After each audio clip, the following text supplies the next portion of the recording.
Thank you. Good evening, everyone. Welcome to Hackney Council's Planning Subcommittee. I'm Councillor Jessica Webb. I'm chairing this evening's meeting. This meeting will be recorded and is being live streamed on YouTube. Councillors taking part and voting this evening are present here in the council chamber. Welcome to any members of the public and press who join us this evening for this meeting. Anyone joining remotely via Google Meet, there is a chat function and I'm not going to monitor it, so please only raise it for IT-related issues. Meeting participants are reminded to turn off their mobile phones, put them on silent, and just behave yourself with decorum. In the event of an internet outage, we will adjourn the meeting and come back and continue once resolved. That's always an issue. I just want to put you on edge, make it a bit more exciting. Firstly, I will turn to my fellow planning subcommittee members and ask them to introduce themselves. Councillor Narcross. Councillor Michael Desmond. Councillor Claire Potter. Thank you very much. Those in attendance will note that we've got various council officers present at this meeting, both in the room, joining us remotely. So we have a multitude of planning officers tonight. Can we just go through them when we go through them? Thank you. Some of you joining us this evening would have contacted the governance officer in advance of this meeting to register to speak. Objectors to the applications and representatives for the applicant are also in attendance. I need to run through how we are going to proceed. We will hear each planning application in turn, summarised by the planning officer. We will hear a 5-minute statement from the objectors, followed by a 5-minute statement from the applicant. If there's more than one speaker from an applicant or an objector, they will have to agree amongst themselves how they will split that 5-minute speaking time. Members of the planning subcommittee will then be free to ask questions of everyone. In my role as chair of this planning subcommittee, we'll ensure that committee members have everything they need to make a decision, that objectors and applicants have had the opportunity to set out their case, and this meeting runs properly. I will not be taking any contributions from the floor. You must have given notice to the governance officer before the meeting to register to speak, and the deadline for registering to speak was 4 p.m. yesterday. Subcommittee members are not representing either wards or their political parties. Members will make decisions on the basis of site visits they've made, what we've read in the report, what we hear this evening. We must make any decision on an application in accordance with our development plan, our local plan, the London plan, unless relevant material planning considerations indicate otherwise. Subcommittee members are reminded not to take into account or discuss non-material planning matters. When taking a decision, members should not have allowed themselves to prejudice any application prior to this meeting. Similarly, if a member has any interests relating to an application on the meeting agenda, they must consider whether that interest ought to be disclosed, and where appropriate, they must withdraw from the meeting while that application is discussed and voted upon. When we have finished our deliberations on a planning application, I will read out the recommendation as set out in the published application report, and then members will vote on the recommendation by raising their hand.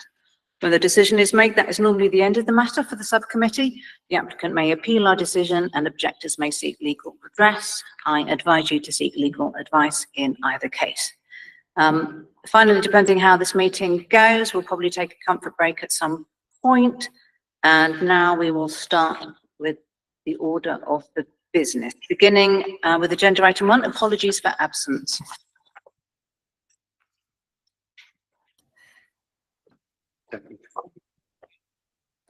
Chair, so Councillor Young is obviously speaking in objection to item 5, and I understand Councillor Joseph is running late, but then Councillor Young, I understand, will be joining us virtually for item 6 onwards.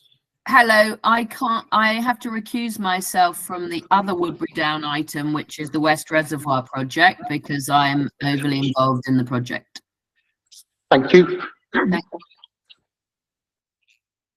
There was a little jump to item number 2, which would be a declaration of interest, Councillor Young. But we do note that you have recused yourself from the reservoir item.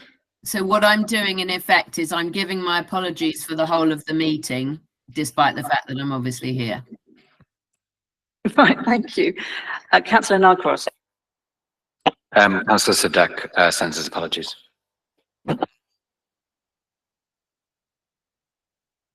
Have we finished with the apologies? Sorry, I jumped into declarations of interest. Declarations of interest, other than the ones that we've heard.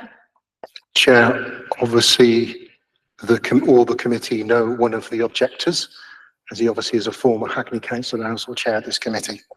So, and obviously, two of the councillors speaking objection this evening, you obviously also know. So, I'll note that as a record. Agenda item 3, to consider any proposal questions referred to the subcommittee by the council's monitoring officer. At the time of the agenda, we do not have any questions that have been. Correct, Chair. Thank you. Minutes of the previous meeting, we've got 2 sets of minutes for the committee to consider and approve. First of all, the 6th of March this year. Have committee members had a chance to look? Are they satisfied with the contents? Thank you very much. And how about the 12th of March, which was the pre-application meeting? Thank you very much. All right. First, the substantive item then, agenda item 5.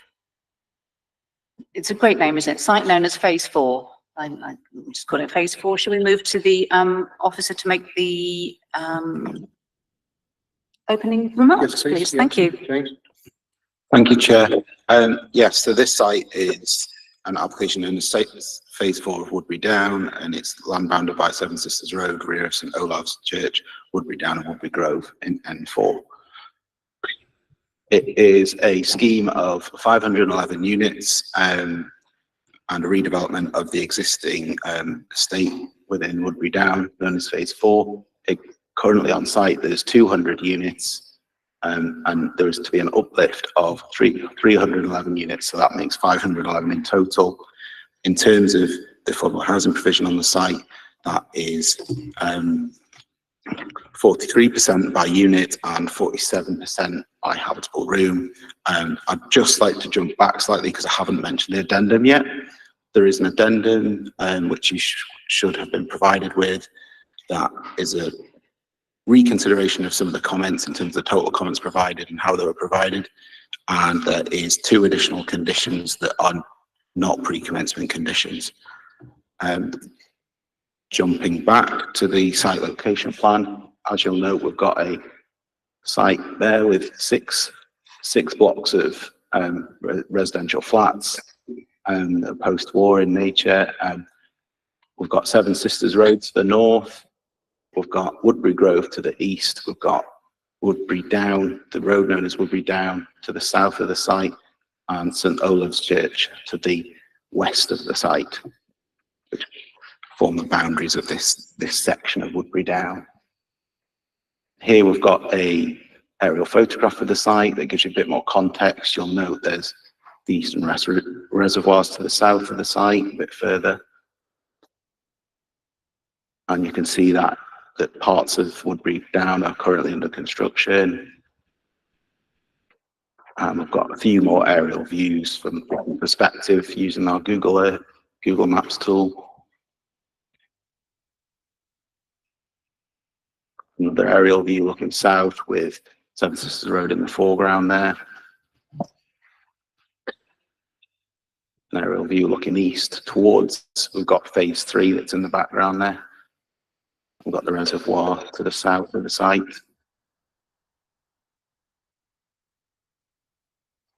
And here's an aerial view looking back from where we've just been viewing from. We've got Seven Sisters Road there, quite clear to the north of the site.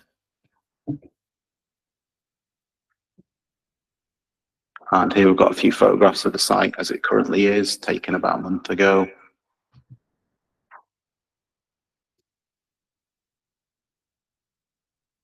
This one's on Woodbury Down the road.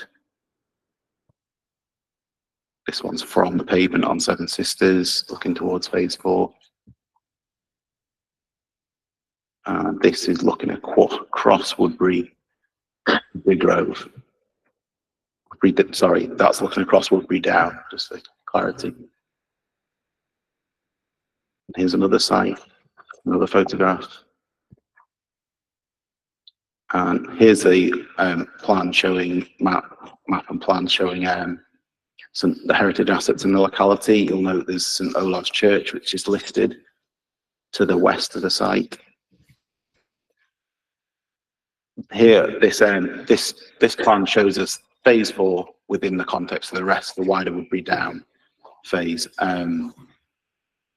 So you'll notice to the north of phase 4, you've got phase 6 and phase 8, and you've got phase 3 to the east, and further east you've got phases 5 and 7, which are due to come forward at a later date. You've got a lot of the elements of Woodbury Down that are either completed or under construction towards the reservoirs. And going on to phase 4 itself, here you've got landscaping plan, the landscaping in the central garden area. That's on what we call a podium, which has parking underneath and has some of the servicing underneath as well. We've got the residential units towards the extremities of the site, kind of bounding the site, as it were. And we've got a lot of new planting within that urban garden area and within the mews to the west between the proposal and St Olaf's. And we've got the town kind of central square area that's fronting onto Woodbury Grove.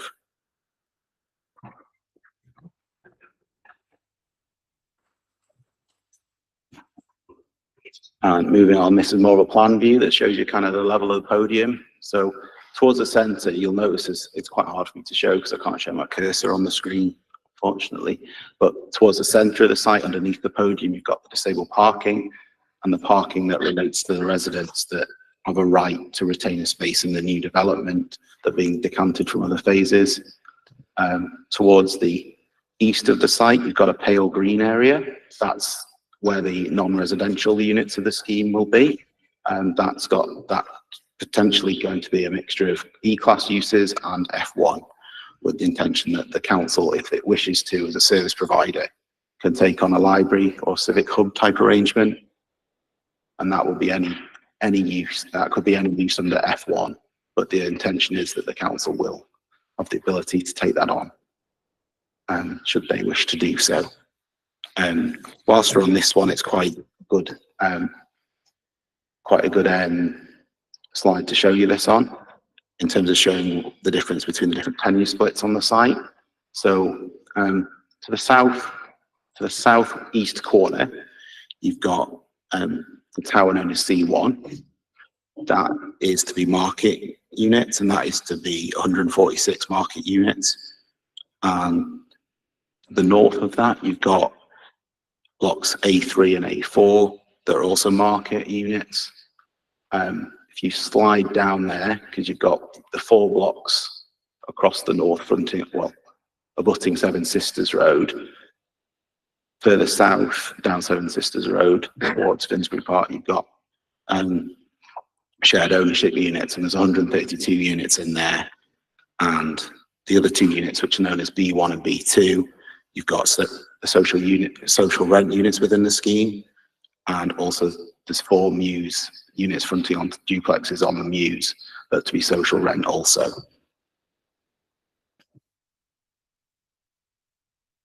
Here we've got a CGI to the right of this picture, with Seven Sisters Road in the foreground there. You can see, because it's got the buses, if you're very eagle-eyed, you can see the buses on there that indicate that that is Seven Sisters Road. And you've got the reservoirs to the rear, which I'm sure you can see. This is a CGI visualization of the proposal that's been provided by the applicant as part of the document. It wouldn't form, like a lot of these CGI visualizations, they don't form approved plans, which I'm sure you're aware, but I think they're very useful to illustrate the scheme. Here's another CGI. We've got, this is Seven Sisters Road in the foreground, and that tall tower is the one I was referring to as C1, which is market, and these first 2 that you can see there also market, with the shared ownership ones further away in the picture, with the social rent unit, well, the social rent blocks hidden towards the that don't appear in this photograph, in this visualization. This is a view within the podium, once the vegetation's had a chance to mature.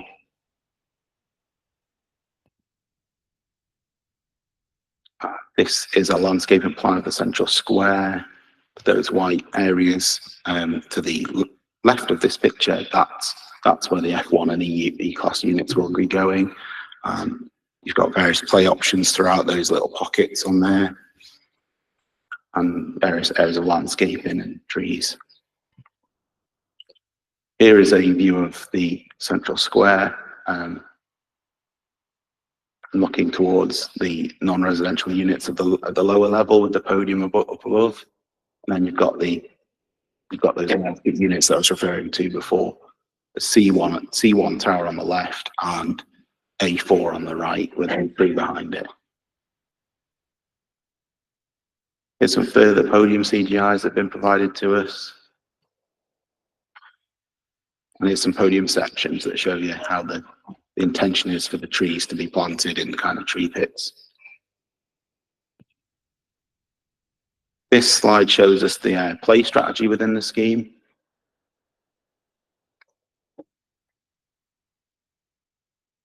Has various play features throughout the park, adding interest to people, for children in particular. And here we've got a CGI of what some of the frontages will look like. This is within the podium.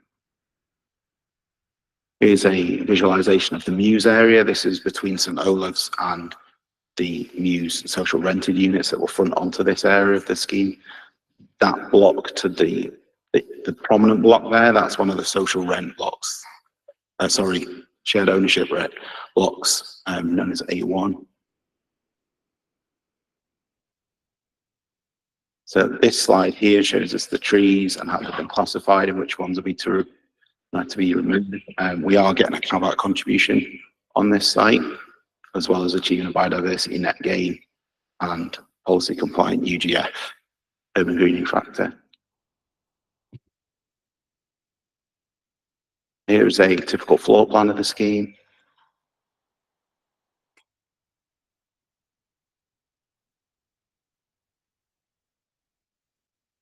So the long run of blocks to the top, that's what I was referring to as, starting from the left, that's A1 and A2 that shared ownership, and the market ones which are A3 and A4 to the right. Then you've got C1, which is the market, another market block to the south, and then the two similar blocks that are appear to be independent on this plan. Those are the social rent units, where there's 90 units.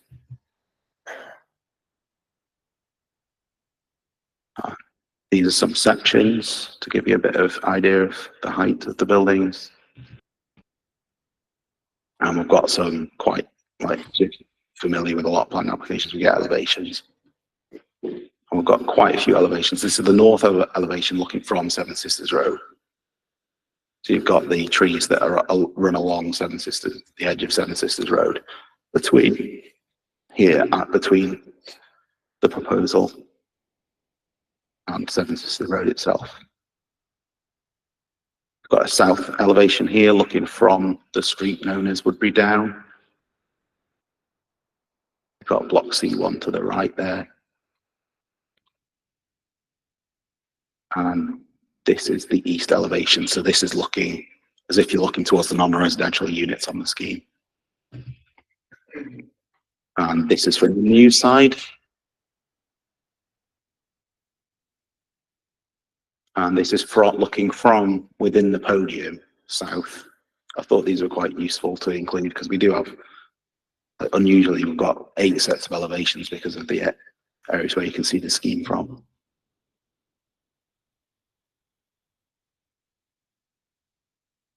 This is a roof plan which shows how the applicant has sought to maximise their renewable opportunities as well as having living roofs. So you've got various solar PVs on the top of there, and you've got green roofs. This is the typical floor plan. And that concludes my presentation, and the recommendation is to approve the scheme, subject to conditions as amended by the update in the addendum. Thank you very much, Chair. Thank you. Do we take the councillors or should we go for the? Well, Chair, I have listed the councillors as first, but you are the chair after all, and if Councillor Selman and Councillor Young are happy for the three members of the public to go first? Yeah, you okay with that, Councillor Young, if we take the objectors first so you can hear what they're saying? So, Very happy. now we have, it starts Jeff Bell and Gormley. They won't take you 5 minutes between you. Thank you. I was Vincent Stopps. I was party to the master planning of Woodbury Down as cabinet member for planning 2002 to 2004. I chaired this committee from 2006 to 2022. I'm here to remind members that a key move has always been the narrowing of Seven Sisters Road from 6 to 4 lanes. This to connect the estate, reduce severance and the other impacts of a 6-lane road. It would benefit thousands of local residents. This was agreed by Barclays. I think they still agree with it, by TfL and by Hackney Council. This committee agreed a substantial payment in 2013 as part of this the overall master plan development. The proposal is for a tree-lined boulevard along Seven Sisters Road. We talked about it before in your presence, I'm sure, Councillor Webb. The image I've shown you, which I understand has been given to members, was part of the application. We discussed that in committee and subsequently what this means. It means a widening of the paved area along Seven Sisters Road and the creation of just 2 carriageways, a wide bus and cycle lane and 1 general traffic lane. The money was not for TfL to do what it chose to do, and effectively what it wants to do is keep the road width and create a bike lane and all the paraphernalia of inaccessible bus stops with cycles passing through the pavement. If TfL wish to do something else, they can. But the money from this development should be spent to benefit residents or, if not, affordable homes. I hope you will remember that and keep reminding yourself of the severance issues of Seven Sisters Road. Thank you.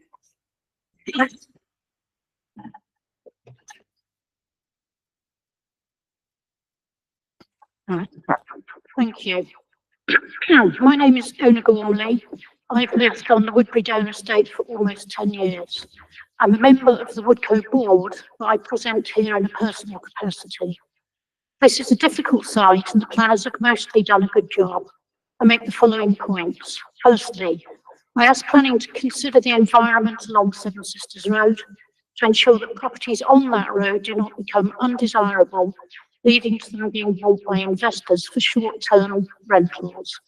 Private tenants are becoming the majority on the estate and their needs are little considered.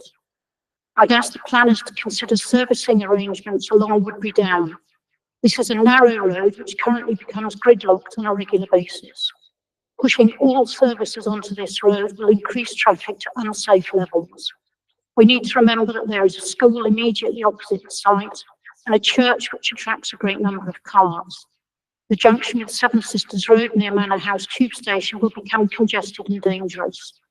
I would ask that planning insist on further negotiations with TfL to enable the addition of delivery bays for servicing access on Seven Sisters Road. The podium garden, finally, the podium garden seems to me a good solution to an otherwise intractable problem, and I support it. It will provide a pleasant outlook to those residents in these blocks who would otherwise be looking out onto a car park. There is no other viable solution. We need to be pragmatic.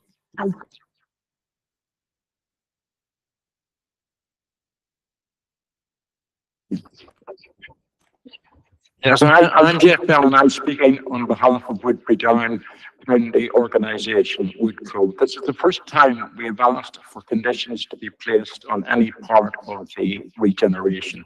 We have never been a no organisation. Indeed, we believe our proposals here are constructive. First, on social homes. 144 social homes are being knocked down and 90 are being built. Just 17% of the new builds will be social homes. This follows a similar loss in phase 3 and a loss of 200 social homes from the first to the second master plan. We were promised these losses would be made up. Instead, the problem is made worse in phase 4, and indeed worse still in the draft third master plan. The stark facts are that in the first master plan, 35% of the new homes were to be social ones, but now this total has been halved. All this means that there will be fewer social homes at the start. There will be fewer social homes at the end of the regeneration than we began. Phase 4 is part of that problem. And what of the proposed non-private homes? These used to be called affordable. The preferred term now is intermediate. This double speak is not surprising. Notting Hill Jennison has produced a report on their shared ownership offer on that shows that this is not affordable. I would just briefly say something about the podium. We object to the podium on 2 grounds: on the grounds that it will increase service charges, and on the grounds that will be a privatized park, a gated community, something we have always resisted. Thank you very much. Mr. Bell.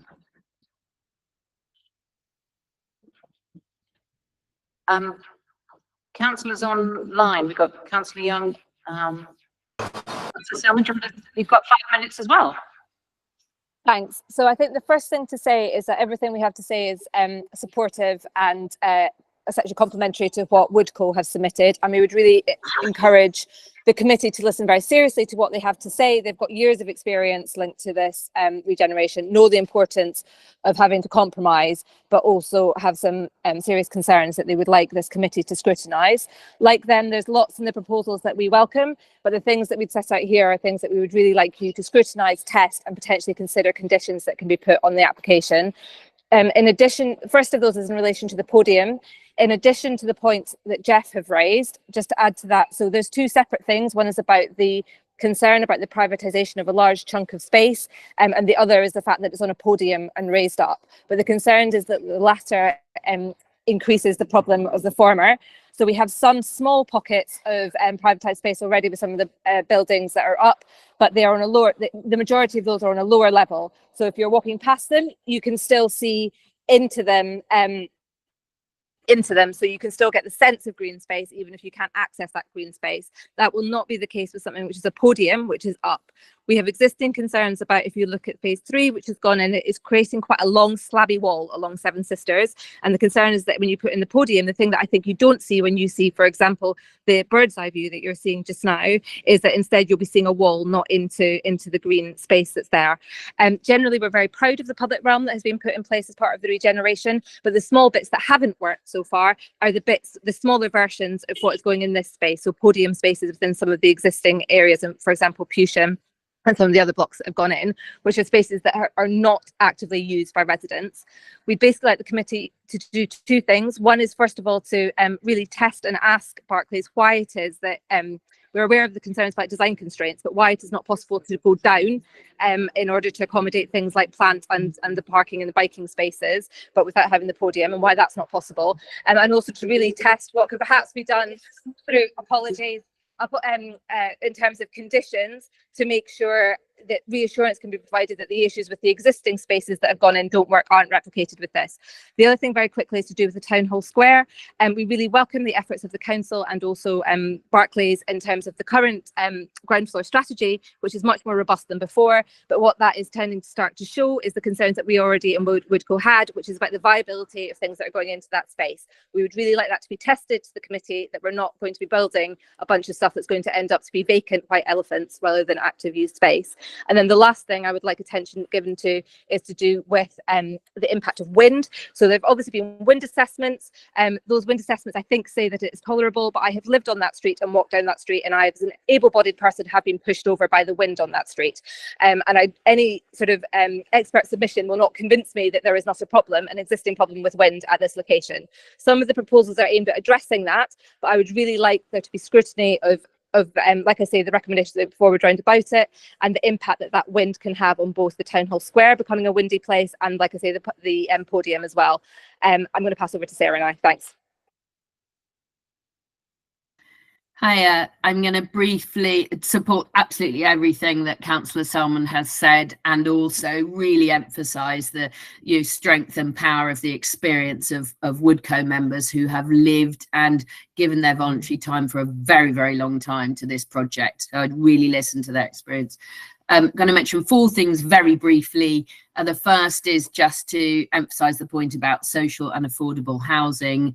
I think the ask for the committee here is to really look to explore. We understand that the history of this is that Principal Development Agreement fixes the proportions of social and affordable housing, and there is no reason for other members of that signatory to that contract to want to row back from that. But we would ask you as planning committee to really think about whether this is enough social housing, whether there could be more social housing, and to look at phase 4, thinking about the master plan ahead as well, and to see what could be done here, and to include Woodco members in that discussion. Second thing, very briefly, is the capacity and design of the heating unit. This hasn't been mentioned very much in the planning documents here, but there are real concerns based on the experience of previous phases about whether the heating unit and plans are adequate, whether they will adequately provide for the future phases of the buildings that are coming up in phase 4, and that's based on plans that have gone through planning committee where the heating Quick headlines, Sarah, please. haven't worked. Third is Woodbury down the street to support what Una's just said to you, and the fourth is really to look at alternatives to cycle parking. That's it. Thank you.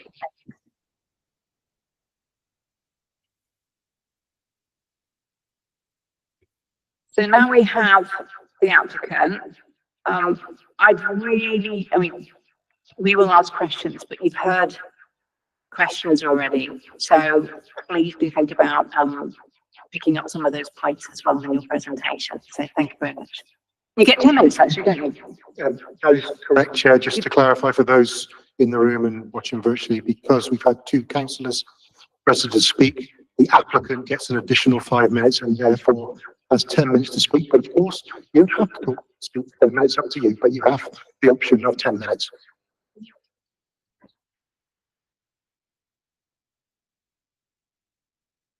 Right. Okay, here we go. Good evening, everybody. My name is Jamie Powell, and I'm the Senior Development Manager at Berkeley Homes. It's a pleasure to be here this evening in a year that we celebrate our 15th anniversary on site at Woodbury Down, and 18 years since the Council selected Berkeley Homes and Notting Hill Genesis as development partners. In that time, the development partners, along with Woodco and Manor House Development Trust, have worked together to bring forward the regeneration and create a truly special place to live and work. As a result, Woodbury Down has won many awards and is often cited as a blueprint for regeneration, which is a fantastic recognition for what has been achieved to date. But by far and away, the best reward and what matters most is that the regeneration has helped many families who were living in poor quality and often overcrowded accommodation move into better homes with a brighter future at Woodbury Down. By next summer, 2,901 new homes will have been built at Woodbury Down, including 1,130 which were affordable, along with new public open space, a new community centre, commercial facilities, an energy centre, a biodiversity net gain of over 145%, and over 200 apprenticeships. As a partnership, we have achieved so much that we can be proud of, but there is still a lot more to do, and that's starting with phase 4. Our journey on phase 4 started back in January 2021, when the design committee, which is made up of representatives of Berkeley Homes, Notting Hill Genesis, Hackney Council and Woodco, selected the key consultants including the architect and the landscape architect. 2 months later, COVID arrived and threatened to derail the process. But the design committee embraced walking and online meetings to ensure the continuation of this important project. For phase 4, the principal requirement was to replace the existing poor quality and undersized homes with new high quality homes that meet modern fire safety, accessibility, environmental and space standards. The proposal will deliver 511 homes, of which 222 will be affordable. This is 43.4% of homes when calculated by unit and 47% by habitable room. Delivering these homes significantly contributes to Hackney's annual housing target, which is a particularly important in this current housing shortage. In line with the London Plan Policy H8, the proposal re-provides all social rented floor space, and with the addition of shared ownership homes, will substantially increase the overall provision of affordable homes on site. This meets the original core aspiration of the council to deliver an increase in affordable homes whilst creating a truly mixed and balanced community. All social rented homes will be delivered to Parker Morris plus 10% standards, which is larger than the minimum London Plan standards, but was something that residents negotiated in the original development agreement.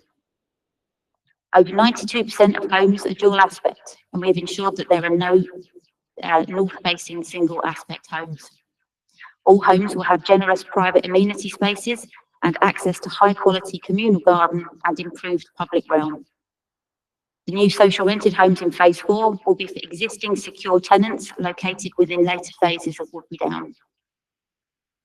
The proposal includes a podium above which sits a large, attractive garden for all residents of phase 4 to use, regardless of tenure. The podium design allows replacement car parking, plant and bicycles to be securely located underneath and ensures that the opportunities for delivering active frontage and green spaces are maximised. Phase 4 sits at the heart of Woodbury Down, and it is important to create a hub where the community could come together. For this reason, the idea of the central square evolved. Enlarged and reorientated from the original master plan, it incorporates 1,215 square metres of flexible floor space to be used as a mix of commercial or community use. This is set around attractive landscaping that has been designed to retain as many trees as possible, whilst allowing for outdoor events. Whilst the construction of the development will require the removal of some trees, we have worked hard with the design committee to ensure many more trees will be retained than the original 2014 master plan. But we will also plant 104 new trees, which will enhance the biodiversity net gain of the development. In conclusion, I believe that the application before you represents a great opportunity for the residents of Woodbury Down to benefit from the ongoing regeneration. We remain as excited as ever to continue our involvement with the community on this fantastic project. Personally, I've had the pleasure of working on Woodbury Down for the last 8.5 years, and I would like to take this opportunity to publicly thank partners for their commitment to the regeneration and their help and support in developing the phase 4 proposals being presented to you this evening. Thank you again for your time. The team and I welcome any questions that you may have. Thank you very much. Going to go to questions. Councillor Joseph, just going to say, because you were late, you're welcome to ask all the questions you like, but you will not be able to count as a vote. Is that okay? Yeah, I just want to be clear on that. But I'm sure you've got questions. So do you want to start, if that makes up for it? So do you want to start with your questions? Go on, Councillor Joseph.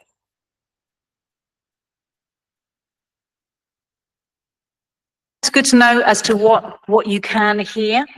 So if you can't hear, do say, we can ask people to speak louder and slower and clearer, yeah? It's really hard to tell from, I'm up here, sorry, it's... And I think, Chair, as we know, we are slightly fighting against the acoustics of the room. We do have the microphones, but your point obviously about asking people to speak up as well. So apologies for that. We will try and make sure, wave, say, and members, if you can make an effort to use your microphones, you can, but try. We're fighting everything. History, perhaps.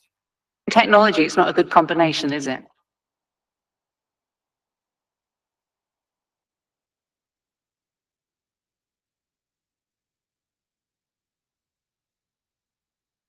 Okay, well, we will keep that monitored. Thank you. All right, councillor Joseph, please, your questions.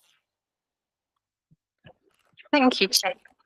Hello, everybody, and please accept my apologies for lateness. Why don't we start with the social housing element, if I may, and I'll direct this question. I think it'll be open because I'd like to hear planning officers' perspective on this as well as the developers. Just going back to the original figure, and that's obviously quite contested sometimes, how much social housing was originally on the estate, but the GLA did do a report in 2008, which gave a figure of 1,458 social homes, and I believe the latest figure produced by you guys of what you're planning to re-provide is 1,193 across the whole scheme. So obviously that is quite a significant loss there. Looking at about 265 less social homes than were originally on the site. And the concern is that if you're not replacing them, the ones that you're knocking down in each phase, I mean, the planning officer's report does mention that it's reasonable to assume there'll be others provided at later phases, but that's not something we've ever seen so far. So my concern is that we're going to end up having quite a large deficit of social housing. And one thing we have to consider is this isn't just any major development. This is a development on a council estate that was all social housing. So I'd like to understand, how that's been justified really, and why we should assume that this social housing is going to be put in at a later phase when there's absolutely nothing so far to suggest that that's going to happen. And indeed, the GLA did comment, I think, on the previous phase that we cannot take a portfolio approach to Woodbury Down. We have to see it in the round, and that's really important because this was all social housing, majority, other than what was bought under the right to buy. I think at the very least, we need to replace what was there. So maybe over to officers first for their thoughts. Sorry, it was a bit of a long question. Yeah, so in terms of the question, in terms of if you're happy to do so, I've got a question to ask about because obviously when we're planning officers, we have to look at affordable housing in the round as a blend of 10 years. So that for us, that includes shared ownership and it.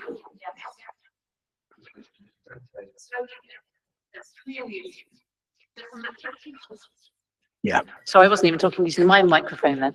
This point on the numbers of social units is key. And I know it's a part of the whole process. We just need to be really clear as to how many we're getting.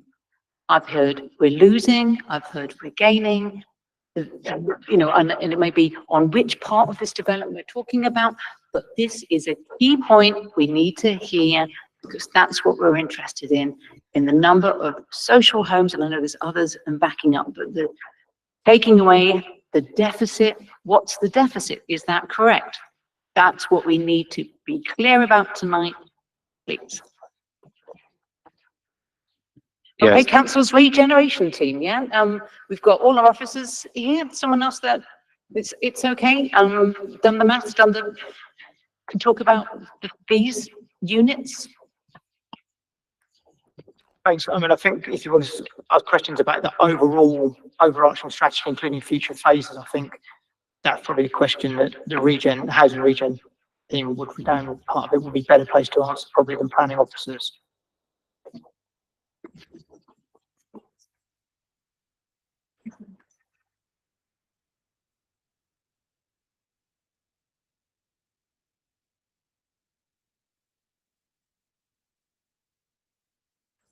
What we're trying to pin down is our level of contentment, and we've heard what we're talking about is social housing and social housing units and the numbers.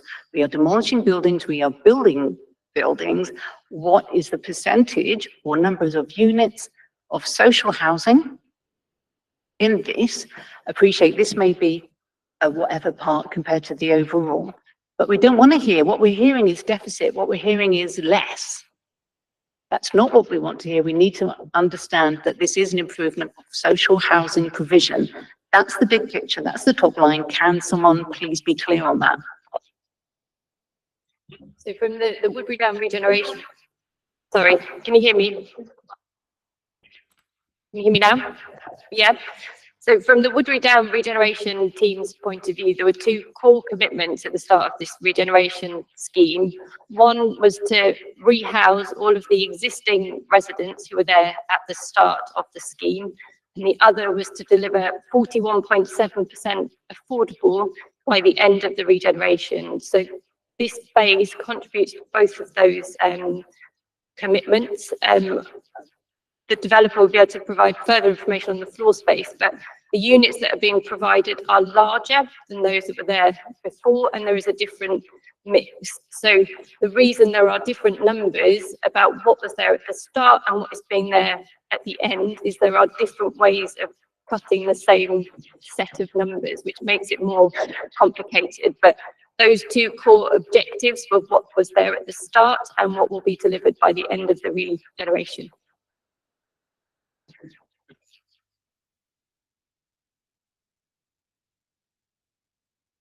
I mean, it would be good to be clear about the figures. Do you have an overall figure for what was there?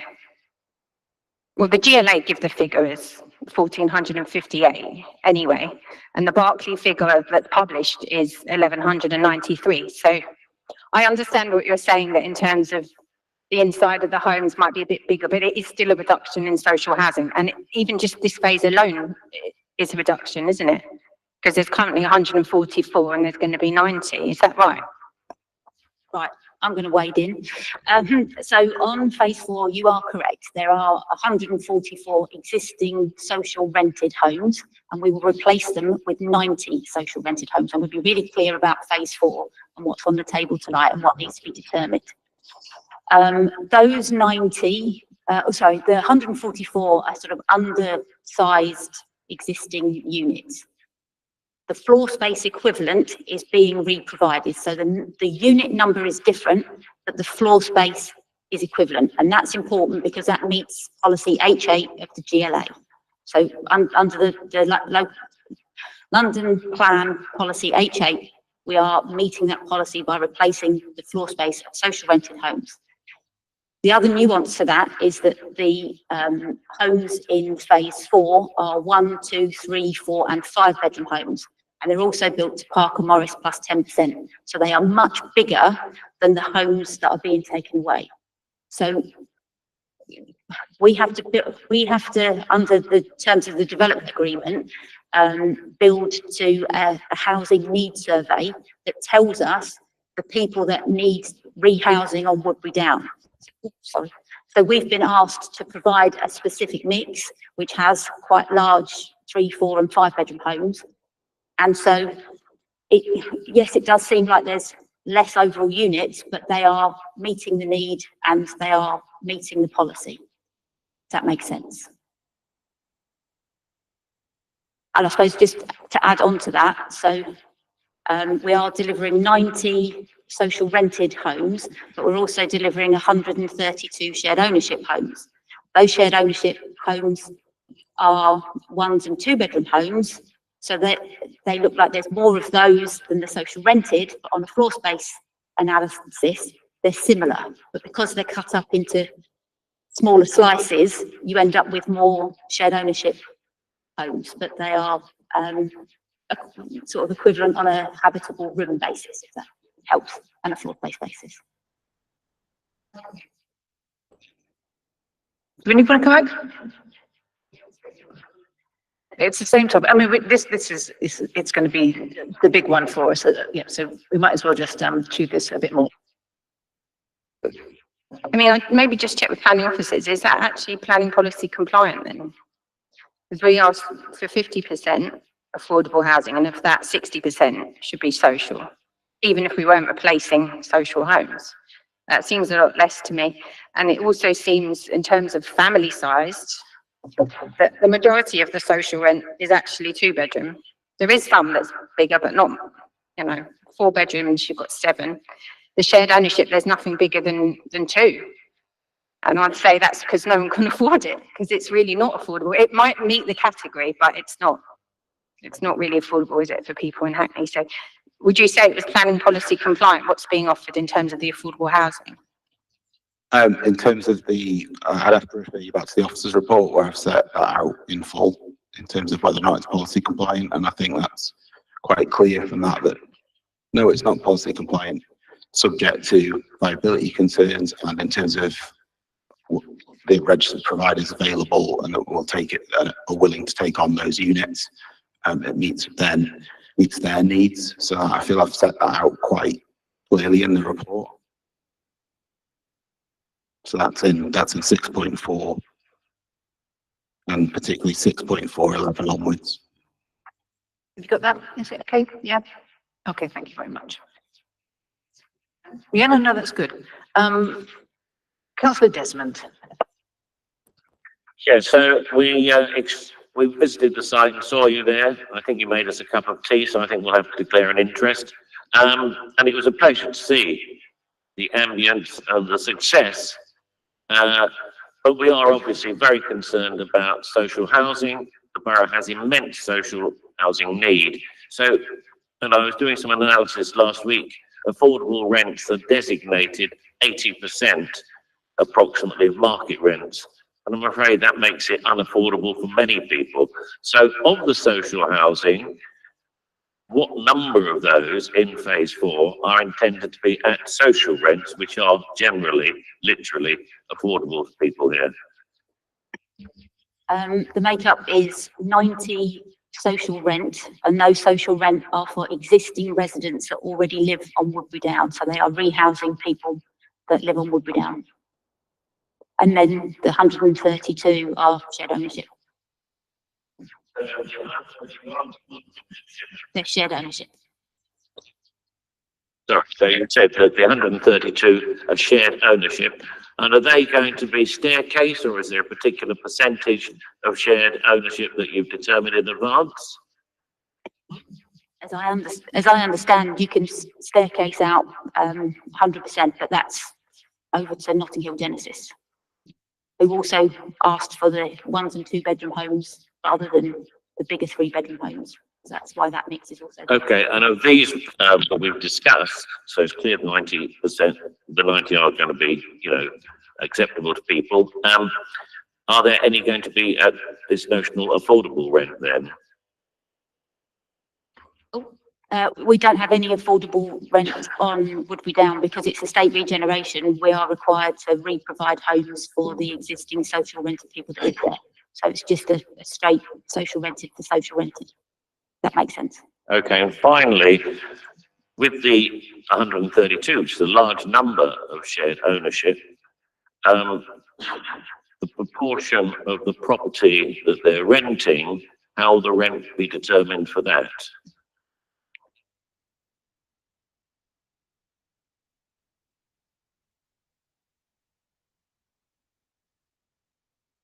I'm going to answer honestly, I don't know, but I have Notting Hill Genesis over there.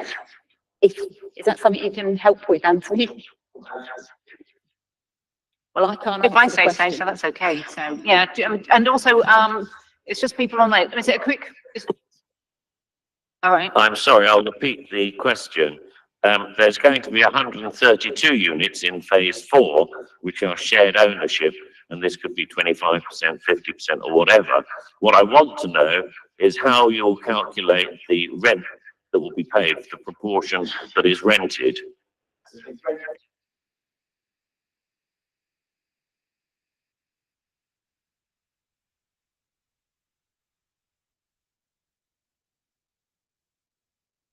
I'm sorry, you're not using your microphone, so we can't hear you. I thought that might be the case. Do you want to come up and find a microphone and repeat the interesting figures there?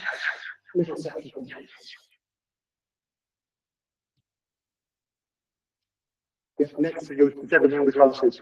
If there's a microphone now, we need to you.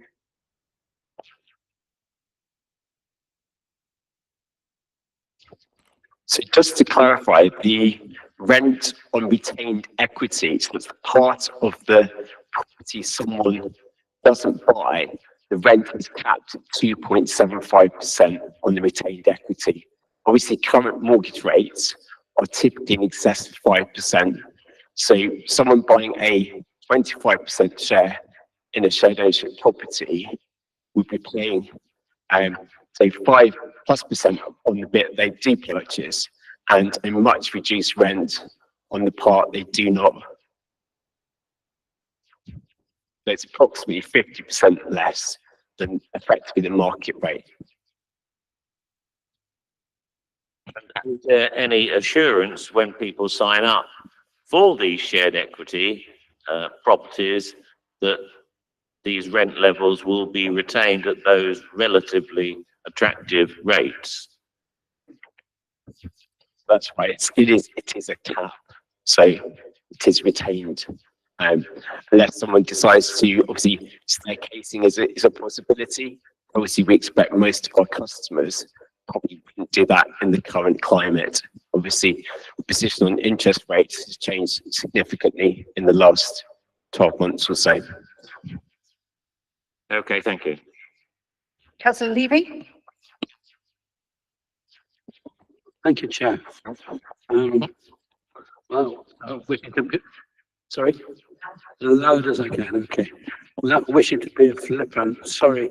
It seems to me that we're in the realms of creative accounting here, where less appears to be more when it comes to social housing. We're down to 18%. I understand the explanation, but it's difficult to come to terms with that. But one thing is indisputably clear, is that the council is fiercely supportive of building family-sized homes. I can see here on the tablet that's been on page 34, there's only 3.5% of the 18% are going to be family size at 3 bedrooms. And on the intermediate and shared ownership, 0. I just wonder why that is. Why is the mix so against family size homes? We've got here, for example, a social rented 1 bedroom 23, 2 bedroom 40, but family size over 3 or more. Very, very, very restricted, very not being delivered. And that's why the council's policy is to support family size buildings for a bedroom with 3 bedrooms or more. We're actually not doing more to ensure that we're getting a fairer mix. Thank you.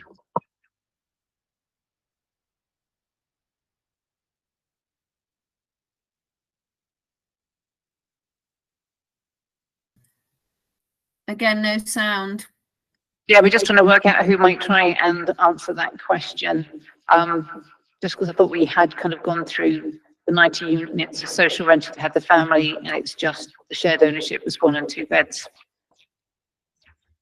I'll give it a go if you want.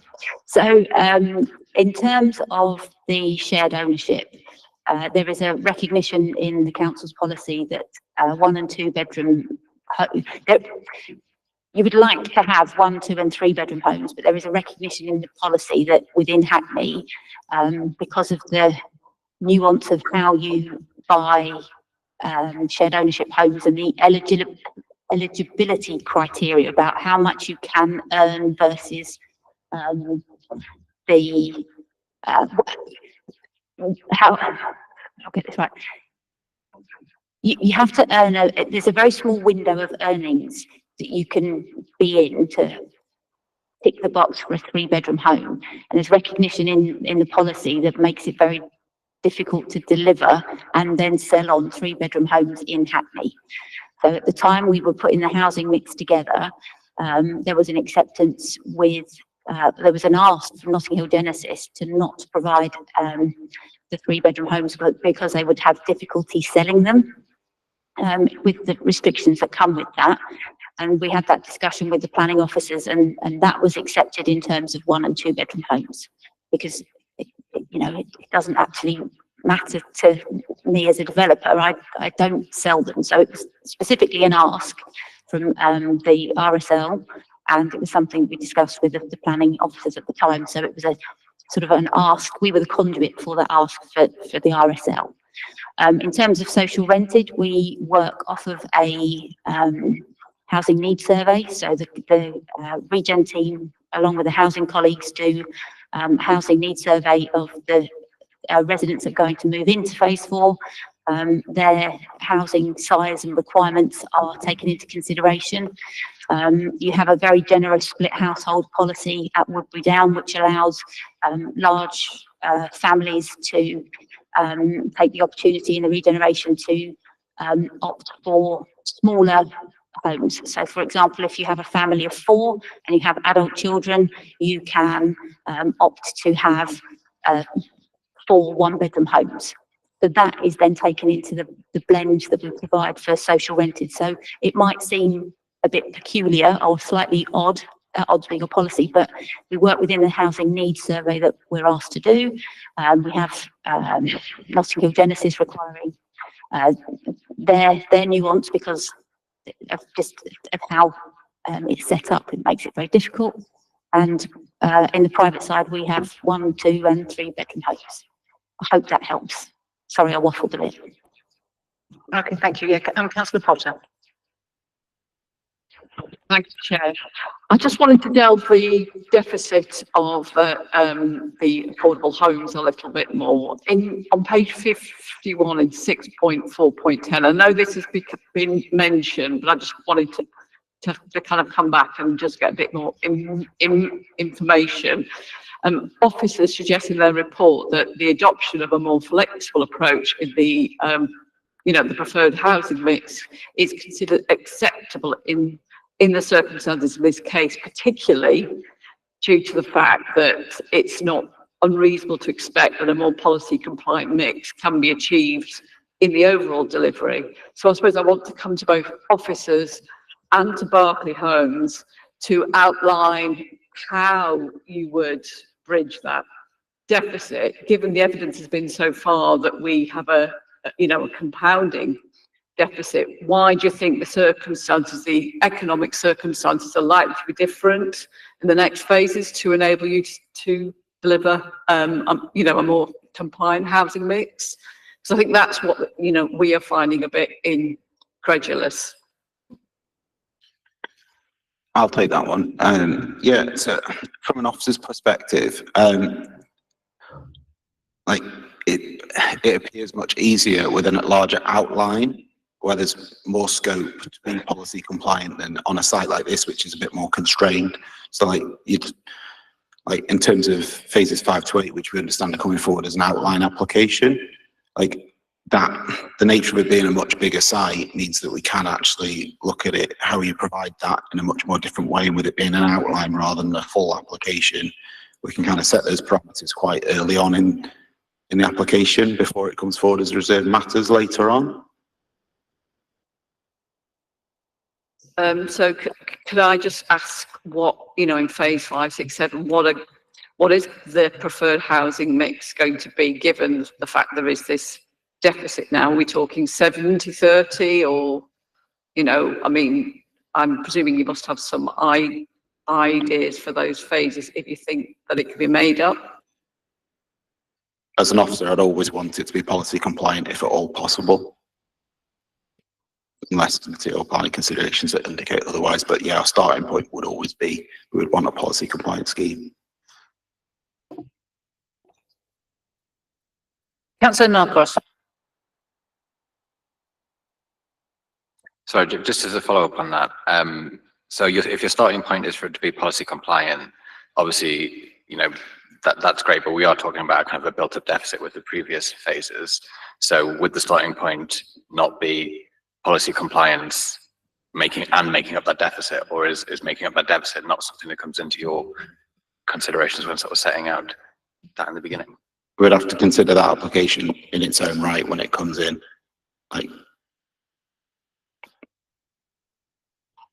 Okay, so there's no way of attaching kind of the sort of the agreed ambition to make up the deficit in those sort of early conversations. It has to be kind of policy compliance as a starting point. There is in this situation, in terms of it, in terms of this scheme, it does, the overarching Woodbury Down scheme does have a principal development agreement with the council that's out with planning, that's separate to planning, but that's got overage clauses in that mean that they have to reinvest profits from earlier phases back into the later phases of Woodbury Down. But that's not a planning consideration we would expect. We would expect it to be policy compliant, subject to all those caveats that are in national policy.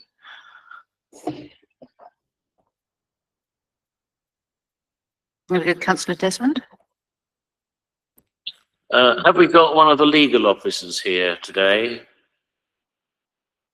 It's like 12 angry men stand up and be counted. Well, 12 angry women. I wanted to ask, in relation to the objections we've received about the road, what influence or powers we have with TfL. I was at a meeting some 12 or maybe longer years ago with the late Councillor Maureen Middleton, when she particularly pointed out the importance of the changes that the objectors have reflected upon. So what cognizance are we able to take in making a decision? Right, I'll have to refer you back to the planning officer, who hopefully within the report would have highlighted whether or not what's been said regarding the TfL issue is a substantial material consideration. Do we have a transport officer in? We do. Is online. Okay, I mean, do you want to hear about the road, yeah? Are you there? You're above, no, there you are. I am here, thank you so much. It's a bit of a tricky question because Seven Sisters Road obviously forms part of the strategic road networks, a part of the TLRN. And there is a working group that's been in place for a number of years. There was a bit of a gap in how regularly they met, but it's more frequent fairly recently. So yeah, TfL, the street scene sort of colleagues, highways and transport colleagues, as well as colleagues from Berkeley Homes, do sit on that panel. So it's an ongoing project, if you like, and they're working through the different elements of the complexities of Seven Sisters Road. So TfL have done some modelling fairly recently, and they're looking at the junctions, which are obviously, very constrained, I should say, kind of to capacity in some ways as well. But they're currently doing the modelling, and then once that's been assessed, there'll be a way forwards. But Hackney Council, as well as, like I said, TfL and Berkeley Homes work together on that.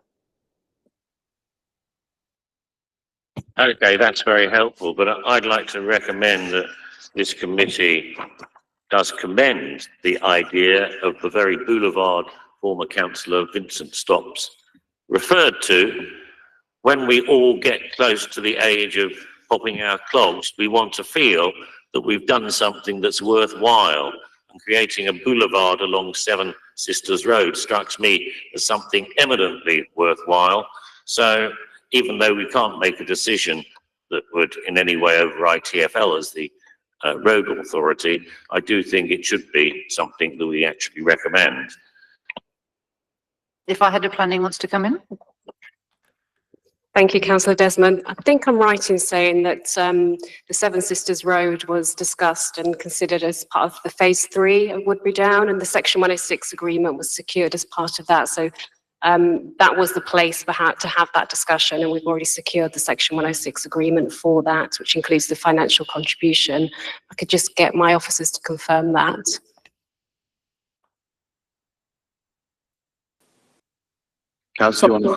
Yeah, thanks, James.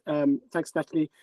Yes, I should have added that the proposal for a boulevard scheme, so where we go from the current 6 lanes of carriageway to 4 lanes, the reduction of the overall width of the carriageways, reducing the severance, the greening, and so forth, i.e. a boulevard, is still the current proposal and our preferred option, and that's something that's been discussed with TfL. And as Natalie says, the contribution was, I think probably the correct term is unlocked as part of phase 3. I believe is about around £10 million, including indexation over the years. And that represents a contribution for the whole development, not just phase 3, but it was unlocked as part of the permission for phase 3, and that's been secured. So could I ask you, Natalie, whether it would be appropriate, given that this was really more suited to phase 3, if we could note that this is still our preference within the context of this phase 4 decision-making process? We've got the applicants who wish to answer your question, Councillor Desmond. Just going to dive in. Fully endorse Councillor Stopps, ex-Councillor Stopps, in advocating the improvements to Seven Sisters Road. I sit on that steering group along with the council and TfL. And yes, the money was secured through phase 3, but it was also secured through previous phases as well. Contributions have always been included. But I'm very passionate about upholding the Tree Line Boulevard and the improvements to the public realm. They are what I fight for in every meeting that we go to. And there is a restriction in Section 106 on phase 3 that means that Hackney Council and ourselves need to be in agreement over the design of the works to Seven Sisters Road. And I personally won't endorse anything that doesn't do that. So there is protection from the sort of council and developers, Berkeley Homes, to make sure that the sentiment that it was originally signed up to is continued. So just so everyone in here knows that that is written into the phase 3 Section 106 agreement. Councillor Joseph. Thank you, Chair. Yeah, obviously I was a little bit late, so I missed some of what the objectors said, but I do think it's noteworthy that this is the first phase that Woodco have come along to object to. So I just wondered if Jeff or whoever wants to speak from Woodco could maybe tell us a little bit more about your work with Berkeley, because you were just mentioning collaborative work in there. So I understand that there is a partnership agreement in place, and I just wondered, you know, your dispute or your concern about this phase, has that been raised through those mechanisms, the round table and so on, and how's that gone for you? Thank you. Yes, thank you. On the partnership agreement and many of the issues we have over phase 4 stem from the partnership agreement, which was signed by all the partners involved in this regeneration at its very start. And that promised a balanced and integrated community. And that is, for us, been our guiding principle. And the reason we have asked questions and asked for conditions to be made in phase 4 is because we think that phase 4 breaks that promise of a balanced and integrated community, both in the building of the podium, which will be, as I have said, a gated community, and in the breakdown of social homes, and indeed in the collapse of the affordable homes for shared ownership, which, as I said before,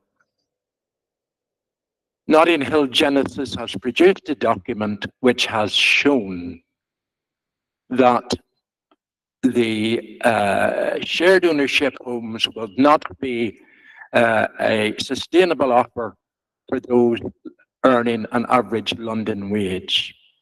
So I think these promises, apart, and also the issues in service charges, have, if you like, starred relations between Woodco and Berkeley Homes. And I personally, one time went to the United States to speak of the virtues of the partnership which we had built in Woodbury Down. I would not do that now, because I believe we have been given too many, and Woodco believes we have been given too many promises that have not been kept, and too many issues have been avoided. And the boast which Jamie said, that this is a community-led generation, which we indeed, and we were very pleased that Berkeley Homes got that prize for that. It is no longer a community-led regeneration.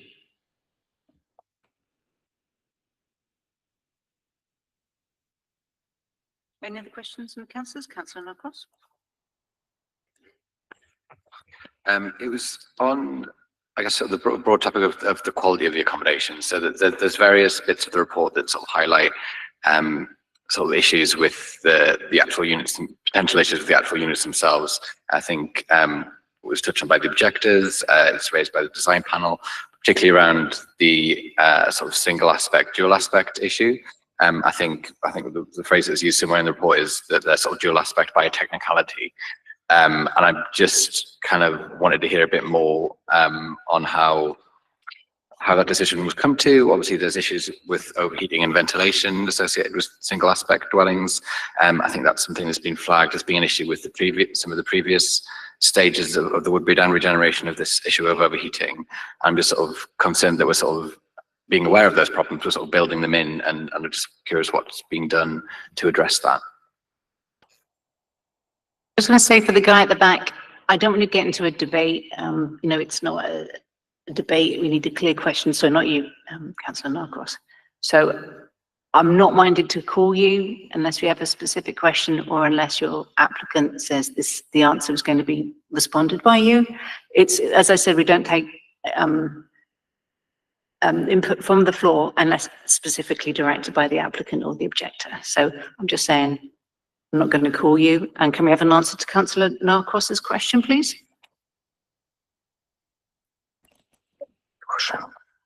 Right, I'm going to try and talk to the issue of single aspect, dual aspect, and what's being proposed here in terms of those things. The kind of dual aspect which we sort of imagine as being pure dual aspect is where the front of the house faces one way and the back faces another direction. You have a very clear front and back, which is good for cross ventilation and sunlight coming from different directions. That requires your block to be quite shallow. And what is proposed here is repeating a pattern which has been established in earlier phases of deeper blocks which have a core on the north side of the block which takes up an area of that north facing aspect, which is, you know, the not ideal aspect, and flats coming off of that core. So that allows a greater density of housing to be provided. What's being provided here in the layout you can see is that the blocks have been stepped out and stepped back to create corners, so that a lot of the flats have corner dual aspect. So that allows a good amount of cross ventilation across the corner. It allows two aspects in different directions. There are also a number of true dual aspect units throughout the height of the building, which have frontages to Seven Sisters Road and to the courtyard. There are a number of triple aspect units on the corners. There are a couple which have not, you know, a slightly worse kind of corner dual aspect, where a little bit of the flat projects forwards to allow some rooms to face different directions.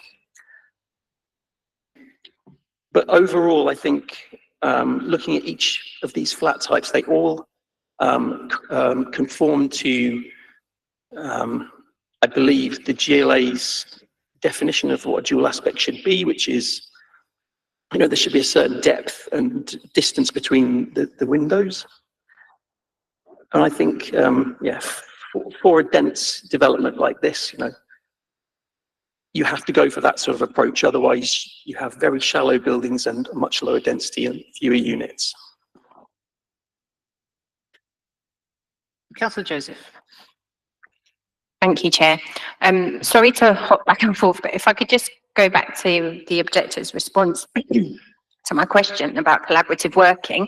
I'm just wondering, maybe the legal officer or planning officers can advise. It sounds like the collaborative working that was going on between the developer and the residents broke down, and this partnership agreement wasn't enforced. Can you tell me why not?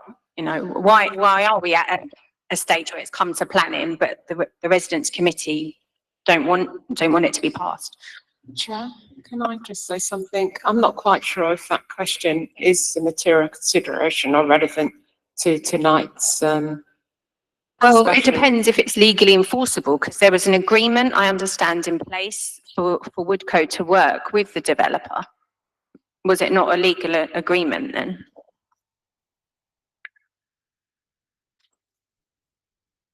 Graham. Sure. Councillor Joseph, I don't know the kind of legal basis of that agreement or the kind of full detail of the dispute between Woodco and Berkeley Homes, but what we have to do is determine the planning application on the merits of the proposal, and the kind of that's not part of the proposal, the kind of working arrangements. So it's not something that can be taken into consideration as part of the determination of the planning application. Okay, folks, I'm going to ask the question because I'm chair. Now, going through this, looking at the papers, there isn't enough here to press the big red button. It's not enough to say no. But what I am surprised about with this application is the lack of permeability. It's a one big massive block that has taken away pathways through a very big area. And I'm surprised in our planning terms that we have agreed that. I get that, so I hear that the podium guardian is a good solution. And I've heard objections and read objections to it. The question I do want to ask is it, or was it deemed absolutely not possible for that podium to not be a podium? We've got lots of examples where podiums do not work. Why do we have to have, can someone justify why a podium and not an open garden that's accessible with permeability?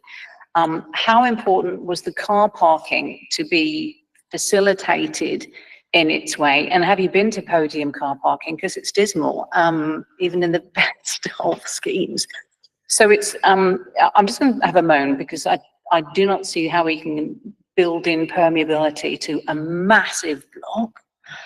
But can you please give me some reassurance that the podium garden is the way, and it could not be an on-the-ground, publicly through accessible, given it just seems to be an excuse for facilitating car parking. Can I hear that? Oh, do you want to just jump in on that one?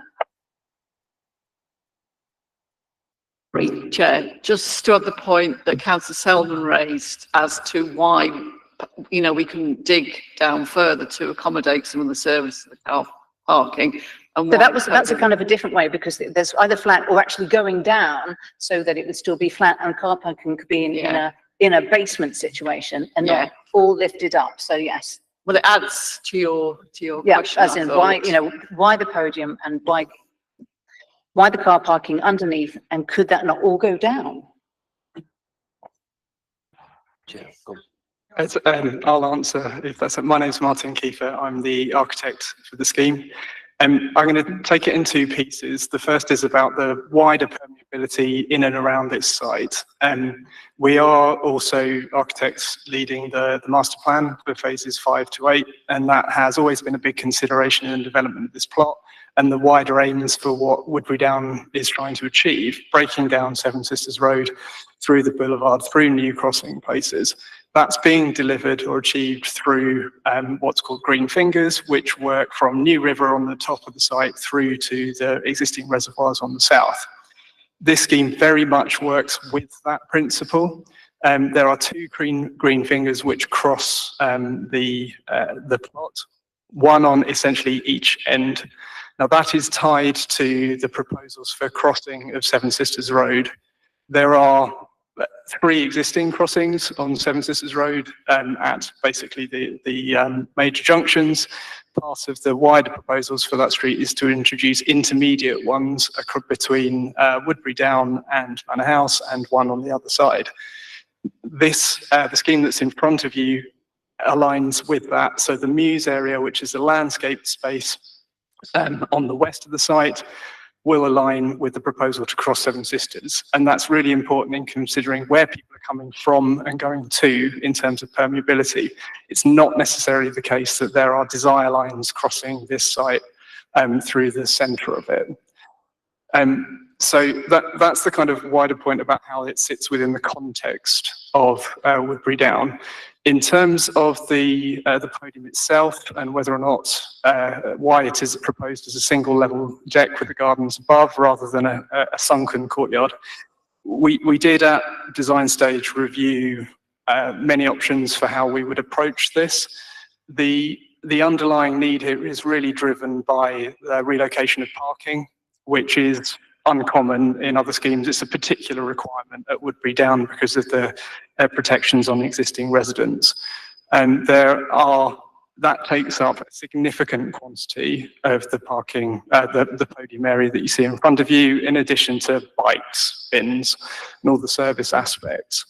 One of the things that using podiums creates is that it does enhance the streetscape around it, because it takes those elements away from the public facing parts of the buildings. So in terms of what you see on the street, you're seeing homes, you're seeing entrances, you're not seeing areas of deadened facades with extensive bin stores and car parking. We have considered what the impacts of providing a basement on this scheme, and there's 2 primary reasons why we wouldn't take that approach. First is to do with carbon, and the inherent carbon with digging a basement is significant. The concrete construction approach uses a lot of embodied carbon in a time when we're trying to minimise the embodied carbon within the development. And the second is simply on costs. It's frankly unviable in this location. Well, that was an explanation. Okay. Any other comments? Yes, I'll work from left to right. Councillor Narcross. Just sort of coming off the conversation about the podium, obviously that's the kind of the main bit of sort of at least semi-public space. You know, it's not fully accessible to the public beyond the residents around it. Was there any consideration of how perhaps that could be made into more of a public space? Because I think the other ones, kind of green spaces that are sort of highlighted are the pocket park, which I think, I can't remember which part of the report it is, talks about the concerns that that'll be, you know, could potentially be a space for antisocial behaviour because it's not surrounded by particularly active frontage. And there's also a play area. I think there was concern that it would be, you know, too windy to be properly utilised. I'm just sort of concerned that beyond that semi-public bit in the middle, the other sort of public spaces and green spaces aren't going to be particularly well used. So is there anything that could be done to make that sort of central bit more public?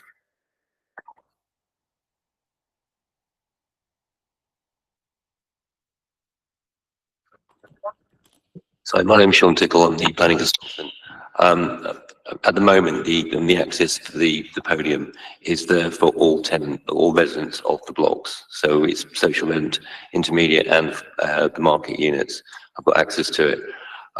Making the access to public access will be very difficult just in terms of the management and the service charges that would impact on all of the residents of the blocks, including the affordable residents as well. So it's very difficult to do that.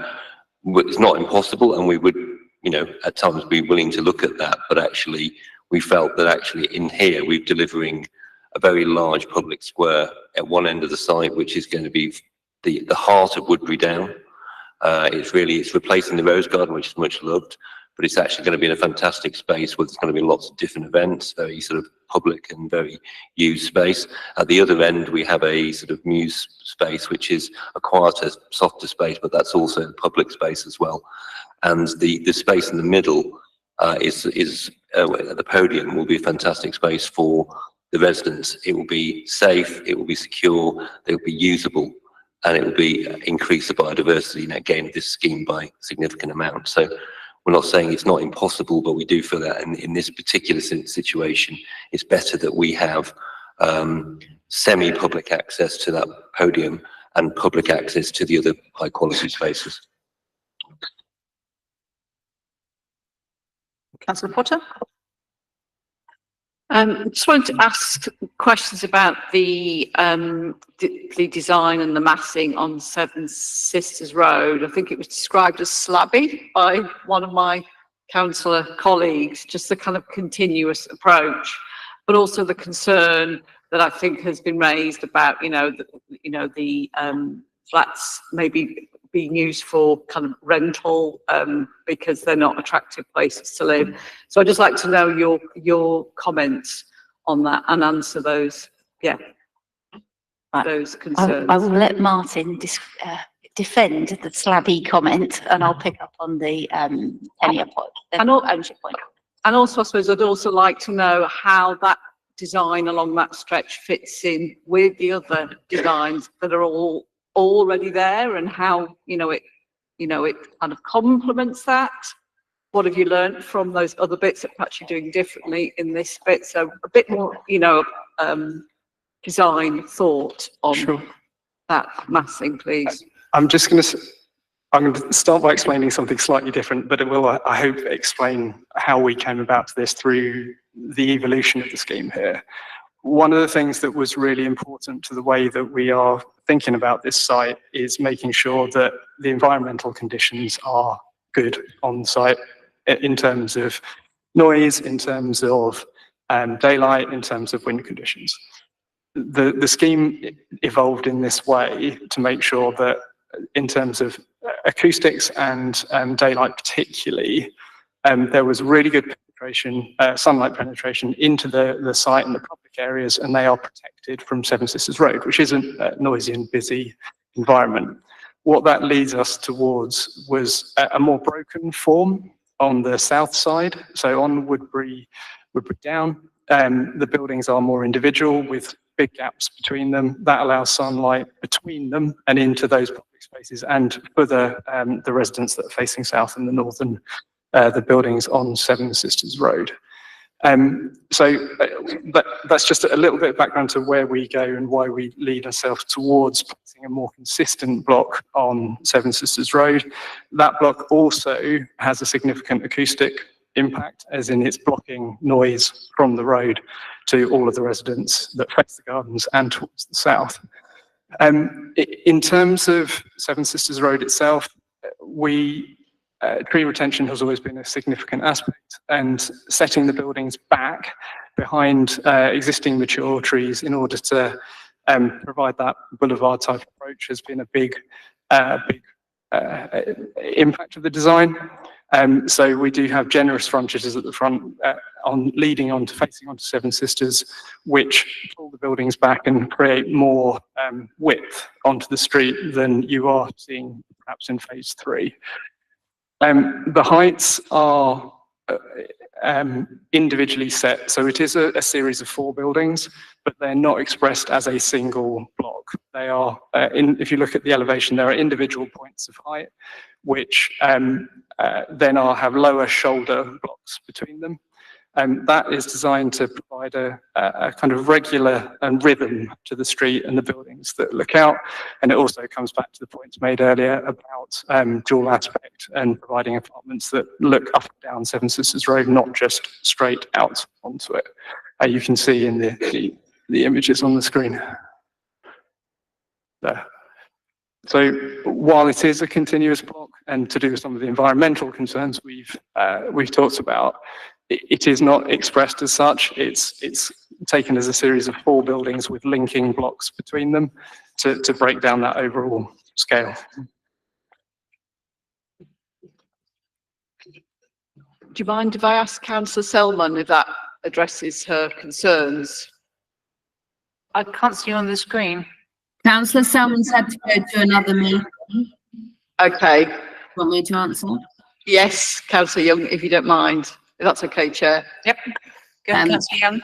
Do you mean just on the massing or do you mean on the podiums? It was on the massing. Yeah, on the massing, no, we are concerned about the massing and we are concerned about it being a kind of solid front across.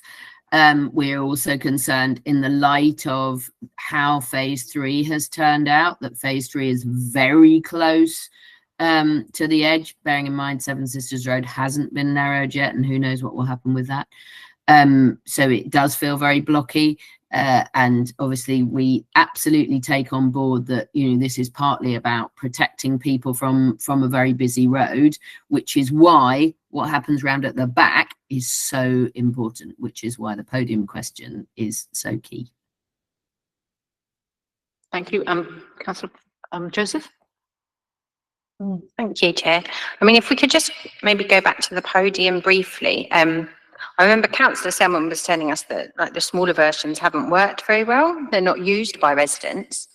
And some of the objectors in the report have said, I think Hackney Society said a podium is very hard to landscape. It's not going to have much light, so things probably won't grow. There'll be a lot of grey space.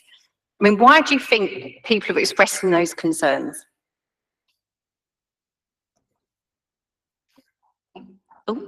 I can't presume to know why they think that the area will be dark.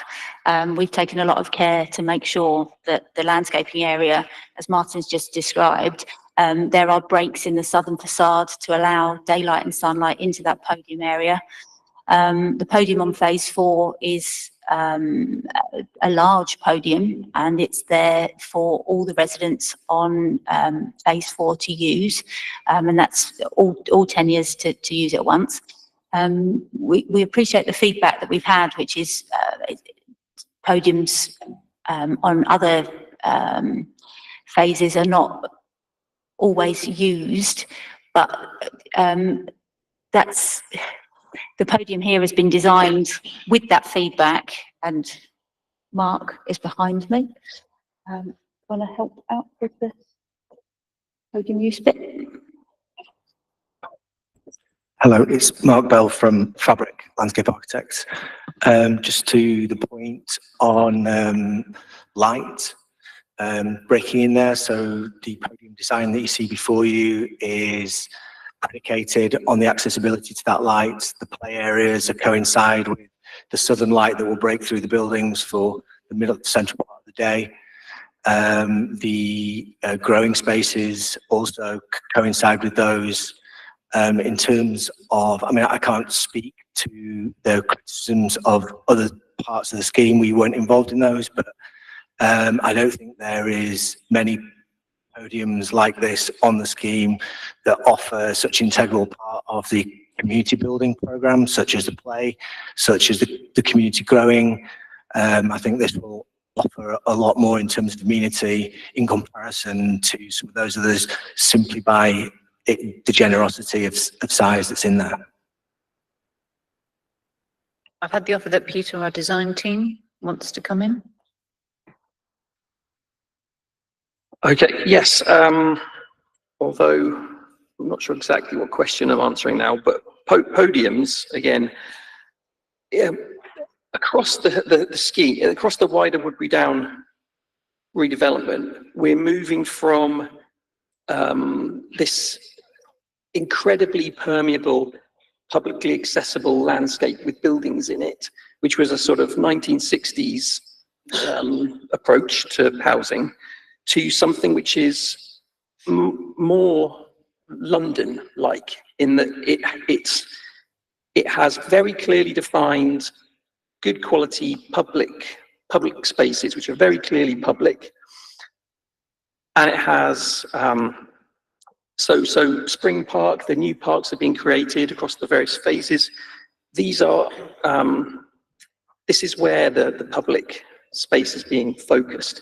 All the play, the landscaping, the greenery, and semi-private space is being carved out of, or being added to the mix of types of open space.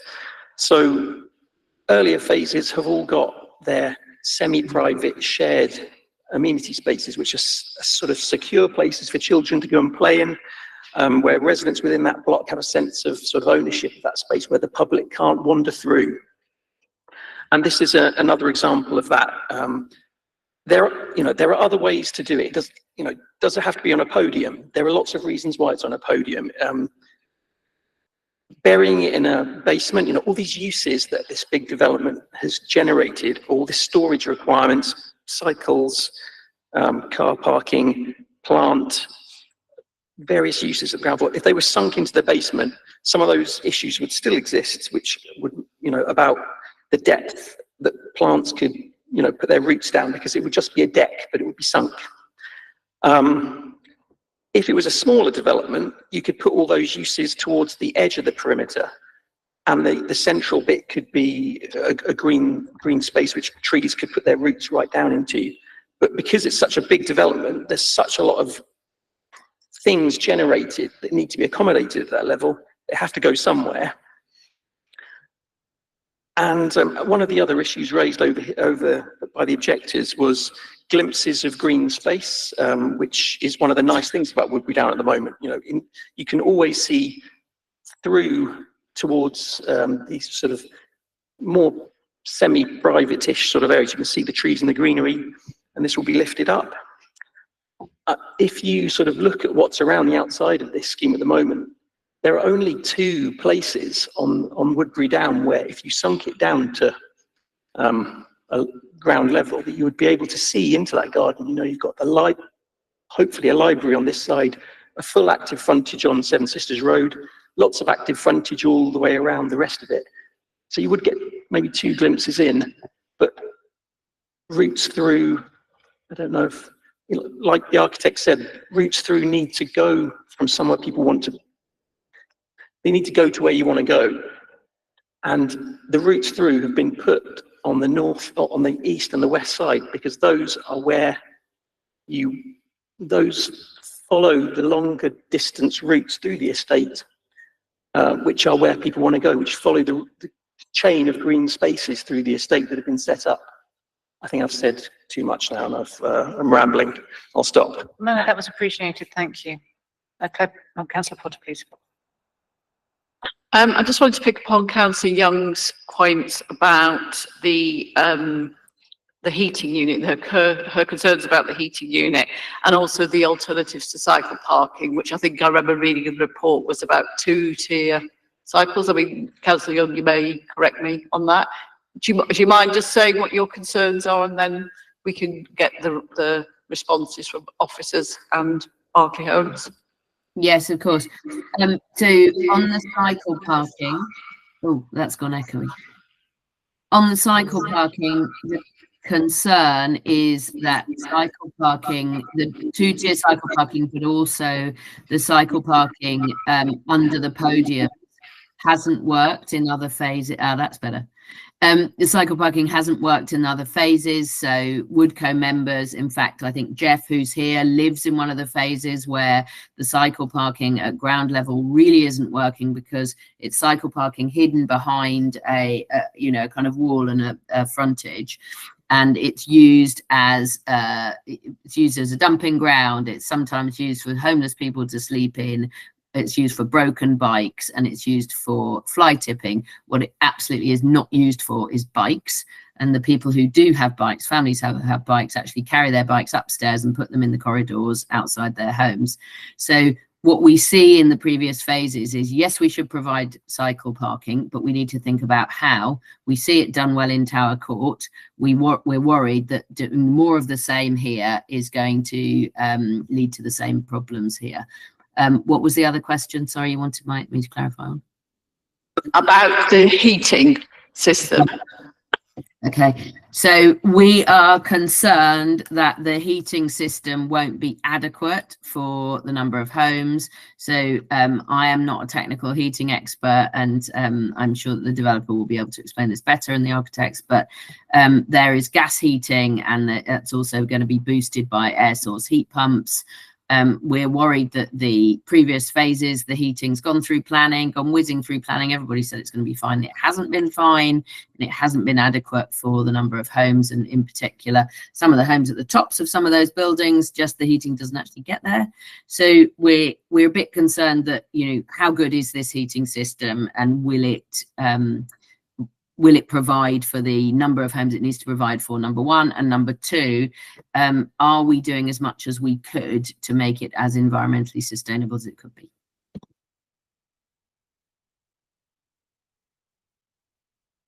Good to get an answer from both the developer and officers, if that's okay.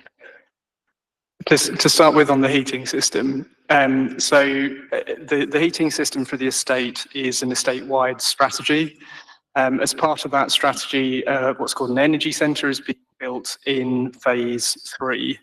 How heating is providing is a rapidly evolving field. The technology is developing quite fast. So when this scheme was originally consented, the wider master plan, it was designed on the basis of a gas CHP system. Since that, things have moved on, and there has been applied and approved a low carbon transition plan, which proposes the replacement of those gas CHPs as now redundant technology with a modern air source heat pump approach. Phase 4 is a key part of that. So the energy centre is in phase 3, which is on the top right of the diagram that you can see on screen. 2 buildings on phase 4 will have air source heat pumps on them. They are the 2 that are closest to the square, so the building C and building A4. That's there so they can supply the low carbon heat from those positions back to the energy centre, and then it will be distributed around the estate. What's proposed for phase 4 is proposed to the size of the air source heat pumps have been sized to cater for more than just phase 4. They will cater for future phases as well, and there is capacity here for expansion if needed. That's been considered in the way the buildings have been developed. Overall, this is part of our work towards net zero in terms of the energy usage of the buildings, which we are achieving. So just to come in on bikes as well, there is actually a number of conditions which have been applied on the committee report. 816 is bike storage, and it gives all the full details of secure, accessible and bike storage. The bike storage has been designed in accordance with your working with your transport officers in accordance with the London Plan requirements, and there are a range of different types of bikes are provided. There's a condition requiring changing facilities for the commercial and the community facilities. There's also a condition on visitor bikes parking. So there's controls and methods of making sure that the bike parking is used for bike parking. It isn't poorly maintained, and it will be continued throughout the life of this development.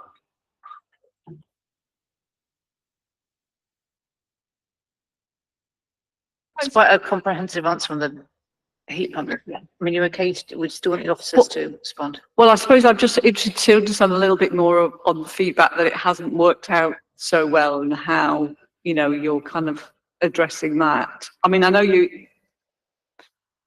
did I hear the answer fully? Sorry. Did you address the point where Councillor Young said, you know, the existing setup isn't working as was planned? What I heard was what you intend and the overall plan, but I didn't hear about, you know, the gaps in performance.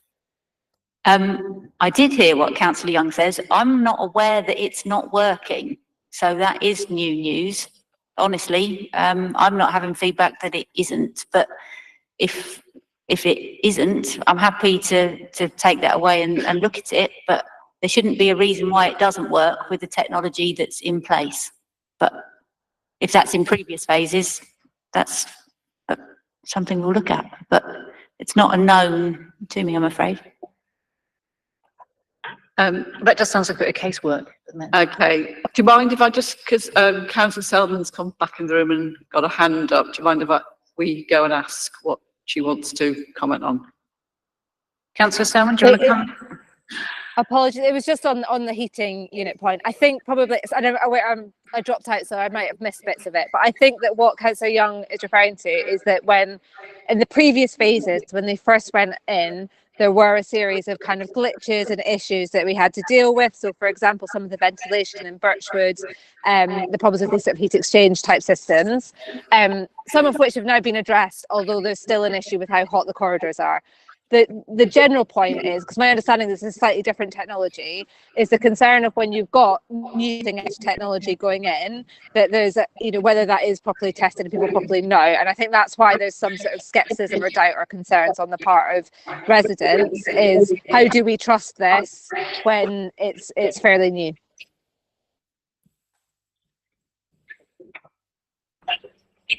It's designed by professional people, and that's all I can really say. Well, how about your energy man then? Go and tell us that it's going to be fantastic. If I can work the microphone. Yeah, it definitely isn't an issue of the sizing of the plant, of which there will be sufficient capacity and is on all the earlier phases as well. Addressing the point about the reliability of a new technology, the heat pumps themselves are not new. Applying them on residential heat networks is, but there should be comfort from the fact that it's a well-proven technology. In addition to that, as a backup, the boilers, very known technology, are sized for the full peak demand as well. So from a plant sizing perspective, there's definitely not a problem. Issues of a lack of heat on previous phases. Again, I do not know any detail of the site specifics here, but I would posit a guess that it's more related to needing some maintenance for a fault, which you could get with any system, whether it's a heat network or an individual boiler, for instance. Does that answer all the question? Yeah, that's fine. I mean, also, as councillors, we know that we walk through a lot of corridors that are really overheated. And I think so there's two sides of either the heating doesn't work or it's a massive waste of energy and the corridors are just massively hot. So it's kind of having that regulation. You want to come in on hot? Chair, yeah, I did want to come in on hot because I was in one of the Woodbury Down blocks a couple of weeks ago with the local councillors, and actually the heat was oppressive and it was quite a chilly day. So this is one just around the corner from the community centre. I believe it's a social block. What I noticed was there weren't any windows in the communal areas, so I think that made the problem worse because people couldn't get any ventilation. I mean, when we knocked on people's doors, they were answering in vests and little shorts, and they were saying, it's all right when it's cold, but in the summer, this is really very hot. It was so hot that I would have actually been quite concerned for the very young or very elderly in that block. So are you aware of those issues, and how are you going to avoid overheating in this phase? Because that was quite shocking actually, how hot that block was. And I'm aware that in the design, there doesn't seem to be any shading, in terms of things like shutters that could be put on the outside of the building. I don't know, I'm guessing relatively inexpensively, but, as the summers are getting hotter, especially that big tall building, that's going to have a lot of sun beating down on it. So how are you going to cope with the opposite, I guess, for what's just been discussed, overheating? Thank you. Yeah, taking them in turn.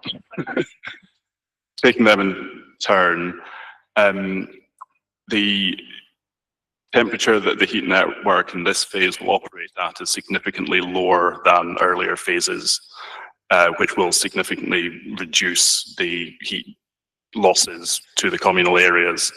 The overheating statement forms part of the application, covers the overall strategy for the corridors and the dwellings, and shows compliance with policy and Part O of the building regulations as well. Partly from that, partly from inclusion of ventilation systems within the corridors as well as the dwellings. specifically on shading. There is some from the balconies that are provided, and that forms part of the overall compliance strategy. Councillor Potter. I know I've been asking quite a few questions. I just wanted some further comments on the wind. That I know you talked about the fact that all the homogeneous massing, well, not quite homogeneous, but all the massing was an attempt to kind of deal with that. So it'd be good to have comments on that. I just put all mine together and then I'm done. Is that okay?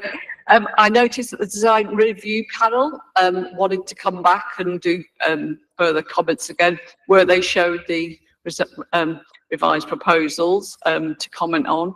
And lastly, I noticed on the sustainability feedback in 6.11.9, it is noted that a number of opportunities which would have considerably lowered both embodied and operational carbon footprints have not been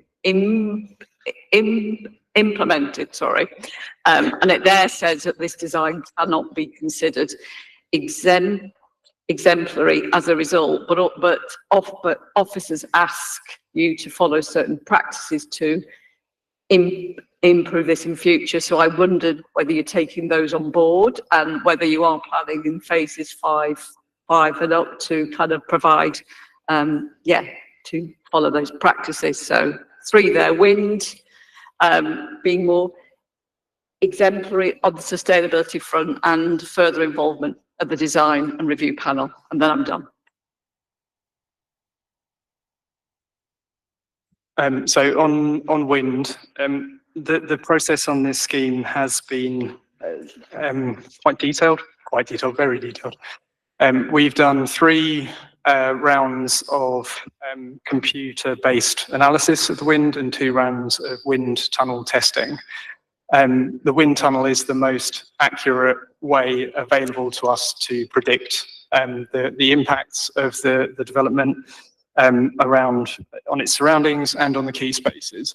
The scheme has evolved through that process, so there are a number of items that were considered to reduce what was showing up in early testing as potential issues, and that's been refined through the process. They include things like the bottom of the tower, which contains a 3-meter wide canopy around it. Tall buildings do tend to catch the wind at higher levels, and you get downdrafts off of them. That 3-meter canopy is there to disperse the wind as it comes around, particularly on the southwest side, because that's the direction of wind that we predominantly deal with in the UK. That's shown to be very successful in terms of its impacts on the central square particularly. We've also looked at separation distances between the buildings and its surroundings to make sure that there is no funneling of wind, which has shown up to be an issue locally. If you look through the documentation in the wind tunnel test, they test the existing condition and the proposed condition, one after the other, to see what are the conditions and does it show up any issues, and how does that compare to what the impacts the development has. One thing to note, and certainly in terms of the feedback we've had through Woodco, that the environment to the 2 existing towers to the southeast is windy. And there are particular points of the year where that has caused issues. That is replicated in our testing. So they do something called a safety exceedance test, which is where it shows up particularly strong gusts of wind, and are they causing issues around the base of the building. And there were 3 points around the corner of Residence Tower which were shown to have safety exceedances. This scheme, in its proposed condition, reduces the wind at those conditions to, it takes the safety exceedance away. That's not to say those locations won't still occasionally suffer from wind. It's the nature of the existing buildings. The other thing to say is about the square itself, which is and the public spaces, which are a major consideration here, because we want to make sure these are usable in the summer and pleasant places for people to be, and that will contribute to the wider estate. You'll see there's two tests done for one in the summer condition and one in the it's actually the spring, where you've got a windier condition. Throughout the summer, we are achieving sitting conditions through that square, so it is suitable to have people sitting out comfortably on tables, whether it be at cafes lining the square or using the seating. And that is the lowest level of wind that is designated in what's called the Lawson comfort criteria. You do get slightly, it moves to standing conditions in the winter, which is slightly windier, but that is a factor of the environment, and that's not unusual. So the key thing is that throughout the summer conditions, where we're expecting this to be a really well-used space, we've got ideal conditions for its use.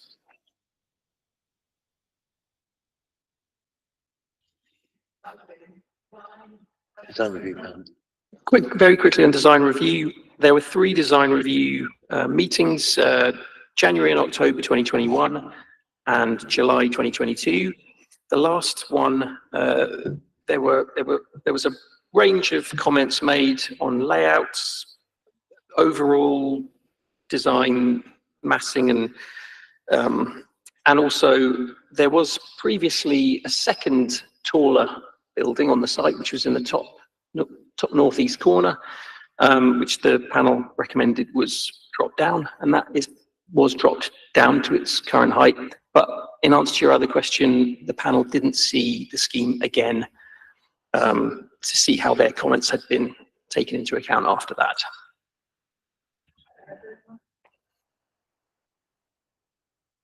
Last one was about following the recommendations that officers made to improve, your sustainability. What they suggest is closer alignment with best practice for the future phases. For instance, absolute metrics such as energy use, intensity, and space heating demand calculated through predictive modelling to be used as a baseline, etc. I think that particular paragraph recognises that the proposals for this scheme are compliant with the energy sustainability policies, which is obviously very good news. Just to pick one out, the carbon performance policy requirement is 35% reduction, whereas we're at 53%, going well beyond the minimum, getting to zero carbon as well.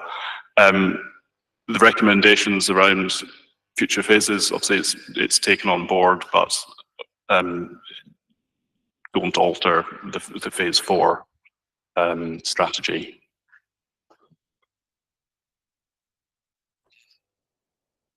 Just Councillor Joseph. Oh, Chair, can we go to officers? Sorry, to just give feedback on that. Can you hear me? Yes, you can. I can hear myself. Just to clarify, the applicant has been strongly encouraged through both clear application and planning application stages to embrace best practice. And we suggested to increase their sample of tested residential units for the energy modeling, and also using predictive modeling to make accurate estimates of their energy use intensity and space heating demand.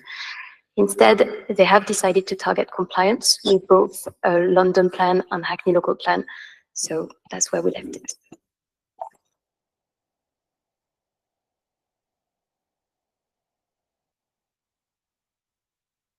Is it all right if I do 3? I'll be quick. I'll be quick. If they're your last 3. Okay, they'll be my last. All right, there we go. How about that? Thank you, Chair. Right, so one of them is on amenities. Obviously, this is a big uplift in the population, and I think we discussed this at the pre-application stage, that, there were a few concerns. Is there actually adequate provision for people moving into the area? We mentioned things like dentists, health centres, nurseries. I know there's a library, but there's a question mark around that. I'd quite like to bring in, if I may, the local councillors, because I can see Councillor Young's nodding, and they've got a good idea of what the population in the area need. If that's okay, Chair, could I direct that to Councillor Young? Can I speak? Councillor Young, if you want to talk about GP services, that kind of thing. Sure.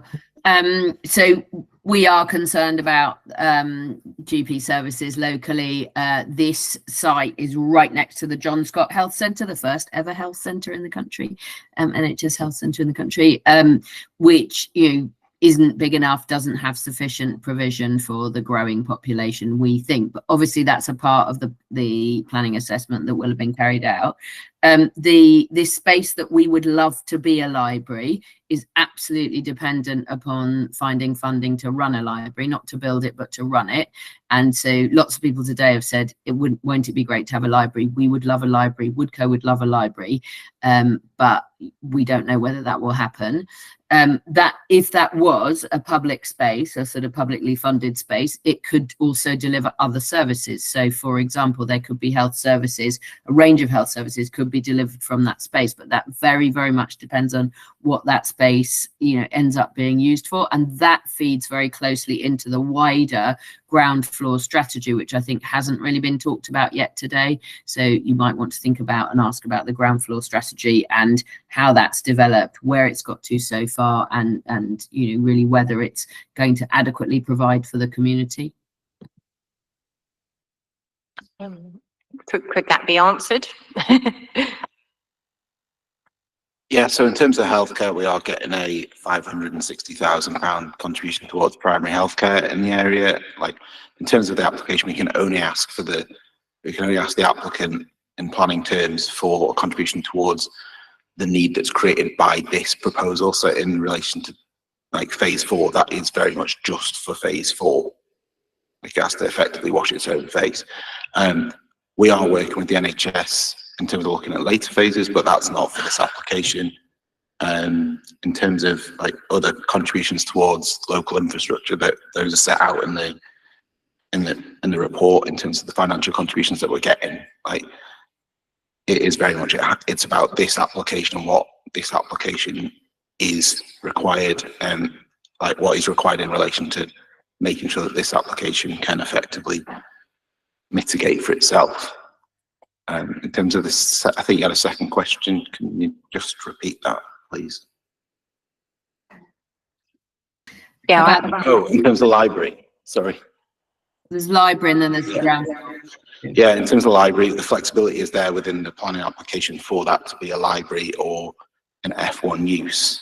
In terms of like that's for if the council or a service provider can take it on, and that like that's for further detail in terms of the legal agreement. About how that potentially comes forward. Thank you.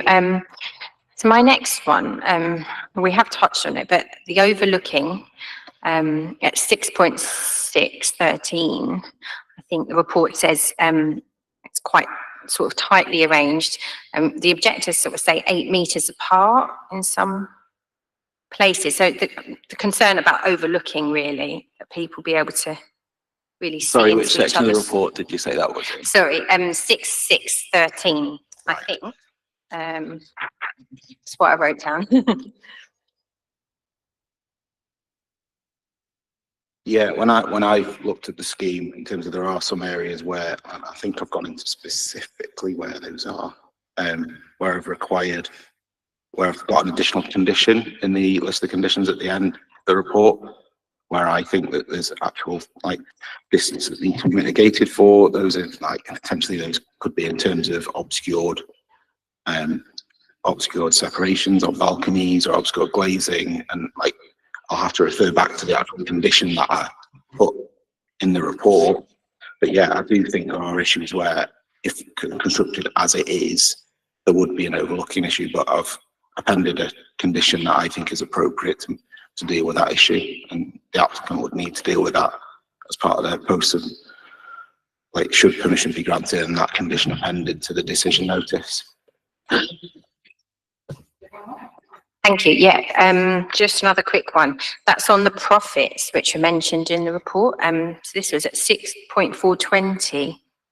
So there's a blanket profit rate mentioned that Berkeley wanted of 20%, which has sort of been negotiated down to 17.5, I understand.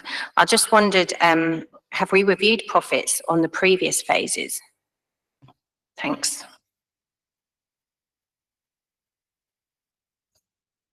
Do you want me to help? I can come in on this. So, yeah, thanks for the questions. So the program as a whole is operated on an overage basis. So where there's been profits beyond the development agreement in previous phases, that overage then comes into subsequent phases, which will apply here, and it's also recommended to apply onwards from here. So there's a recommended Section 106 obligation that relates to overage and carrying that over into future phases. Hopefully to answer the question.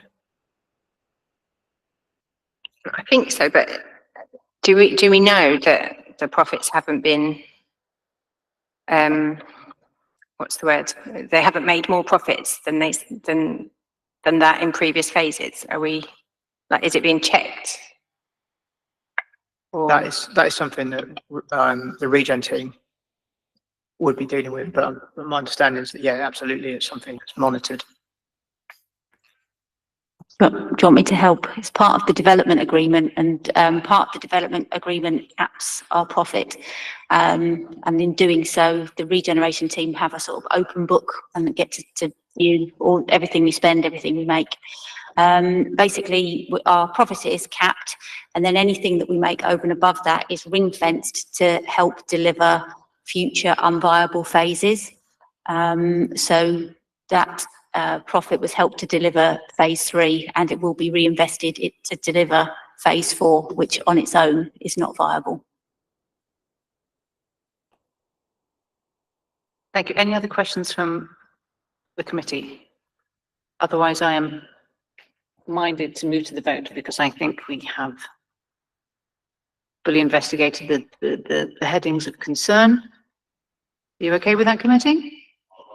So the recommendation, please. Where are we? To grant conditional planning permission subject to completion of a legal agreement and referral to the Mayor of London. Those in favour, please show.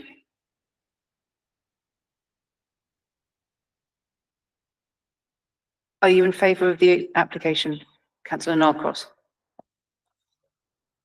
Oh, right, okay.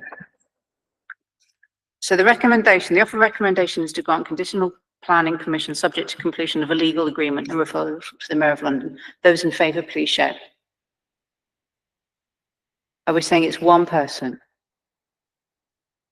One councillor? I will vote in favour of this. Those against? That's Councillor Potter and Councillor Norcross. And abstaining? You can't vote. Councillor Levy, you abstain. So with the votes against, well, I'm still, yeah. Well, we have 2 councillors for and 2 councillors against, so we're tied.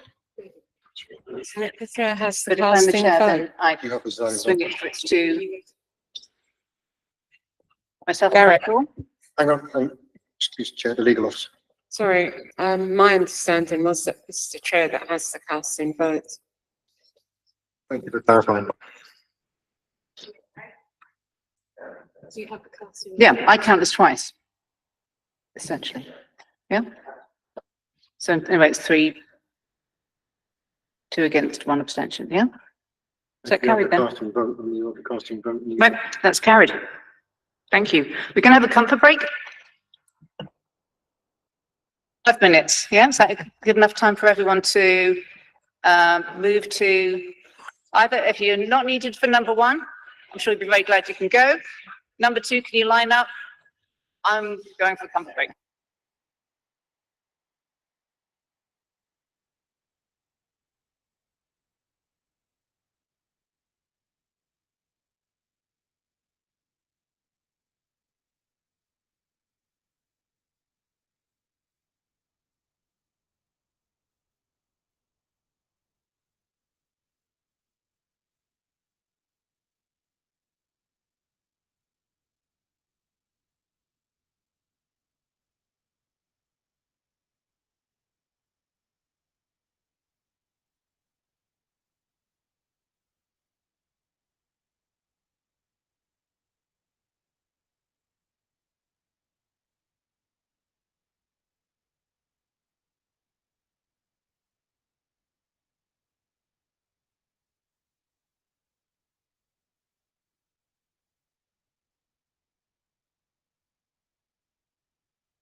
Chair, I'm conscious it's quite hot in this room. The meeting across from us has now finished, so we could possibly open these two doors to allow air circulation. A bit of natural venting, that sounds very sensible. Please open the doors. Also, there is that window in the back there, there isn't open either.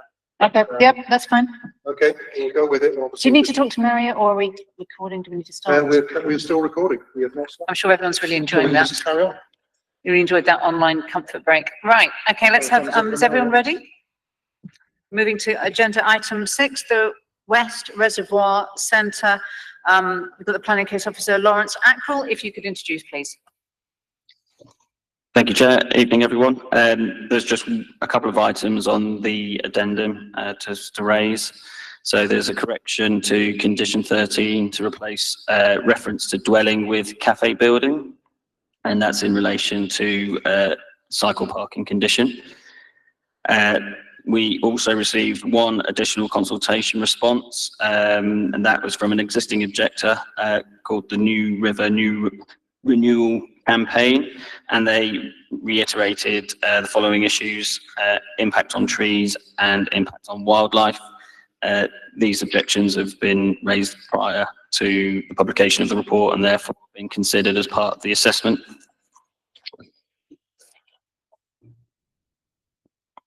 Okay, so the application site relates to the West Reservoir Centre and land around the West Reservoir. The West Reservoir Centre is a leisure centre that provides facilities for water sports, open water, swimming, a cafe and event space. The application site falls within the Stoke Newington Reservoir, filter beds and New River Conservation Area. It's partly designated as a site of importance for nature conservation and as metropolitan open land. The New River Path, which runs to the north of the reservoir, is designated as local open space and a green corridor.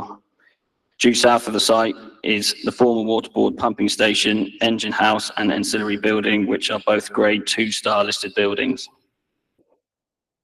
Here's an aerial view of the site with the West Reservoir Centre in the middle, and in the foreground to the left-hand side is the former waterboard engine house, grade 2 star listed buildings. To the right in the foreground are houses along Allerton Road and Queen Elizabeth's Walk, which have gardens that back onto the site. In terms of the application, this proposes an upgrade to the Reservoir Centre facilities, including a new cafe building, external changing facilities, 2 pedestrian bridges, a new footpath along the eastern bank to provide access to facilitate a new public open space, creation of an introduction to open water swimming area, new and repaired areas of fencing and substantial soft landscaping measures, including reed bed planting along the eastern bank. Here's some site photos from within the site. So the top left is from the eastern bank looking northwards. The top right is from the eastern bank looking towards the properties on Allerton Road. The bottom left is looking north towards where the location of the external changing rooms would be. And the bottom right is looking back towards the West Reservoir Centre, to where the cafe and external changing rooms would be located. Here's some site photos of the existing stepped access bridge to the south of the site, and on the right hand side is the location of where the new north footbridge would be located, crossing over to Woodbury Down. The applicant, in considering the location of the new and replacement bridges, both locations were selected to achieve accessible access routes in gently sloped areas with no steps, while also minimising the impact on existing trees and vegetation. Here's a proposed plan of the cafe building and external changing facilities to the east of the West Reservoir building, and also the introduction to open water swimming area. Here's a zoomed in version of the external changing facilities and the cafe building.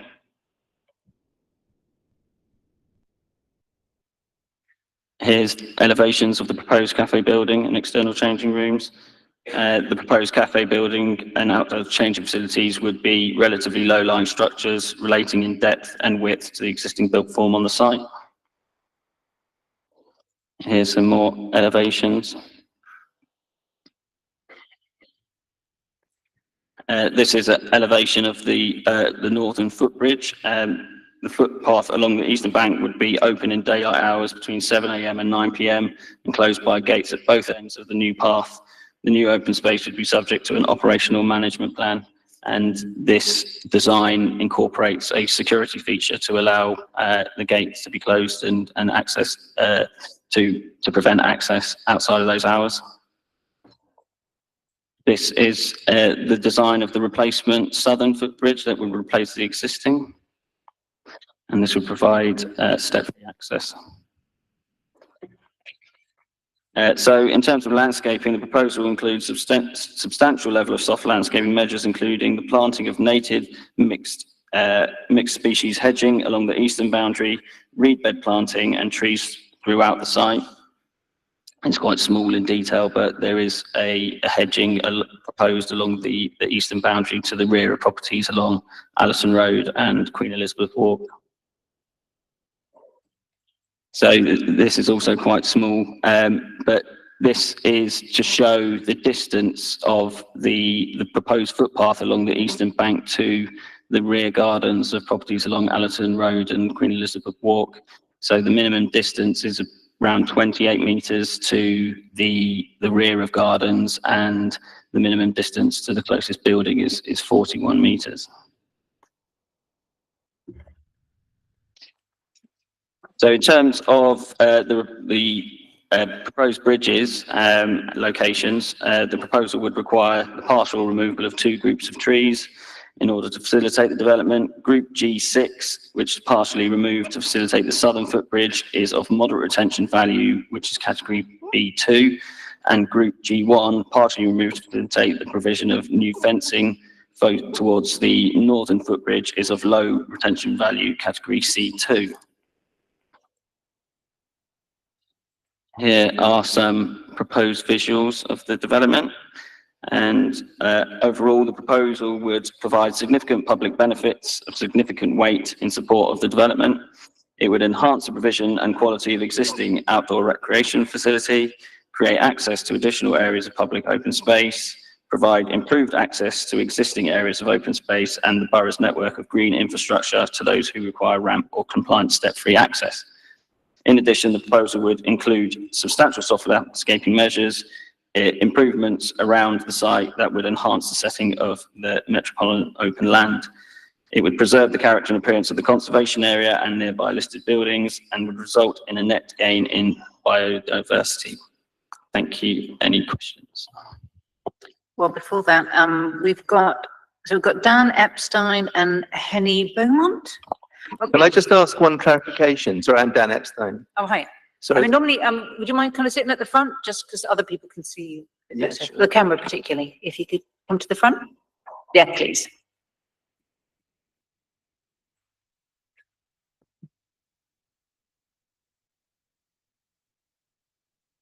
Thank you, Chair. So can we ask just one clarification, because it's quite important? The path, he just said that the path is 27, I think it was 20 odd meters from the nearest back garden. Are you intending not to provide access to the rest of the green space? Are people only going to be on the path? Because if not, that is not true. If it is, then that's great. Okay, I mean, do you want to just carry on with your We statement? can carry on, but I Because that quite, kind of but it's, sounds but like it's, a yeah, statement. but And it's, he will answer your answer at the question. Sure, sure. Yeah. So that's, you've heard Okay. that, and he'll answer that, and do you want to carry on with your objection? That'd be great. Thank you.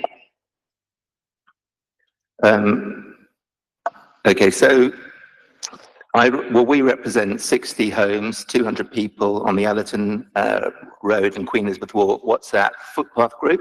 We've got 80 messages this evening, but I won't read them all out. But as a group, we question whether the vision to balance accessibility, inclusivity, rights of privacy for everyone has been properly considered. Henny, do you want to? Yeah. Is that working? Yeah. I'm here to speak. If you press off for the one that's got red. Yeah. Yeah, and then you press yours because it helps. Press the. Okay, thank you very much. I'm Henny Beaumont. I'm here to speak for vulnerable residents who don't have a voice. Dan's, am I going first? Oh, okay, yeah. Who don't have a voice. So the residents of the care home at 61 Queen Elizabeth Walk and other learning disabled residents and autistic people affected by this planning application. So I'm here to talk on their behalf. So the residents of the care home are directly affected. They are at 61. They are autistic and learning disabled residents, and they are primarily in the home. They don't go out, and they are very overlooked because of the lie of the land. You can't really see it in those pictures. The bank is much higher than the gardens. So in effect, it's like giving someone permission to stand on your back wall for them. And the manager's deeply concerned how this development will affect their privacy, security, and peace of mind. Going out for people who are autistic and have learning disabilities can be traumatic and uncomfortably public. And that's speaking from personal experience. Homes should provide privacy, but this planning is, I've just said, like giving permission to stand on the garden wall. Nothing in this plan addresses the vulnerability of this community. The guys who are doing the planning said that it was the same with the East Reservoir. The residents were deeply concerned, but the difference is that the East Reservoir is shut at 4:30 and shut on bank holidays as well. And the plans for this is to open. We haven't been given a time when it will open until, and they're saying that's why it's really successful, because the residents are really happy with it, but we're not happy with the planned proposals. Thank you. Okay, in addition to the vulnerable people living in the care home, and actually there's a number of other people with disabilities, there are also 15 tenanted homes with Orthodox Jews. They've written it in. They often pray in the back garden. They're harassed frequently in the street. There are security guards who walk up and down. So they've also got some real grievances about, or real concerns about the whole scheme.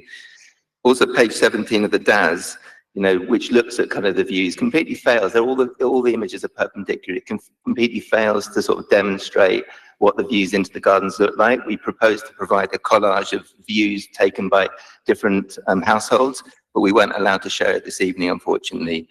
Apart from that, there's also been over 50 robberies along the road, almost all from back gardens, including, we've been burgled, lots of bicycles, etc. Opening up the route would increase the risk and make it much easier for would-be burglars to see if people are out. There are words about strengthening fencing, but absolutely no details. We think there needs to be a proper crime advisor who should advise on how to actually make our homes and the reservoir secure, because it gets broken into all the time, particularly given the vulnerability issues, and it should follow secure by design principles. We also think that it should be open, as Henny said, between 9 and 4:30. Biodiversity, the PEA says the reservoirs both provide remarkable haven for wildlife. In section 2.9, it says that the survey has limited value because it was carried out just after the area was mown. Brilliant management there, I thought. But there are a number of very keen ecologists along the street.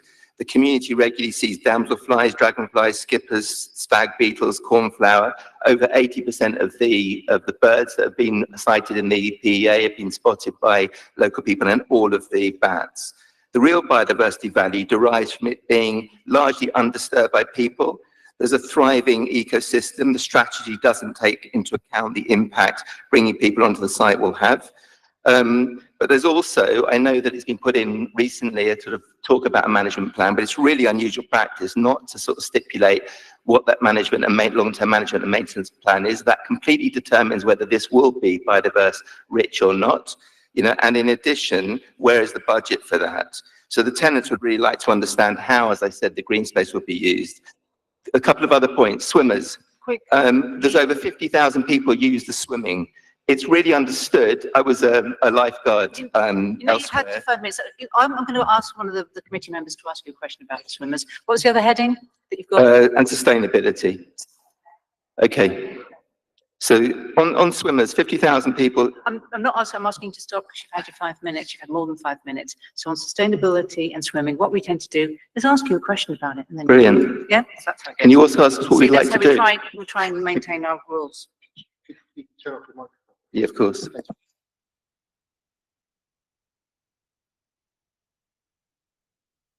Applicant, yeah, Ian Holland. Ian, yeah, you want to speak for 5 minutes? Thank you. Thank you, Chair. Yes, I'm Ian Holland. I'm Head of Leisure Parks and Green Spaces at the Council. The West Reservoir Centre is located adjacent to 23 acres of water and a 30-acre site.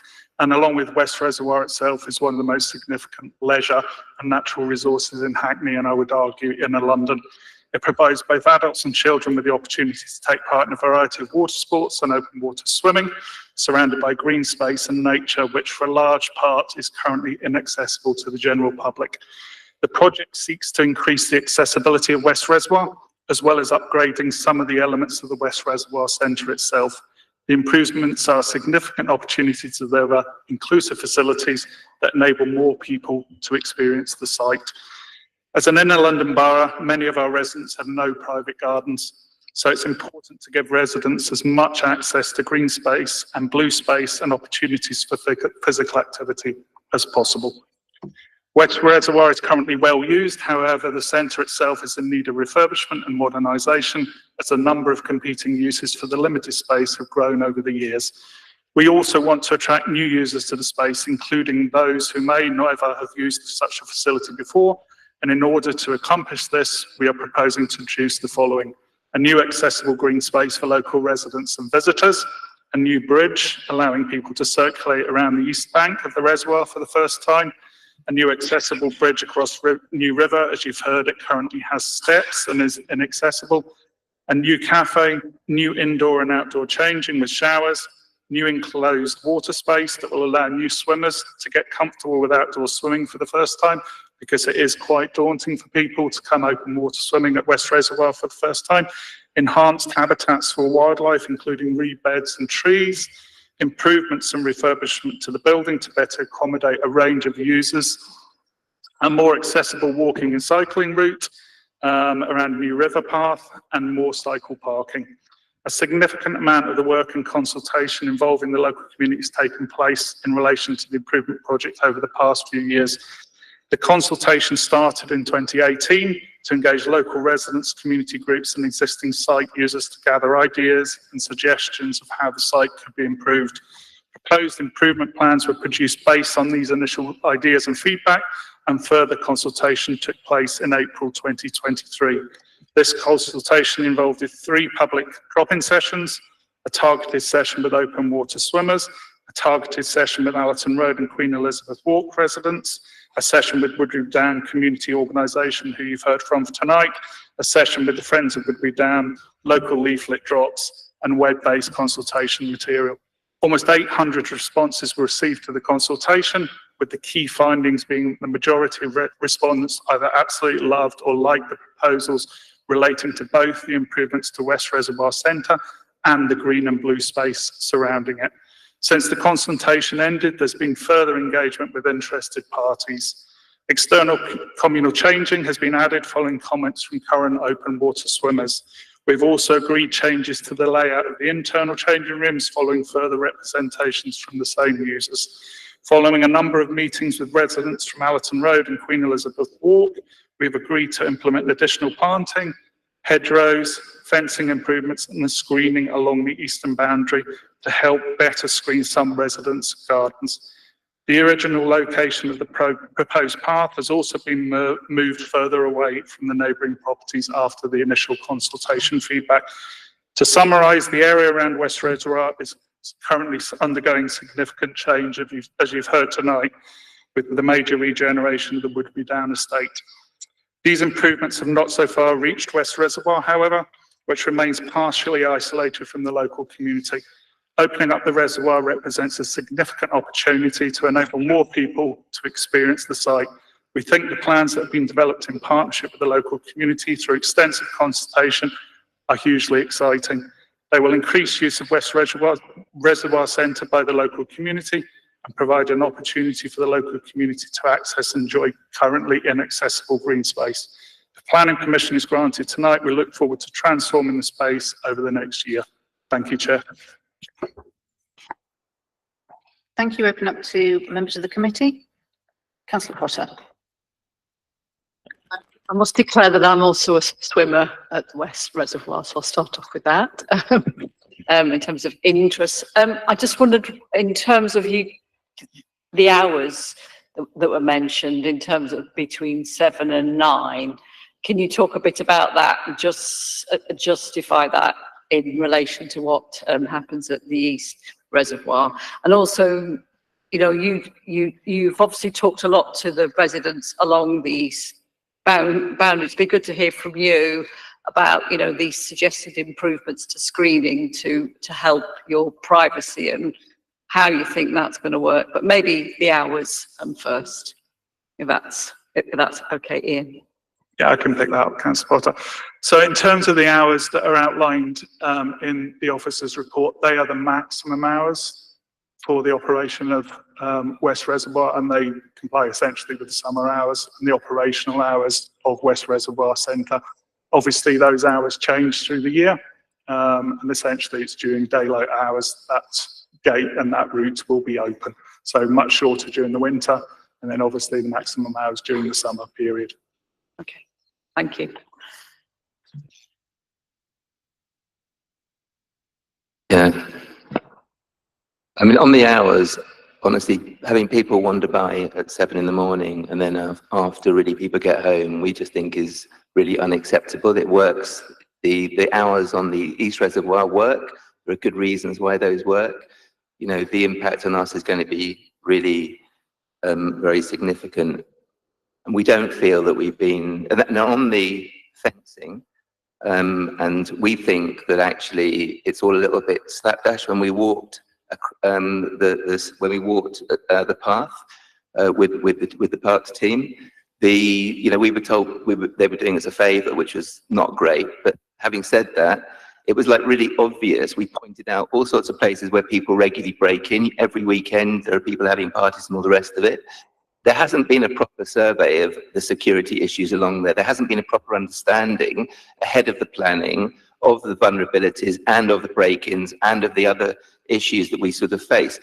We can, I'm sure, come to a kind of proper solution, but it requires a proper security advisor to help us actually take the right measures. We're not experts. They're obviously not experts. So some proper approach needs to be taken in line with Secure by Design. You're making all sorts of families much more vulnerable. We appreciate the additional fence, but we actually think it all needs to be done in a very different way.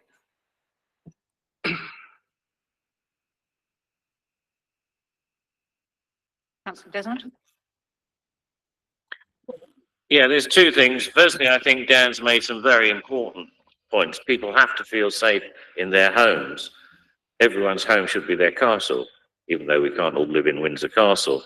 So I think it would be a good idea if we could get a crime prevention officer just to look at the provisions you're intending to make. Would you be willing to do that, Ian, to reassure the community? That would be subject to our decision tonight. That's point one. The second thing is, I'm concerned to read, although it may not be purely a planning consideration, but there's a petition of some 2,300 people who are worried about the existing cafe. Could the contract, I don't know what the arrangement is with the existing cafe, but could the contractor not be given a chance to operate in the new cafe, or why are so many people signing this petition? I'll pick up the cafe point first, Councillor Desmond. That's not a planning matter, I would suggest, and is a management issue, but the cafe operator of the existing cafe will have the opportunity to tender for the operation of the new cafe. Ultimately, they have the ample opportunity to bid for that operation, and it's a standard route we apply in all our parks and green spaces, and GLL apply in all their leisure centres in terms of cafe concessions. In terms of Secure by Design, I would suggest that we have made quite significant additions to the plan in terms of planting, increasing the height of the hedges we were planting, so there will be more immediate screening for the properties. I would also, I suppose, note that this is metropolitan open land. And as such, and planning officers will tell me whether I'm correct or not, we don't need planning permission to open up metropolitan open land to public access. And I would argue that the benefits are significant to opening up a new public green space to the wider community, as was evidenced in the public consultation where the plans were heavily supported by the local community and existing West Reservoir users as well. So I would say we've listened to the concerns of the residents. We will continue to listen to the concerns of the residents. We put additional planting along the fence line. We've agreed additional fencing, and we've also agreed to put more mature hedge planting in to provide immediate screening for the small number of gardens that are directly impacted by the work, and we've moved the path further back as well. So I would say we've gone above and beyond in terms of the original plans, listening to the concerns of residents. And I would remind members, and I would remind the committee that this is metropolitan open land. Yes, Councillor Potter. Just to go to the objector in terms of, you had some additional comments from the swimmers and also the on the sustainability angle, I think. Thank you very much. The real jewel in the crown of this place isn't the green space. There's lots of green space in the area. We've lived there for many years. The real jewel is the 50,000 people who swim in the water. It's one of the best open water swimming places in the country, actually. You are in grave danger of putting a path within 10 meters, less than 10 meters, as you can see it up there, of the waterway. There are three reasons, and they largely come from, firstly, lewd and nasty behaviour, actually, with people sort of shouting from the path at women, particularly, who are swimming. The response in the planning application said that that wasn't an issue from the dock, but that completely misunderstands the position. At the dock, there are lots of swimmers, there are lifeguards, and there are lots of people. So it's self-policed. It doesn't happen. We've already seen during lockdown, there were lots of people swimming. When people walk along there, they chuck stuff at swimmers often. They were kind of rude. You had all sorts of abusive language. If you have just a few minor incidents, you're going to ruin the best swimming facility in the country. That is a much bigger prize than the walking. We tried to make that point, it hasn't been listened to. The second thing that it says on page 55 of the planning report is that members of the public jump into the water, causing the GLL lifeguards to have to extract everybody, including, I think it goes including offender. It then takes about half an hour. There's 12 people every 10 minutes using that place. It is 50 people in the swimming pool at one time. 30 minutes, you completely then backlog everything. But the real problem is that a path 10 meters, less than 10 meters from the water, allows people to simply slip in, and they can slip in behind the reeds because you can't see people on the bank if you've got the reeds when you're in a canoe, and that's the people who are lifeguarding. So you're going to create another issue for yourself. And then access to the, so those are real problems. And we're really worried that you're going to have a problem. Sorry?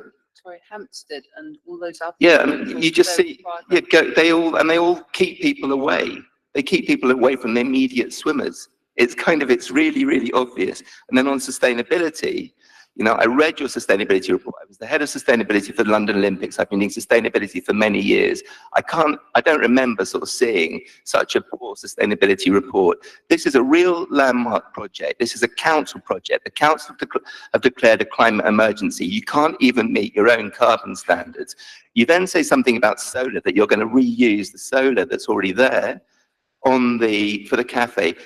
You're already going to be using more energy rightly, because you're going to get more use out of the main building, and then you want to apportion some of that solar to the cafe. It doesn't add up. Frankly, there's plenty more you could do with solar. We also run solar, Stokey Energy solar. It's really quite woeful, and it's really quite surprising from a council that you have put forward a proposal that doesn't meet your own standards. Can I add something about swimming? About swimmers, yes. You asked a question about swimmers? I think one of the main problems of swimmers is the price point. I mean, if it wants to be more accessible and opened up to more swimmers, then something needs to be done about making it cheaper. So finally, the question, the question we really have to ask is, there was never an option about putting the path on the west side. I tried to show a photograph of that. There's another photograph of gardens, which I think is in the thing. I tried to show a photograph from Berkeley Homes showing runners on the west side. We also took a number of photographs I tried to share. If you put the path on the west side, and I know it doesn't go direct to the cafe, but it goes directly to the climbing wall, to Clissold and to other places, you would end up not having a conflict with residents, not having a conflict with swimmers, having a much more interesting walk, actually, a more direct walk, and it would take people off a very fast path now that cyclists use along Woodbury Down and take them up onto the green, onto that green route. It just seems weird. Not that you haven't chosen that, but it was never even an option. The options were about where you wanted the bridge. The consultation was about where you wanted the bridge. It wasn't about, fundamental issues. There were no real presentations about alternatives. If you ask somebody, would you like ice cream? They'll say yes. That's what it was like, the consultation. Okay, thank you. Any other questions? I've got a question about the changing facilities. Just in that the new outside changing facilities, I'm just going to say it's just very male, female, and they're kind of like the big hall things. So it's all kind of a bit open and no privacy. I'm just going to say from personal experience, I really like London Field Slido because it's all private cubicles and everyone's got their own space and it doesn't matter who or what, or maybe parent and child, but everyone has privacy and you don't seem to have lockers, and it's outside, so I'm taking it it's not heated. And anyway, these are really hardy people because they want to go swimming outside, so they like being outside and being in the cold anyway. So it was just the changing room facilities seemed kind of old schoolroom, whereas London Fields Lido is really good for just having absolute open access, but good size individual private cubicles. I just wondered why you didn't go for that idea. I suppose that just coming back on some of those points and the changing as well, I suppose I would remind the committee that the majority of open water swimmers and the majority of respondents to the consultation liked or loved the proposals. And I think that's quite important to capture. In terms of changing, Councillor Webb, we've tried to create a balance. So we've listened to existing users. So there is male and female external and there is male and female group change, but there is also cubicle opportunity within the village change area. So we've tried to create a balance of changing opportunities. And I think it was just a cubicle, it was a cubicle opportunity. So it wasn't just male and it wasn't just female and it wasn't just open barns. Hey, everybody, we're changing, we actually can build in. It's just that I'm surprised that there isn't any on the outside provision when you're building it and it's new. So it seemed like fairly easy to stick a few cubicles on the outside as well. That was a direct response to the feedback from existing open water swimmers around the outdoor change and the indoor group change, which they wanted to create that community feel that they have in the existing facility, but also we put the cubicles in so there is that choice. And I think the changing provision as part of the development is quite important, because the purpose of this scheme, or one of the purposes of this scheme, is to try and make the facility more attractive to more people. And the current arrangements for changing aren't necessarily attractive to everyone, which is either changing outside on the pontoon or changing in one individual space. So this gives people an opportunity to choose the type of changing they want. There's 3 different types of changing, and there's shower provision in all of those different changing options. That's what I wanted to check. Okay, Councillor Levy. Thank you, Chair. Can I just ask the objectors whether they are in any way persuaded by the council's offer to for heightened security, and stop overlooking by the measures that they propose? So it comes back actually to, at one level, to my first question, which is, what is the intention for the grass then between the path and the edge of the bank? Because if you're if you're allowed to access it, have picnics in it, etc., you look straight over into bedrooms, bathrooms, and you know, and gardens and into the. So if you keep people back onto that path, but we think that creates an issue with the swimming, but that's another, you know, you can deal with that elsewhere. If people are not allowed off that path and people are, and there's actually a maintenance and a management security provision to keep people off it, then yeah, you're 27 meters away and you've got the hedge. It doesn't deal with people breaking in. So that also, you know, that fence has been a problem for quite a while. That also needs to be dealt with. Can we have the officers talk about impact on neighbouring properties, please? Sorry, what, with regards to security or? Yeah, just impact. So in effect, as mentioned, the opening up of that space in itself wouldn't require planning permission.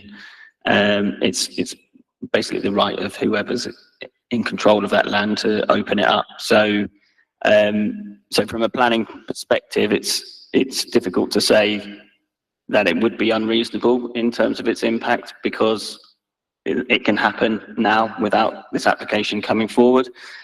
In terms of the plan that was shown on the presentation, that was showing from the path. I'll just go back to it. That's just to highlight kind of where the majority of people would be using that along that path. There aren't any restrictions as part of the submission to restrict the use of the rest of that land, but there is additional soft landscaping measures that are proposed. In terms of security, it's difficult for us to say with any certainty that opening this up would increase security risks over and above the existing site. Obviously, it would be used more, so it could be argued that it would prevent more crime from natural surveillance and from the use of that area, similar to the objective in terms of the other side of the reservoir. It's kind of self-policing. So there's kind of, from our perspective, there's no reason why this wouldn't self-police itself in that regard, in terms of lewd behaviour that people might conduct in along that path. We can't really prejudice to say that the scheme would result in that. It's improving security in terms of fencing, and yeah, it's from a planning perspective, it's very difficult for us, given what can be done without the need for planning permission, to say that it would result in unacceptable loss of privacy and security issues. But if you have people walking all over that, you're going to lose biodiversity. Stop, thank you. The whole site is secured, so we've got gates and it is locked at night. You are putting in landscaping, you're putting in more trees and bushes along the way. Okay. Any more questions from the committee? Then I'm happy to move it to the vote. Those in favour of this application, I will have to read this, don't I? Recommendation the committee resolve to grant planning permission subject to conditions and completion of legal agreement. Those in favour, please show. Against? Abstentions? One abstention. Thank you, that's carried. All right, so can we move to the next item, please? Agenda item 7, 53 North Church Road. The committee has seen this one before. It's the proposal for installation of photovoltaic panels. Yeah, no, I remember them. It's your moment. So can I have a quick change, please?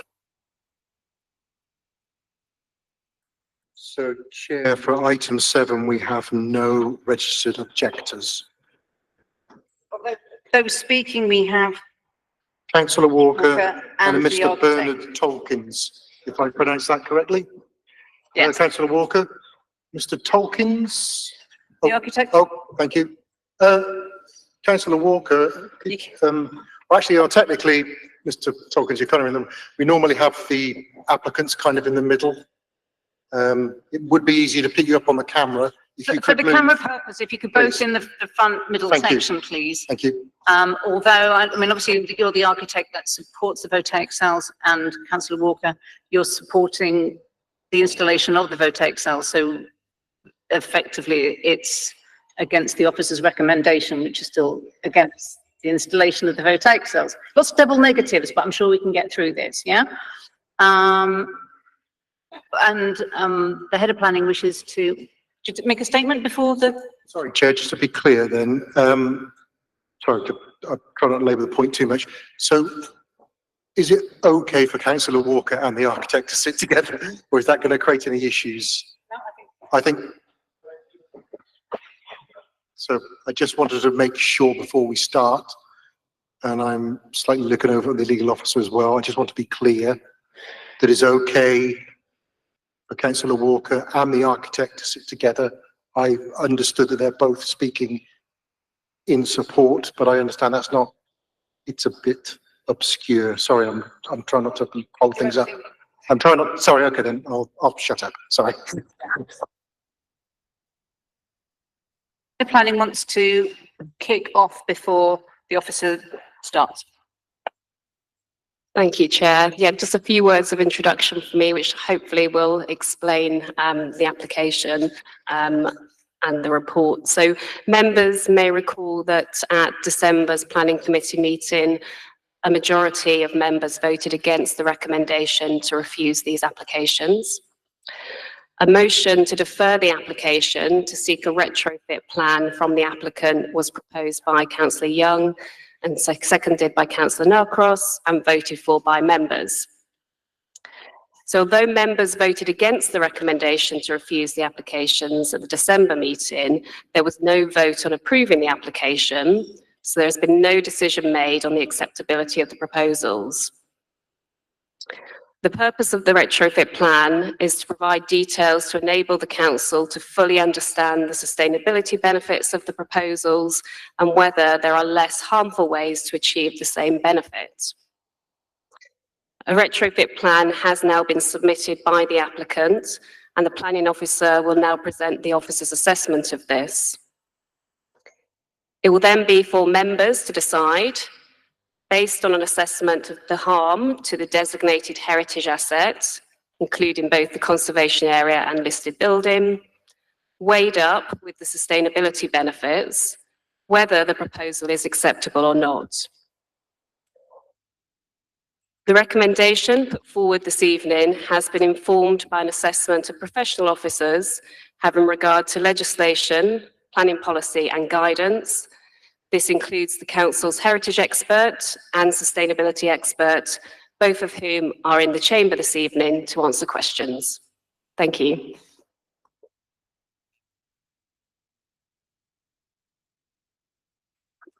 Can you hear me?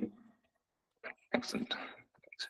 Good evening, Chair. Good evening, members. Item 7 relates to a planning and listed building application for the installation of solar panels on the side and rear roof slopes of a dwelling house.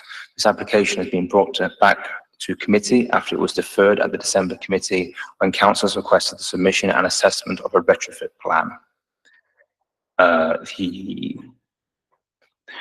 The application site relates to a Grade 2 listed building located to the south of North Church Road within the de Beauvoir Conservation Area. Here you can see the application site outlined in red. Each house in this group is two stories with a full height basement and is 2 windows wide. They are constructed of stucco with low pitched hip slate roofs. They are statutorily listed as nationally important examples of housing from this period in a planned estate. They are listed in their own right, but there is considerable group value with the composition and uniformity of these properties. Moreover, North Church Road is also notable for its consistency and high quality architecture. From here, we can see the rear of the site showing the hipped roof above the main dwelling house and the flat roof of the rear outrigger. It is clear that the properties on North Church Road and indeed in the wider de Beauvoir Conservation Area do not feature any solar panels on their pitched roofs. The proposal will install a total of 10 solar panels, 5 to the rear roof slope and 5 to the side roof slope. Both of these roof slopes are visible from the public realm, as illustrated by the photos on the following slides. The proposed solar PV array will deliver a total of 3,600 kilowatt hours per year to cover the household's annual consumption of 3,578 kilowatt hours per year. It is worth noting that the 5 PV panels placed on the east-facing roof slope will generate 50% less electricity than the ones installed on the south-facing roof slopes. This is not surprising, as southern orientation typically benefits from more solar radiation than east orientation in the northern hemisphere. The proposed panels would stand proud of the roofscape by 15 centimeters, and their framing and smooth reflective surface would make them stand out as modern and incongruous and unsympathetic additions to the original roofscape of the listed building. Furthermore, the large area of solar panels would partially obscure the historic roof slates of the roof, representing a reduction in the quality of materials. The 5 PV panels proposed on the east roof slope will be visually prominent when walking east to west down North Church Road. It should be noted that rarely do you experience buildings directly face on, but in longer views, and so the significance needs to be understood within this context. Also, 5 PV panels on the south-facing roof slope are visible at the rear from the adjacent properties of Deacon Mews. After the December 2023 committee meeting, Historic England issued further guidance on the 25th of March 2024 on the installation of solar panels to the listed buildings, stating if the installation will harm significance, alternative options should be considered. Some heritage assets will not be suitable for PV installations, for instance, listed buildings where the only practical location for panels is a prominent roof slope. This further affirms the assessment made by officers in December 2023 committee report, where the installation of PV panels to the east-facing side elevation is considered to result in harm to the significance of the pair of semi-detached villas and the overall group value of neighbouring properties. The roof slopes remain not largely unaltered, and therefore any alteration needs to be considered sensitively to ensure that the elements that are special and of national importance remain so. Following the December committee meeting, the applicant was asked to provide a retrofit plan which demonstrated that the energy hierarchy in the London plan had been followed by prioritising a fabric-first approach and outlining any harm to the listed building caused by potential works.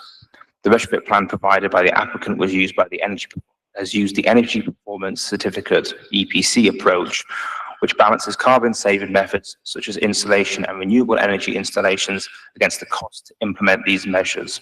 The retrofit plan explored a range of measures to improve the energy efficiency of the dwelling house, but concluded that the proposal to install solar panels on the side and rear roof slopes was the approach which saved the most carbon and was the most cost-effective. As to be expected, it showed the energy efficiency of the solar panels on the south-facing roof slopes were more efficient than the solar panels on the east-facing roof slope, and the total energy produced by all solar panels would be sufficient to cover the household's annual energy consumption. That did change, didn't it?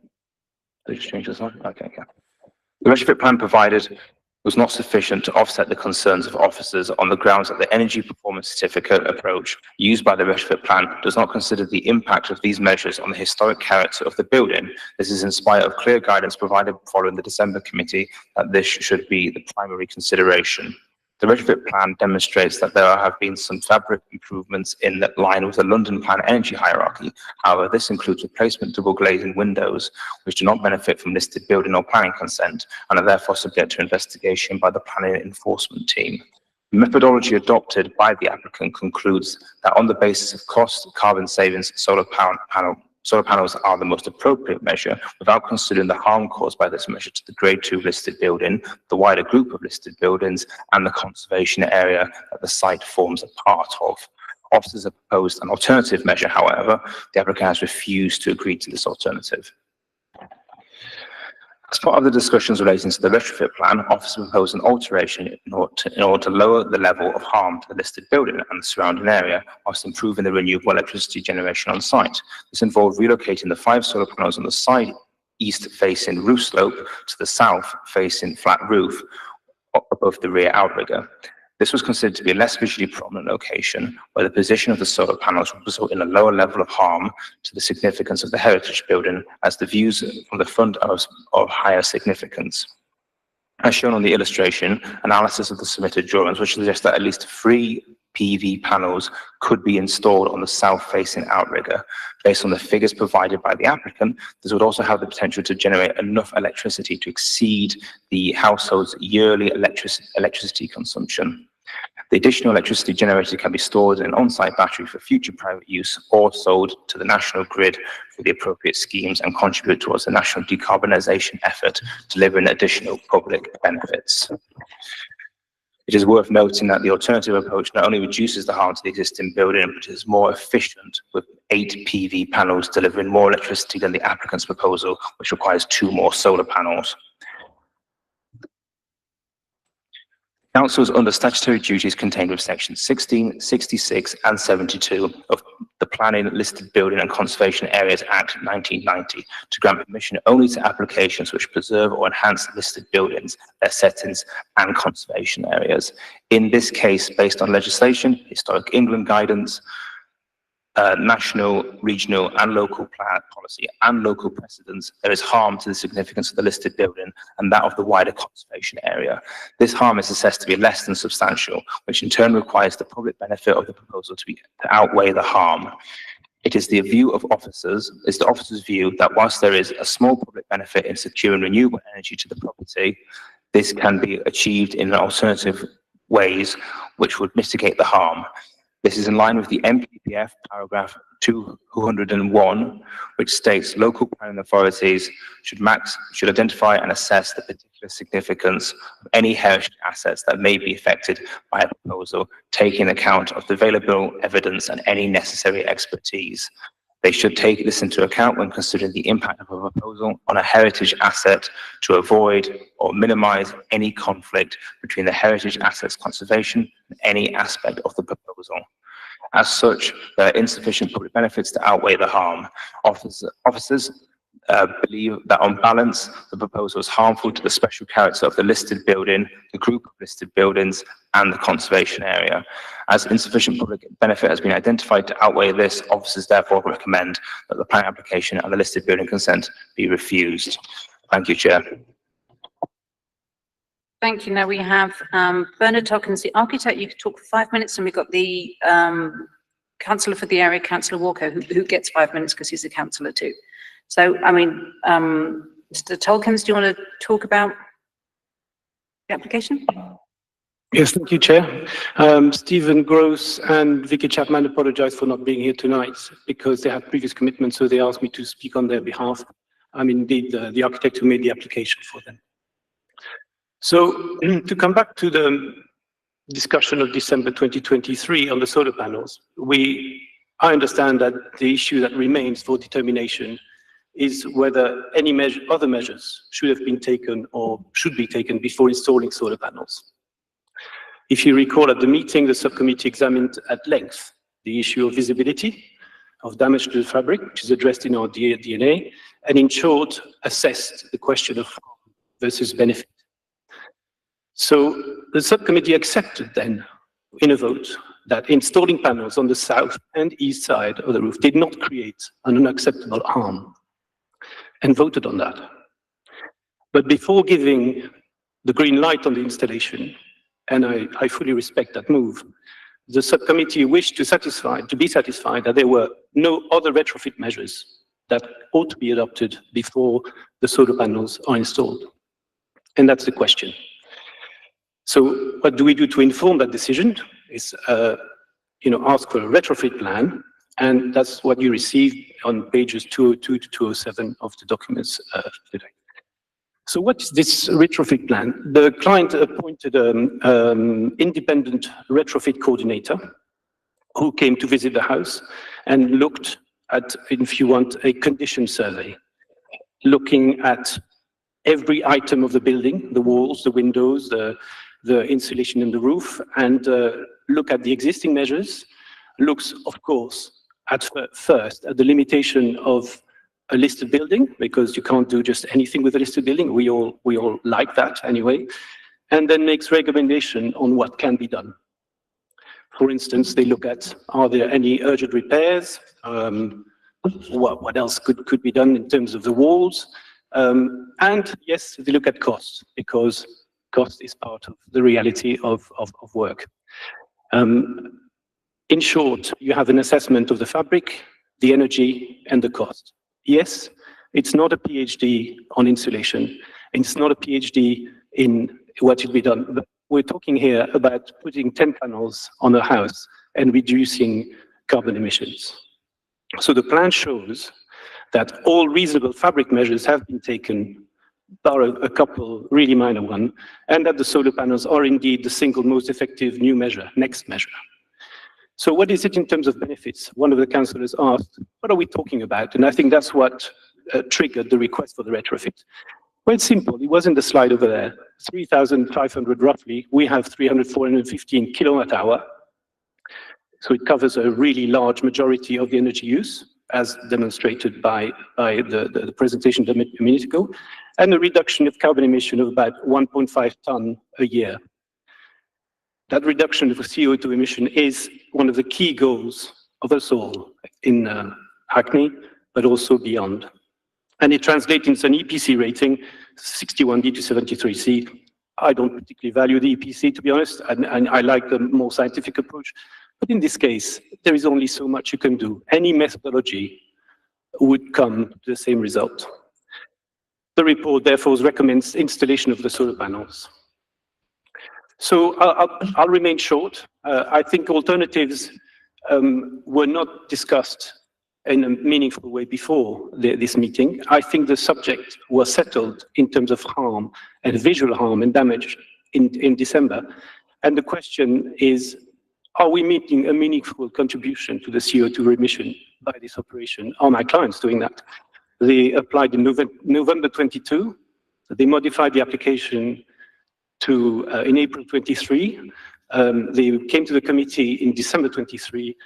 They're now in front of the committee in 2024, and they would like the committee to grant this application. Thank you, Chair. Thank you. Councillor Walker, do you wish to say something? Thank you, Chair, and to the committee for inviting me to represent tonight. The committee will be aware that Councillor Billington gave a representation, I think, at the last meeting in December, and our position hasn't changed, and the recommendation to reject this application is disappointing. While I know that from the planning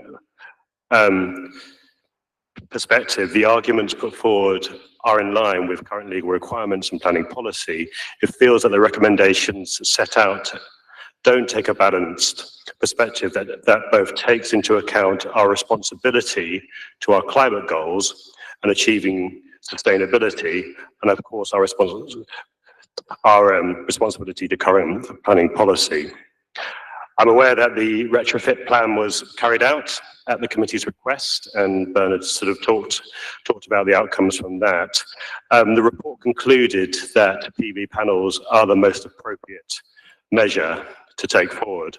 However, I do fully appreciate that this issue falls under national legislation, and that under heritage laws and the explicit need for the preservation of a heritage building like this one, there are legal requirements that have to be upheld. But I believe that this has been fully carried out and applied throughout this application process, and there has been no evidence to suggest that this has been contravened in any way. What I do want to briefly speak about tonight, though, is how, as a council, we are ensuring that we are doing everything we can to align our planning policy to our climate action plan, which is directly relevant to this application. Why am I talking about the climate action plan? Well, it clearly sets out in the strategy that we are committed as a council to put forward new guidance on achieving retrofit and refurbishment in conservation areas. Together, we must encourage and support all organisations and residents across Hackney to prioritise planned investment in climate mitigation and adaptation. De Beauvoir has a significant conservation area with a wide variety of housing stock.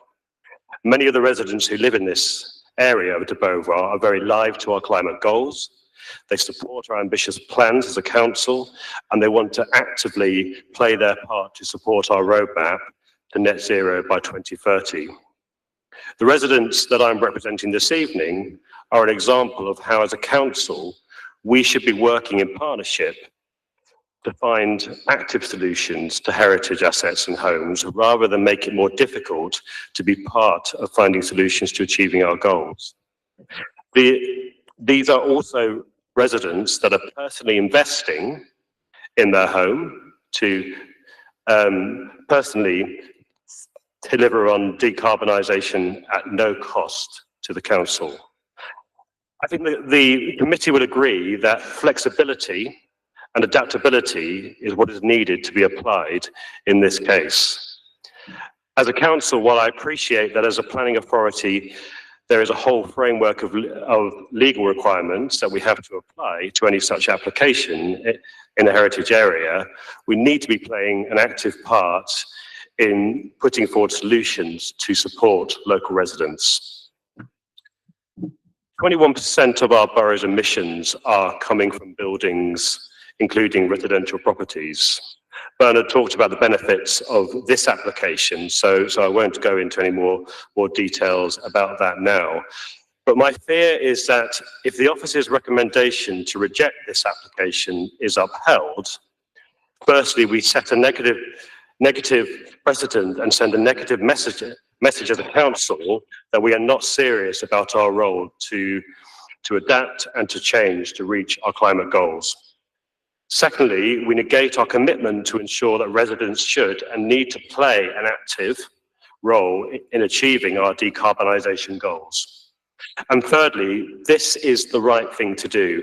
I understand that the Climate Action Plan is not a statutory plan and can't override any legal requirements. However, it is my view, having been to the property and spoken at length with the residents in their efforts to conform with requirements, the recommendations set out show a lack of flexibility and unwillingness to adapt in light of the council's wider commitments. Finally, can I draw your attention to paragraph 3.5 of the officer's report, which I think is at page 160, where the report talks about, and I quote, the limited public benefits of providing a sustainable source of power. Can you wind up, Councillor? Sorry, say again? Can you wind up? Yes, I'm winding up now. Given this administration's policies on the climate emergency, I'm concerned about such a statement being made in this report. I fear that many committee members may not have noticed this, but I think it deserves attention should we all be committed to ensuring that policies are aligned to our climate ambitions going forward. Thank you very much. Committee, Councillor Potter. Councillor Walker, I think we all share your. Sorry, I think we all share your, climate, ambitions, and I'm sure the planning officers do too. My question is, it appears that planning officers come up with a suggestion of the solar panels being positioned on the out rigger 2 and not on the east part, which would exceed the the capacity, but also still meet the heritage concern. So I'm concerned that the applicant didn't engage with officers on this. I mean, that would then meet the ambitions of our climate agenda, but also keep within the heritage restrictions. So I don't know whether you could answer that, please.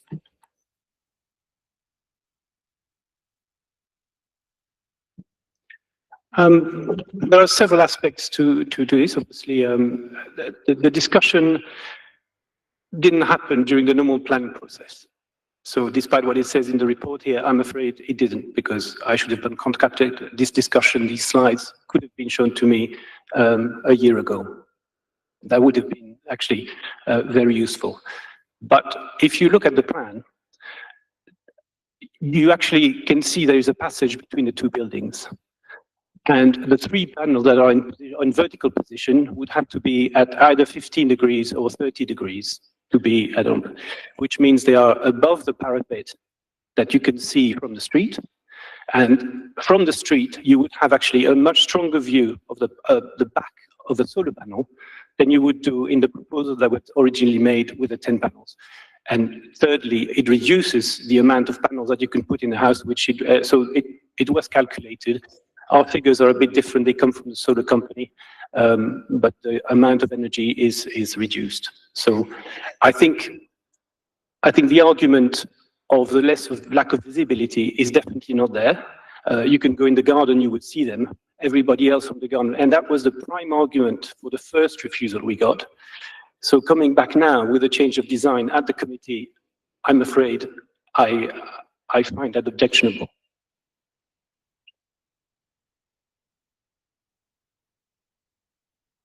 Okay, Councillor Desmond, let's just work our way around. Well, as you know, the last meeting in December, I made it clear that because the particular view and perspective from the street isn't greatly impinged or in any way reduced, I had no problem with this given the climate emergency. I wanted to ask the legal officer, though, if we support the application and go against the officer's recommendations, would that in any way create a precedent? Because I have to say that if the property were in a different position and it were clearly visible and it were significantly detrimental, I might have a different view. Yes, if you want, accept that one. What I would like to remind members tonight is that the law requires that any decision you take should be made in accordance with the development plan, unless there is a material consideration. Also, you will need to be prepared to explain in full your planning reasons for not agreeing with the officer's recommendation, which should be set in the context of the development plan or the NPPF and other relevant policies. If you decide to go against the officer's recommendation, there is a chance of an appeal. The decision that you make tonight can be construed as being observed. And there are also possibility of award costs against the council. So it's quite serious and you need to take stock of what you're going to do tonight. That's the main thing. Councillor Narcos, Thank you. Narcos, you indicated. So I had a couple of questions. The first one was, I'd be interested to hear the officer's response to the points about the alternative plans that were raised by the architect, just to get your perspective on how that conversation was done and the sort of the claims about it being potentially more visible and more harmful from various views of the property. And then my other question was around the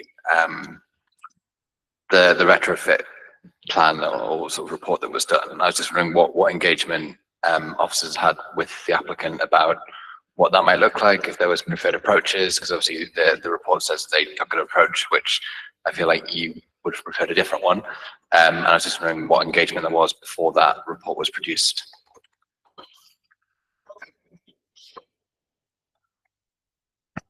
I'll touch upon your first one regarding what Bernard just said. I think we openly disagree about the impact on the views. Christine, your microphone as well. Sorry. I think it would be our view that putting them on the outrigger would lower the impact and lower the harm.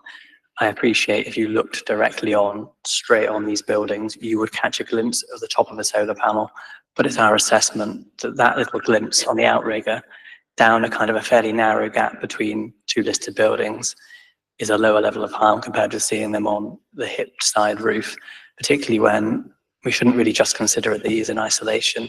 These are a group of 4 semi-detached villas. So it's how you appreciate that hipped roof on all of them. And if the minute you start adding additions to one, it kind of breaks that uniformity up and causes that level of harm. And the way we've approached it is that it's kind of a higher level of harm on your principal facade, i.e. what you see from the front, which in this case is the front of the building with the most ornate stucco work and that side hipped roof. But on the back, we appreciate there's been more variance and more change.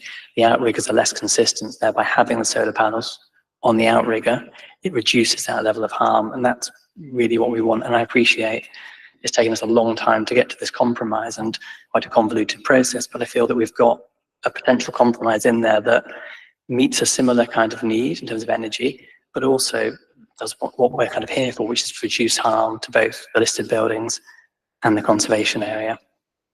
And then with regard to the retrofit plan, the issue is there isn't kind of clear guidance on how a retrofit plan works for a listed building. So we created an idea about using, Louise and I created a strategy based on the London Plan energy hierarchy, i.e. your fabric first, demonstrating your buildings in a really good condition, and then go through your quick kind of easy wins, i.e. fabric first, and eventually ending up at renewables, which is how we ended up. We've also, within this time, we've also had that new guidance from Historic England that's come out suggesting that we don't put solar panels on your kind of principal facades necessarily, and look at finding less harmful ways, which is what kind of prompted that kind of second stab at how can we reduce harm within this proposal while also allowing us to kind of adapt to the climate emergency. We're very aware that I don't want to refuse everything. I'd much rather be able to find a compromise where we can have ways forward. And we have a lot of examples of listed buildings in Hackney with solar panels, even our own town hall, the Grade 2-star Hackney Empire. We're not inflexible on it. It's, can we get a situation where we can preserve or reduce the level of harm while also meeting those needs?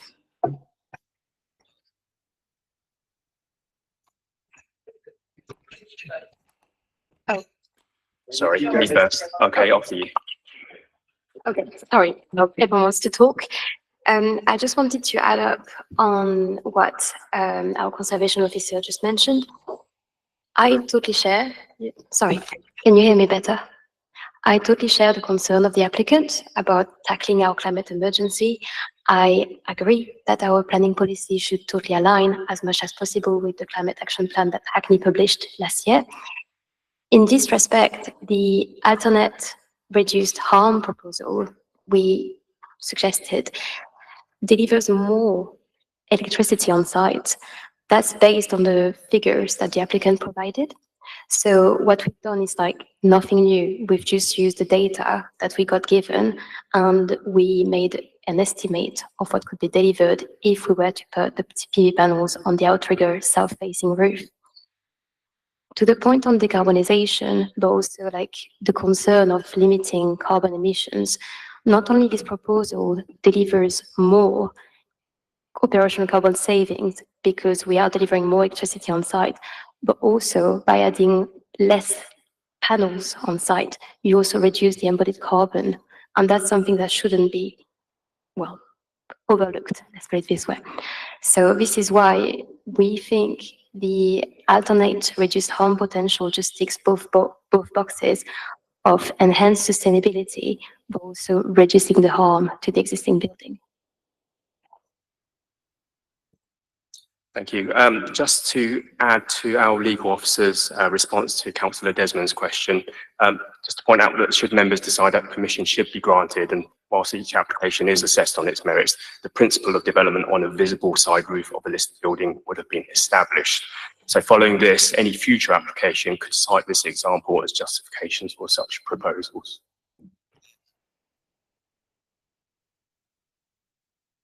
Councillor Potter. I just wondered whether you had any thoughts, Bernard, about the use of EPC for, to examine the potential for retrofit, and whether, in your view, you think that's a thorough approach to establish what is the most appropriate kind of set of measures to take.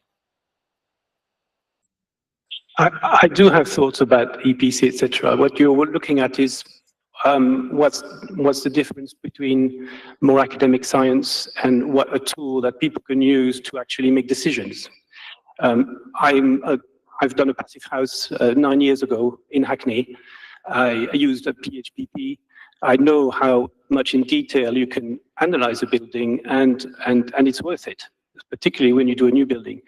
I would even say it's probably worth it when you do a retrofit. But you know, you can't ask everybody in Britain to go through PHPP and do a full deep retrofit for their house.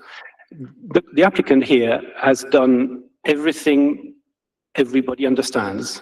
He studied their loft, double glazing in, they did in 2009 or even before.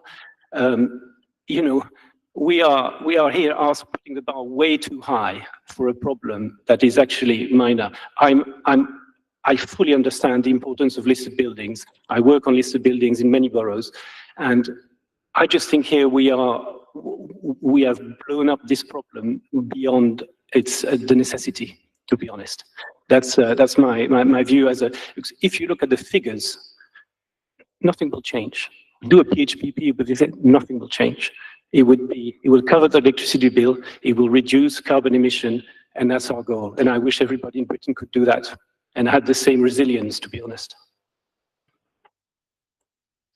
Okay, committee.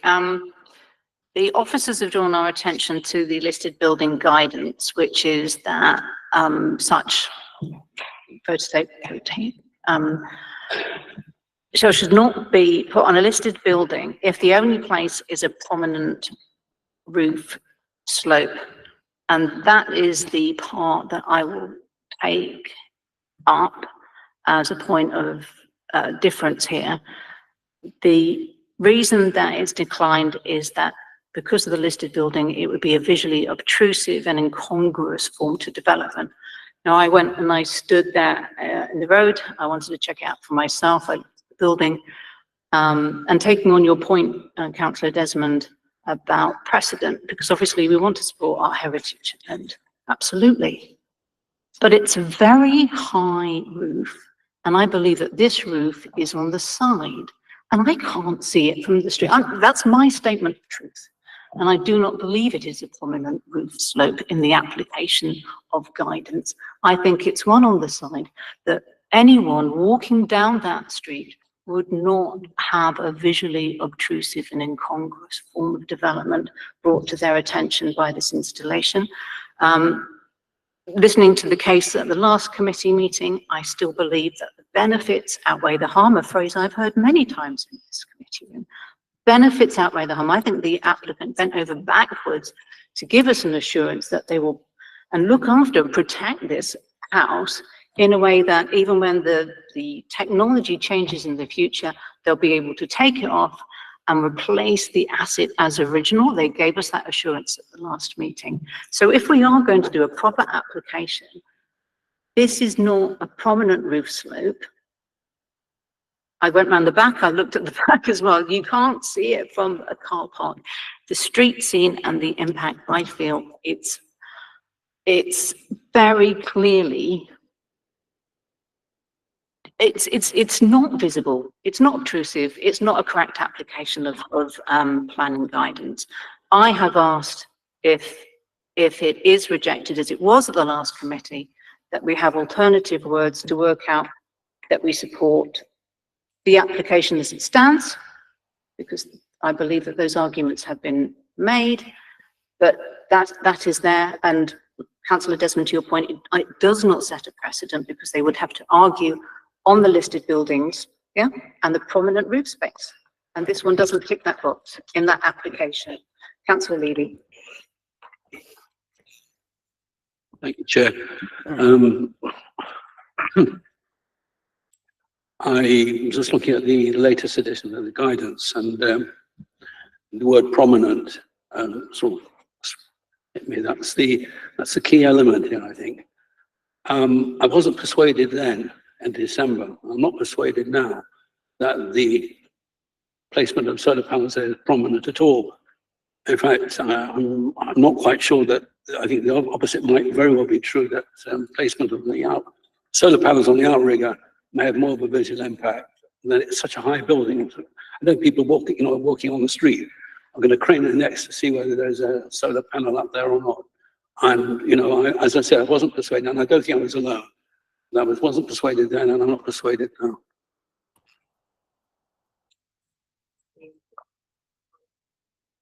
Yeah, sure. I mean, I think they have made their point, and we've had the guidance highlighted to us.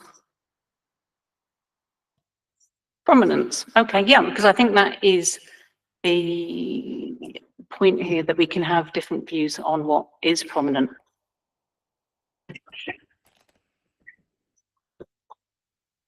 Chair, can I just make one final point, just to point out to yourselves that any decision that members will be making tonight must be substantiated by reasons based on the relevant planning policy, legislation, policy statements, which must be agreed by committee.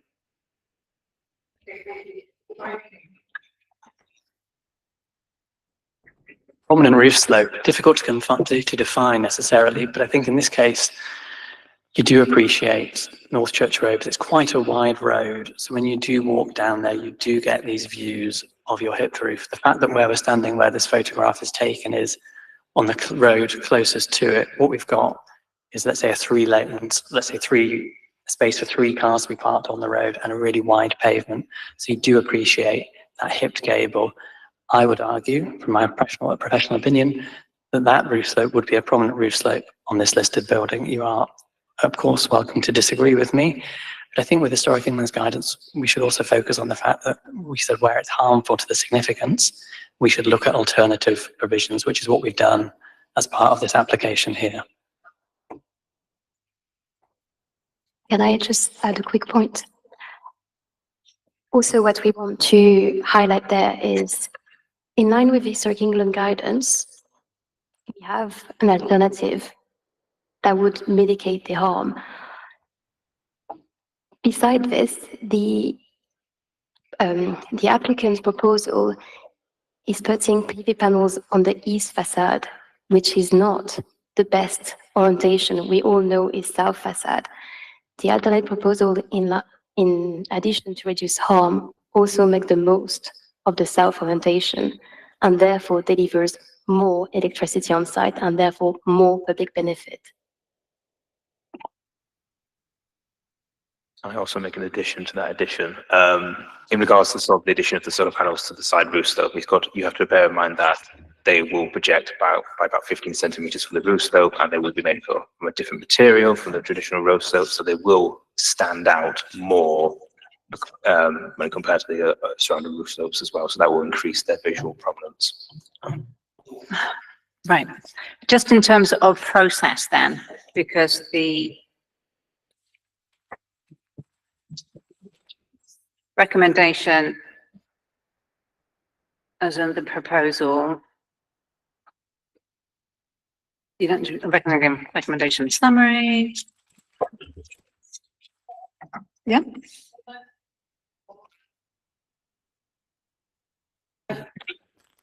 I appreciate, Bernard, you felt that you perhaps didn't have enough communication with the planners, as you stated. Obviously, I didn't ask the planners whether that was the case.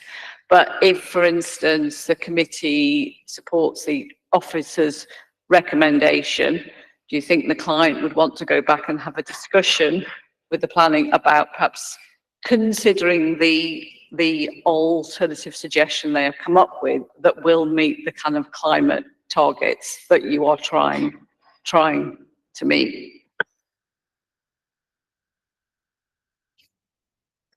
What's strange about the question is that we got a first refusal, we got a second refusal. Recommendation for refusal. We're debating it now. The visibility of the panel, I've got drawings actually, because we did look into it. When I heard about this alternative, the first thing I do, because I'm an architect, I just go and pedal to find out what it does. It would be more visible.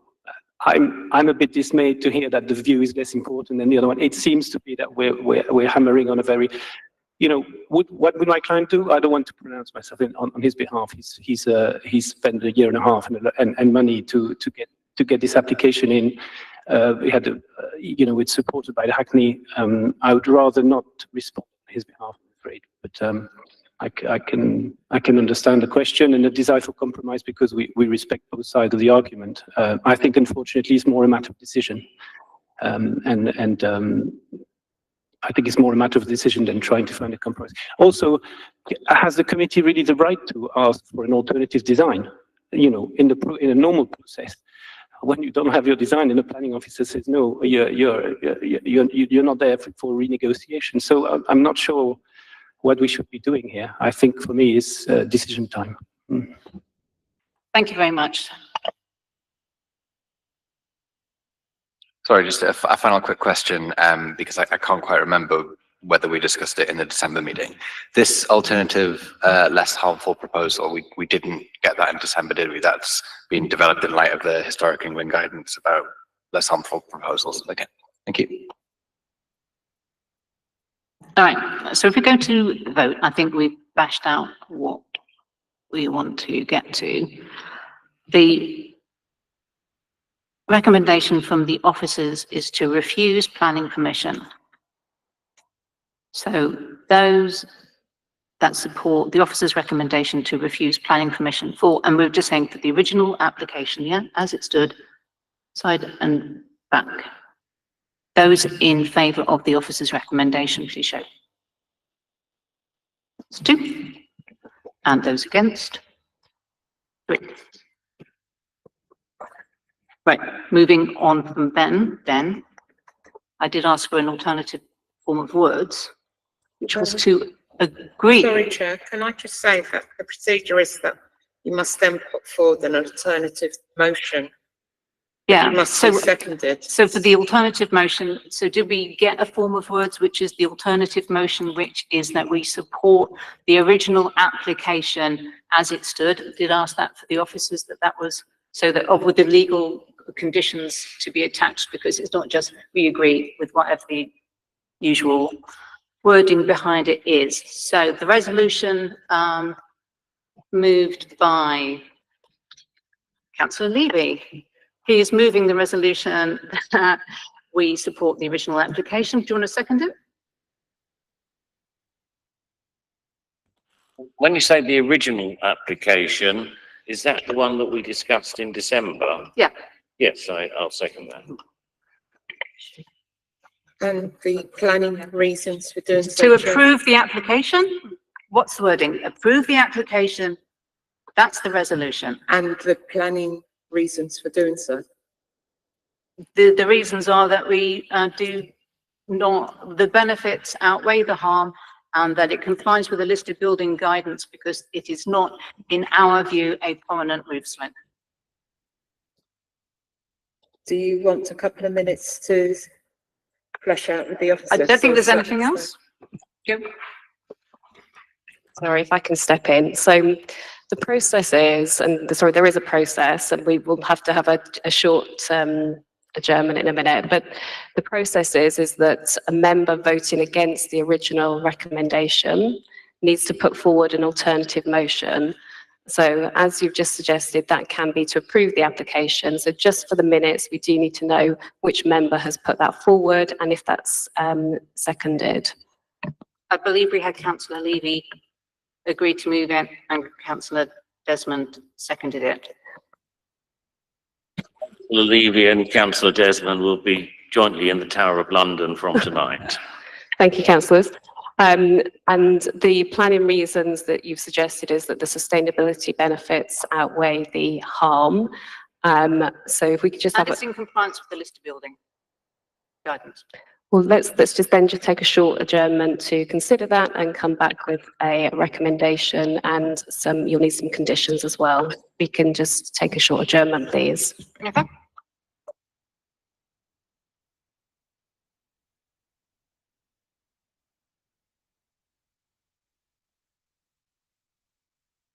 Just for the benefit of everybody in the room who didn't hear that and also watching online, we are going to take a short adjournment while we flesh out the wording. Okay, thank you.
John, do you want to jog through the new resolution and the conditions that we would normally stick to everything?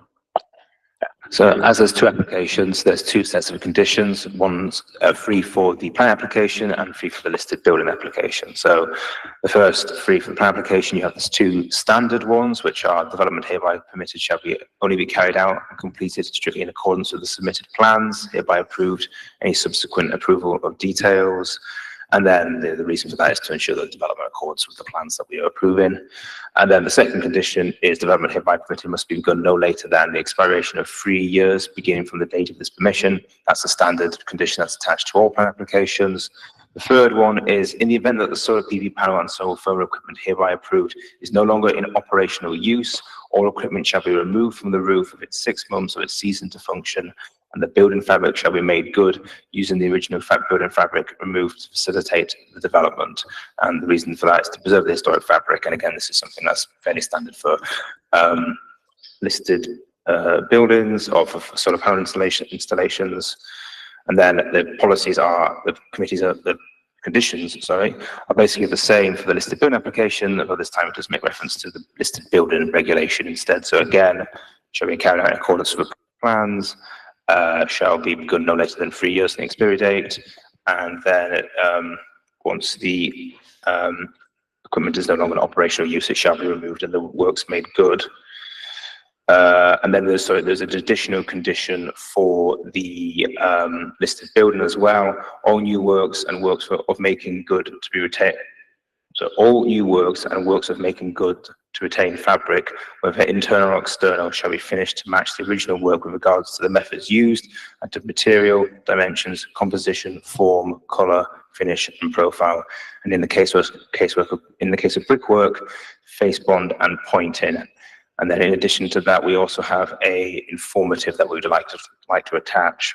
Again, this is in relation to that point we raised in our presentation about the double glazed windows. We don't believe that they have plan permission. They've been installed unlawfully, which this is currently being investigated by enforcement. We just want to attach an informative, making it clear that this permission relates to the solar panels no other works, just so there's no potential argument that we've conveyed permission upon those works because they are technically shown on the plan. So those are the 3 conditions for the planning, 4 conditions for the listed building consent. Thank you.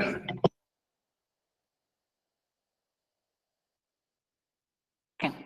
Wasn't quite sure about the last condition, didn't sound quite standard, but it's just about the original application with the usual conditions as suitable for a heritage asset, yeah?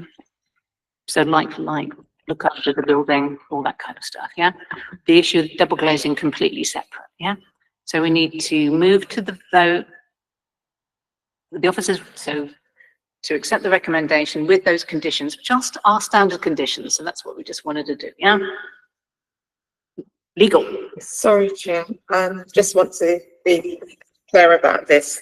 So what members have done tonight is that they've granted full planning permission and they've provided the reasons for doing so, and that they've also granted listed building consent. Okay. Thank you. Yes, the planning permission, because there are the 2 headings, yeah? So it is that it is granting the permission and it is that listed building consent is given for the works. Yes, thank you, but yes. It's kind of like in the recommendations when you get the full planning permission and then you get the listed building consent. It's kind of like 2 things as part of the original resolution. Sorry, it's just a clarification. So we're now voting. So before we voted to reject the recommendations, now we're voting to grant them planning permission with all of those conditions. With the, And the yes. listed building So, consent. That's what so we did the vote, which was to reject the officers one. The proposal is that we accept and grant the permission, but the usual conditions have to be agreed as well. So, and there's 2 headings so that they can do the works, but granted listed building consent at the same time. Yep. Those in favour of the installation of Vertexels as the original application with those conditions. Those in favour, please show. Is it just 2? Those against? Yeah, plus me. It'll be plus me. Against? 2. So I swing it again. What a night, huh? There we go. Thank you. Is that all good? Thank you very much.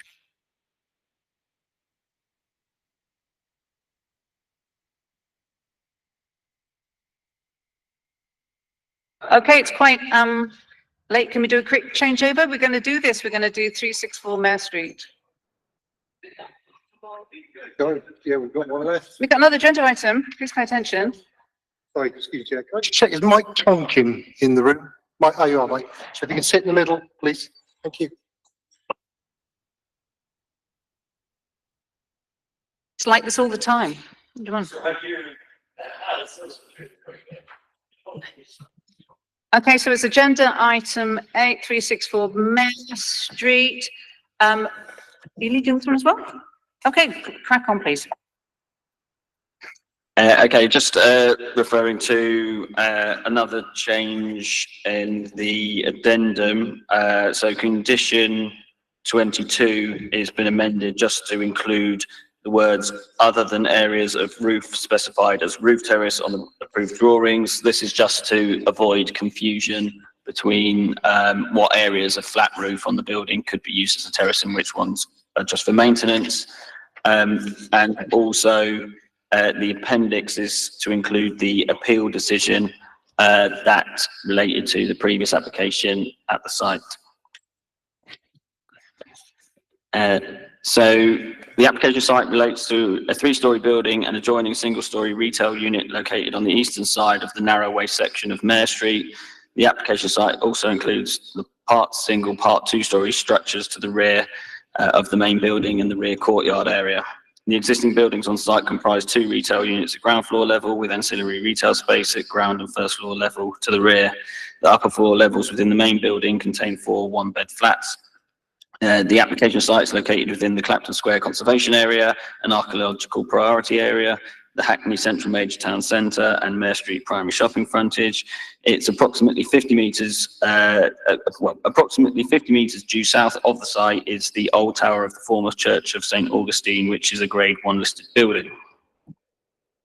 Here's an area of the aerial view of the site showing the application site in relation to St Augustine's Tower and Mare Street and Narrowway. This is looking east.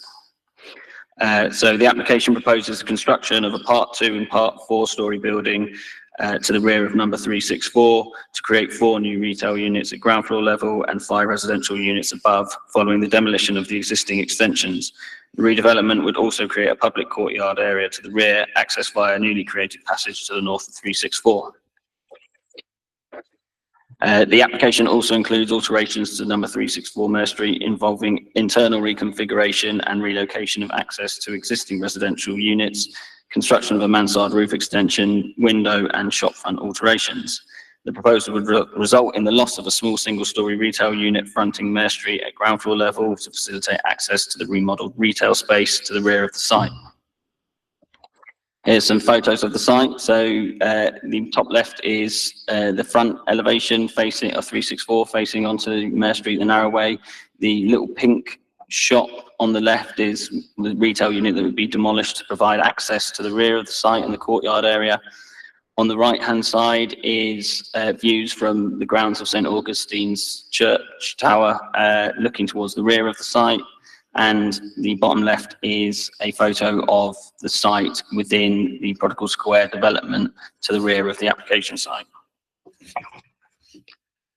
Here are some photos from Wiles House, which is the closest block within the Prodigal Square development site to the rear. The first photo is taken from the top floor of that site, and the one on the right is taken from the first floor. Here are some photos from within the site. The top left is from the roof of the building towards the south of the site, looking towards St Augustine's Tower. The photo of the right is looking down towards Mare Street and the single-storey retail unit that would be demolished to provide the access route. The bottom left photo is just one of many photos provided showing the general condition of the existing ancillary retail space to the rear of the building. Here's a proposed front elevation showing the mansard roof extension and the shopfront alterations and windows. On the left-hand side of the main building, you can see that the space that would be used for the access. Here's a contextual elevation in relation to the site and St Augustine's Tower. Here's a proposed south elevation showing the rear courtyard building in relation to the buildings that face directly onto Mare Street, Narrowway. Here's from the opposite side showing a section of the rear courtyard building and the altered side elevation of 364 Mare Street from the north. Here's a side section representation showing the development in relation to Wiles House to the rear of the site. Here's an inner courtyard elevation looking west from to the rear of 364 Mare Street. Here's looking the opposite direction towards the front elevation of the inner courtyard building. Here's a proposed rear elevation, the view that would be had from the Prodigal Square development site to the rear. Here the proposed ground floor plans showing the proposed retail units, cycle storage and bin storage. On upper floor levels, you've got flats on the upper floor levels of the rear building and to the main building at 364. And then more flats on the upper floor levels of that, and more flats on the upper floor level. So the application follows on from a previous application for the demolition of infill extensions to create a courtyard and mixed-use development, providing a Part 2 and Part 5 storey building to create 5 retail units at ground floor level and 6 additional residential units on the upper floors. This application was appealed on the grounds of non-determination and dismissed in January of this year. The appeal inspector upheld one reason for refusal in relation to the impact of the development on the character and appearance of the conservation area and the setting of the Grade 1 listed tower. The inspector noted, as per the objection raised by Historic England at the time, that the new building would exceed the height of the buildings on the principal historic thoroughfare on Mare Street in a way that would disrupt the hierarchy of the townscape.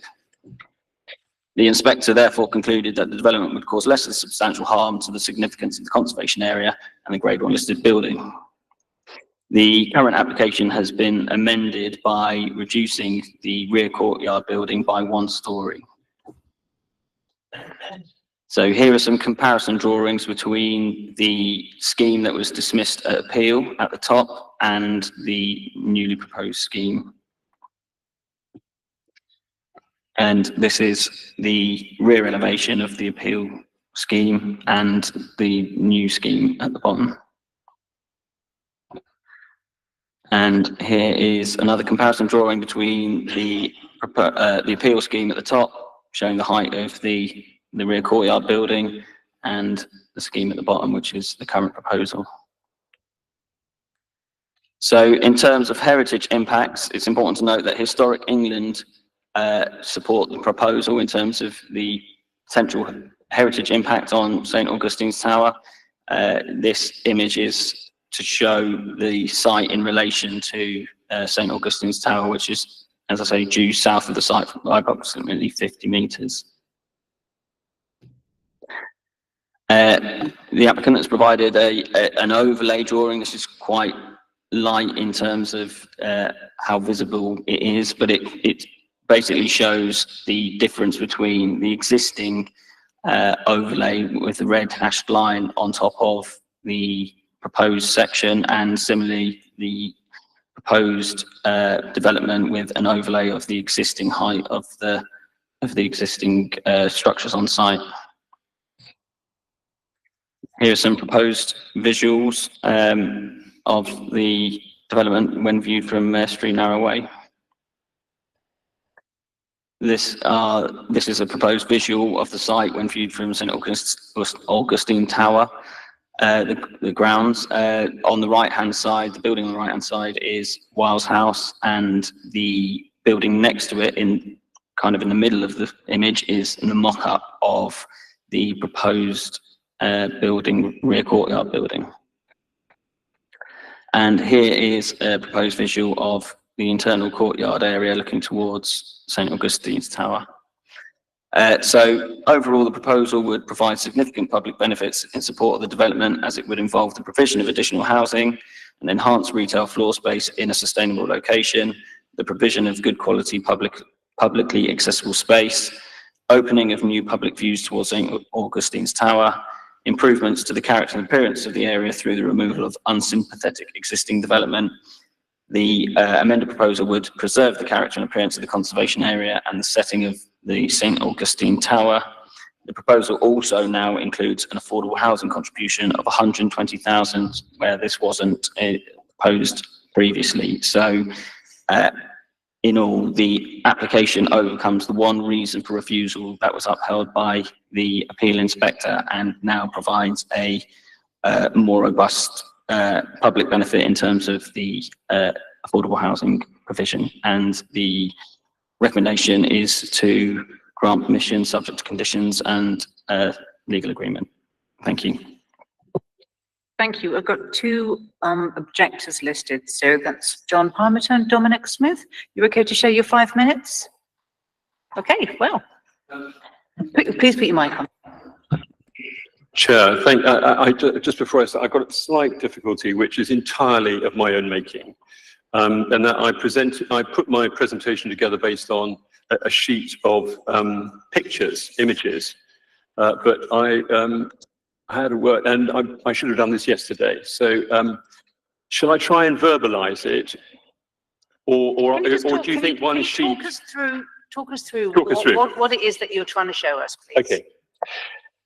Well, good evening, and thank you for this opportunity. I'm speaking for the residents of Wiles House, which is not Augustine Block as shown on the drawing, which is one of the buildings that's enclosed this tight backland site. You've got Mare Street frontages, Dispensary Lane, and then the two of the Prodigal Square buildings, Wiles and Blackburn. it's a very tight urbanized area. The gaping hole in this report is that the core relevant policy of this council that relates to this conservation area isn't even mentioned in the report. And that policy has been applied a few plots north of this one, where a 3-story building was refused because it was too close to Blackburn House. It's since came back, been approved, and now built. That is your policy, as built, as applied, and it's not even mentioned. And I think the report's disingenuous to say that the one reason that the last appeal was refused, because he said this in his final paragraph: notwithstanding the development plan, there are significant material considerations related to the identified harm to Clapton Square Conservation Area and to the Grade 1 listed tower. The policy that you've applied from your own policies is that these backland extensions and buildings should be 1 story lower than the frontage building. That's your policy. What we have here in paragraph 631 is that it's okay if it's the same height as its neighboring buildings. That's not your policy. Secondly, this backland building is the only point of contention with us. It's simply too big to be so close to where we live. If 382 Mayor Street, same applicant, was judged too close at 11.3 to Blackburn House, why is 9.3 of a 4-story building okay for us? And Dominic will want to say more. And finally, it sets a very dangerous precedent because there are a number of other undeveloped plots in this tight backland area. And if they are developed out at 4 stories because of tonight, that would have a very material impact on Blackburn House, as you thought 3 stories would be earlier. So we request that you defer this application for 3 purposes. The first is for a member site visit, because you cannot appreciate the difference of 1 story until you stand in Wiles House and you look at Dispensary Lane, which has got a 3-story version and a 4-story version. The difference of 1 story in this tight backland area is profound. Secondly, to instruct officers to apply the correct policy, and thirdly, to resolve the outstanding inconsistencies in the drawings. You want a 5-story appeal? That's not a reason to say, oh, well, 4 stories is fine. Thank you, Chair. Thank you. I will just touch on the effect on daylight and sunlight. The proposed building is too high and it will cause substantial harm on many residents' right to light, which the applicant's own report says will mean that flats in Wiles House will no longer comply with acceptable living standards as defined by the independent BRE. A few quick points. There's been no further daylight and sunlight report on the previous one. Why has that not been updated? Why has there not been another daylight and sunlight report? The lack of it means that that the assumptions in the actual recommendation application are based on at best guesswork and at worst deliberately misleading obfuscation. When they say that there may be some minor reduction in the original right to light, that's absurd given the building's proximity and when development is in direct conflict with the council's policy LP2. 3 further quick questions. Why has summer sunlight hours been excluded from the sunlight to windows test? We can only assume it would mean the proposed development not only failed the BRE sunlight to windows test, as it does at the moment, but was also so far beyond the pale it could only be refused. Why does the study provided not calculate the effects of trees on daylight? As the application's report right state, the BRE guide states that trees should sometimes be taken into account. I will stop there, but one of the points said there's the trees, and then the report notes that where room layouts are not known for flats, the daylight distribution test has not been undertaken, while no effort was made to contact any residents to find out the layouts of those flats so they could take those tests. Thank you very much. For applicant, you've got 5 minutes between the two of you. Chair, I've only got one person listed, Mr. Tonkin, to speak. Yeah, you've got 5 minutes then. Hello, okay. My name's Mike Tonkin from Tongaloo. We're a small architectural practice. We're a role model RIBA practice. We're one of only 9 in the country. And we were formed in 2002, and we've received 23 RIBA awards since then. So we're the most highly awarded small practice in the country. And I just want to assure you that we work with listed buildings all the time. We recently just got a planning application to redesign Grosvenor Square and all the buildings in it. We're working in York Minster on two buildings right next to the Minster, incredibly sensitive sites, and those will be finished in September. And when we finish that, our next important project is going to be this one. And we've been working with Clockwork Pharmacy Group for over a decade, and we've delivered award-winning work with them in a Georgian listed building, and an Elizabethan building in Brentwood. And I just want to assure you of our intent to make this development as good as it can possibly be. When we started this project back in 2016, Wiles House didn't exist. It's quite strange that now the complaints are coming from a building that wasn't there when we started to look at it. But what I'd like to kind of point out is when we looked at this site, where I have a PhD in placemaking, and when we look at a site, it's really important for us to go back into what a place is and what it was and what it could be in the future. And this site was always a courtyard. And that courtyard was rather like a pattern where it would be a coaching station with accommodation above. And that accommodation would always be around the edge, and the sleeping rooms would be towards the back. So we took this sort of simple historical model, and it wouldn't be any different in height to what we're proposing now. And actually the building we're making is actually lower than Wiles House. So we feel that what we've done is actually sort of taking that historical model, and then there's a few other factors in terms of placemaking here. One of them was when we first made the scheme, we make a courtyard, and we had a pre-app with the council, and the conservation officer suggested we should actually make a hole so that we could see St Augustine's Tower. And actually we thought that was a splendid idea, so we embraced it. And we also made a tower in our own development more prominent, so that when you look down the alleyway, you could actually see that tower. So there was a relationship between St Augustine's Tower, the old tower, and ours, the new tower. And that new tower then leads to the circulation to the flat, which is always facing inwards to the courtyard, and the bedrooms are always at the back. And the courtyard, we want to be a kind of sociable space. We want it to be a space where young businesses, like the bag shop that's there now, that wants to move into the courtyard later, can flourish. It's a sort of starting point for small businesses. And so we think this courtyard is a sort of sociable space. It's an important kind of medieval kind of quality space off the high street of a narrow way. So taking forward the character of what's there and just amplifying it. I mean, in terms of the layout of the flats, we've already taken on board an awful lot of points and worked with the council. And we've taken the windows in the rear elevation, and we've kind of set them in and set them back so they don't look directly at Wiles House, which you have to remember wasn't there when we started. And so they look away from it. So we've done all we can to kind of placate that. And what we've also done is we've made the kind of facade darker to kind of replicate the darker character of that surrounding building. And yet we've kept the courtyard lighter to make the courtyard a light and bright space. That's an inviting space to bring people off the high street. And then the third thing is when we found an image, which I shall probably show you, we found this one image of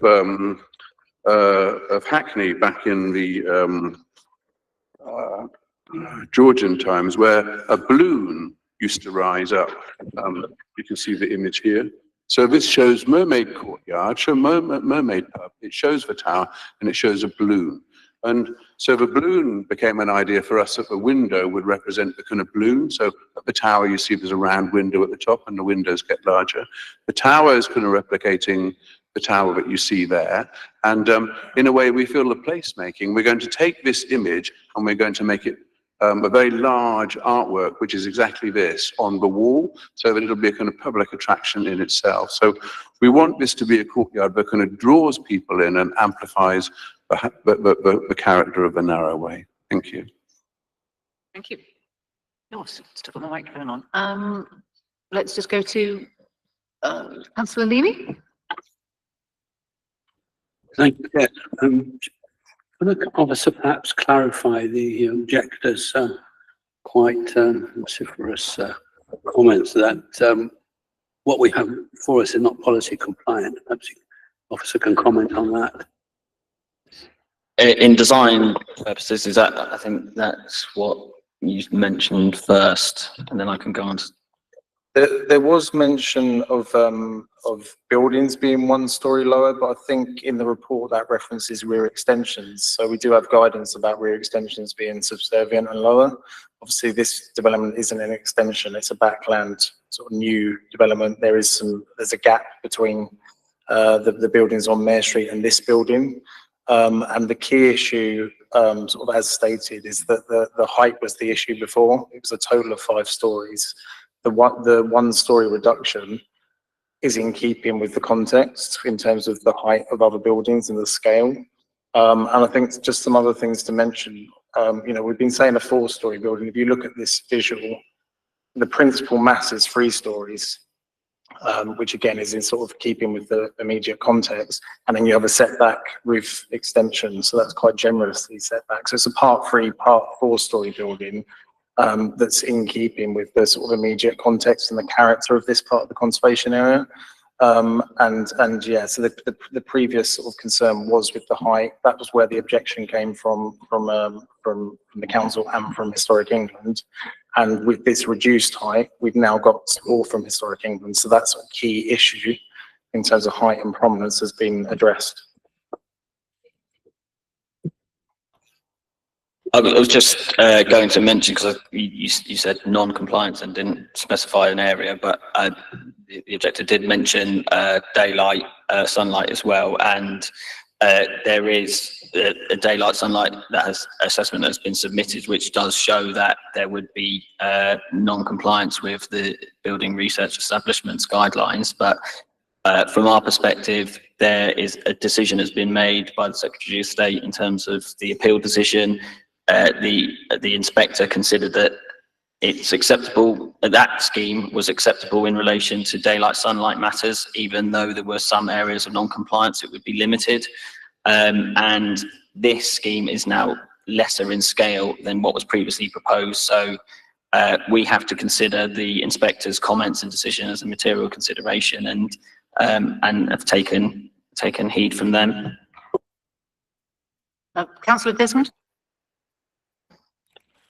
So this is a very important location in the heart of Mare Street, where there's a well-known town hall.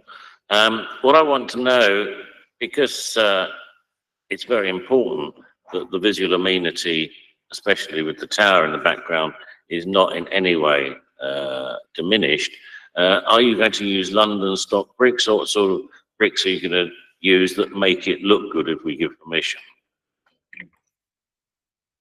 On the outside, we're going to use a dark brick as requested so that it matches Wiles House.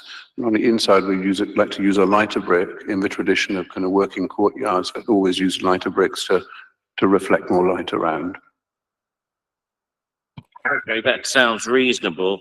And if you go ahead with that particular, on that particular basis, do you believe that will be complementary to the existing setup, or will it, because sometimes we're alleged to support things that are pastiche. I believe that things have to be complementary where possible and where appropriate. Yeah, I feel in a way the darker outside is all, Blackfriars are called Blackfriars because they wore a white robe that they put a black coat over. And that's what we're doing here. We're putting a dark coat onto a lighter building to make the courtyard brighter. I don't think using a darker brick in the courtyard would be a good idea. Any other questions from the committee? Councillor Narcos? Yeah, it's just another materials question. I think one of the concerns that was raised in the report was about the material for the extension that faces onto Mare Street at the top. I think it described it as being silver. I think the images, it looks a lot darker, and I was just wondering if you could clarify what material that was and what colour it would be. So originally we had a silver corrugated material on the top floor of the extension here, but I think we would turn that into a white corrugated material rather than being silver to make it less modern.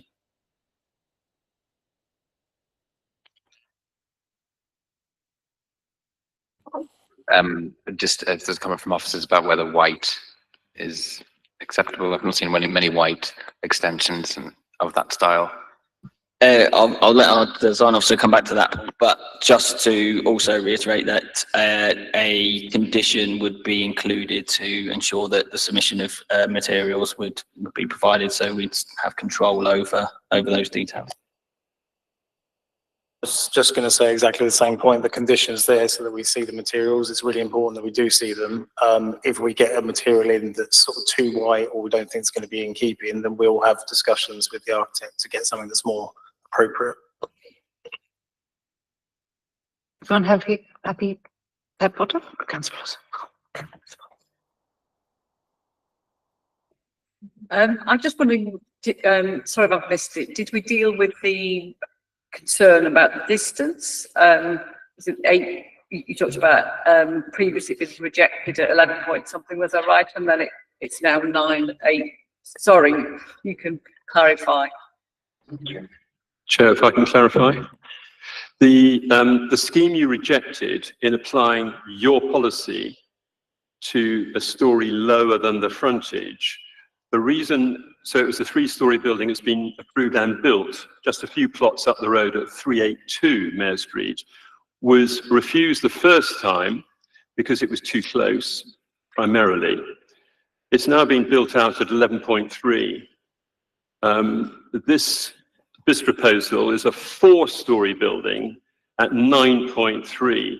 Now that may not sound a lot. This is a very tight urban context, which is why I urge the members to come and have a look for yourselves, to see the difference in that distance between the buildings and in the height, because it's graphic, because it's there to see. Have the officers deal with that point, please? Thank you.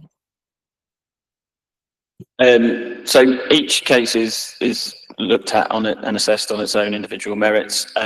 I can only really refer to the previous appeal decision in relation to this application site.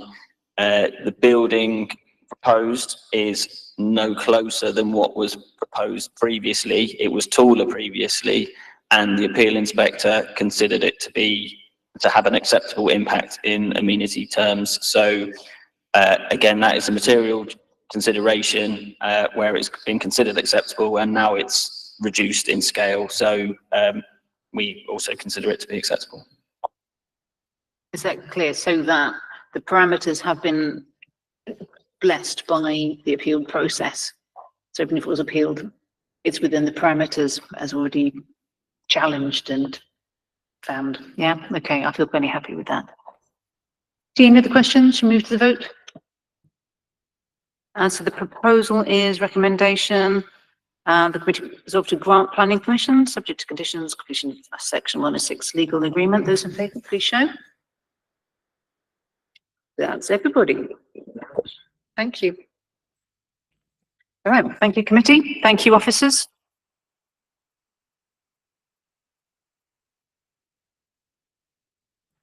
Yeah. No, I think we do have delegated reports just in the. Yes, Chair, delegated decisions, last but one item. It's, there we go. So other delegated decisions, they offered noting. Are you happy to note them? I mean, please cast your eye over them and bring them to, see if there's anything that you don't like, please just get in touch. And that is, and also there's no any other business that I consider urgent. Oh, let's, no, there isn't. So, please note. Sorry, Chair. There's the next meeting to note, which is the 3rd of July. Correct. Thank you. And with that, it's the end of the meeting. Thank you. Look at that. Thanks, Mario, and also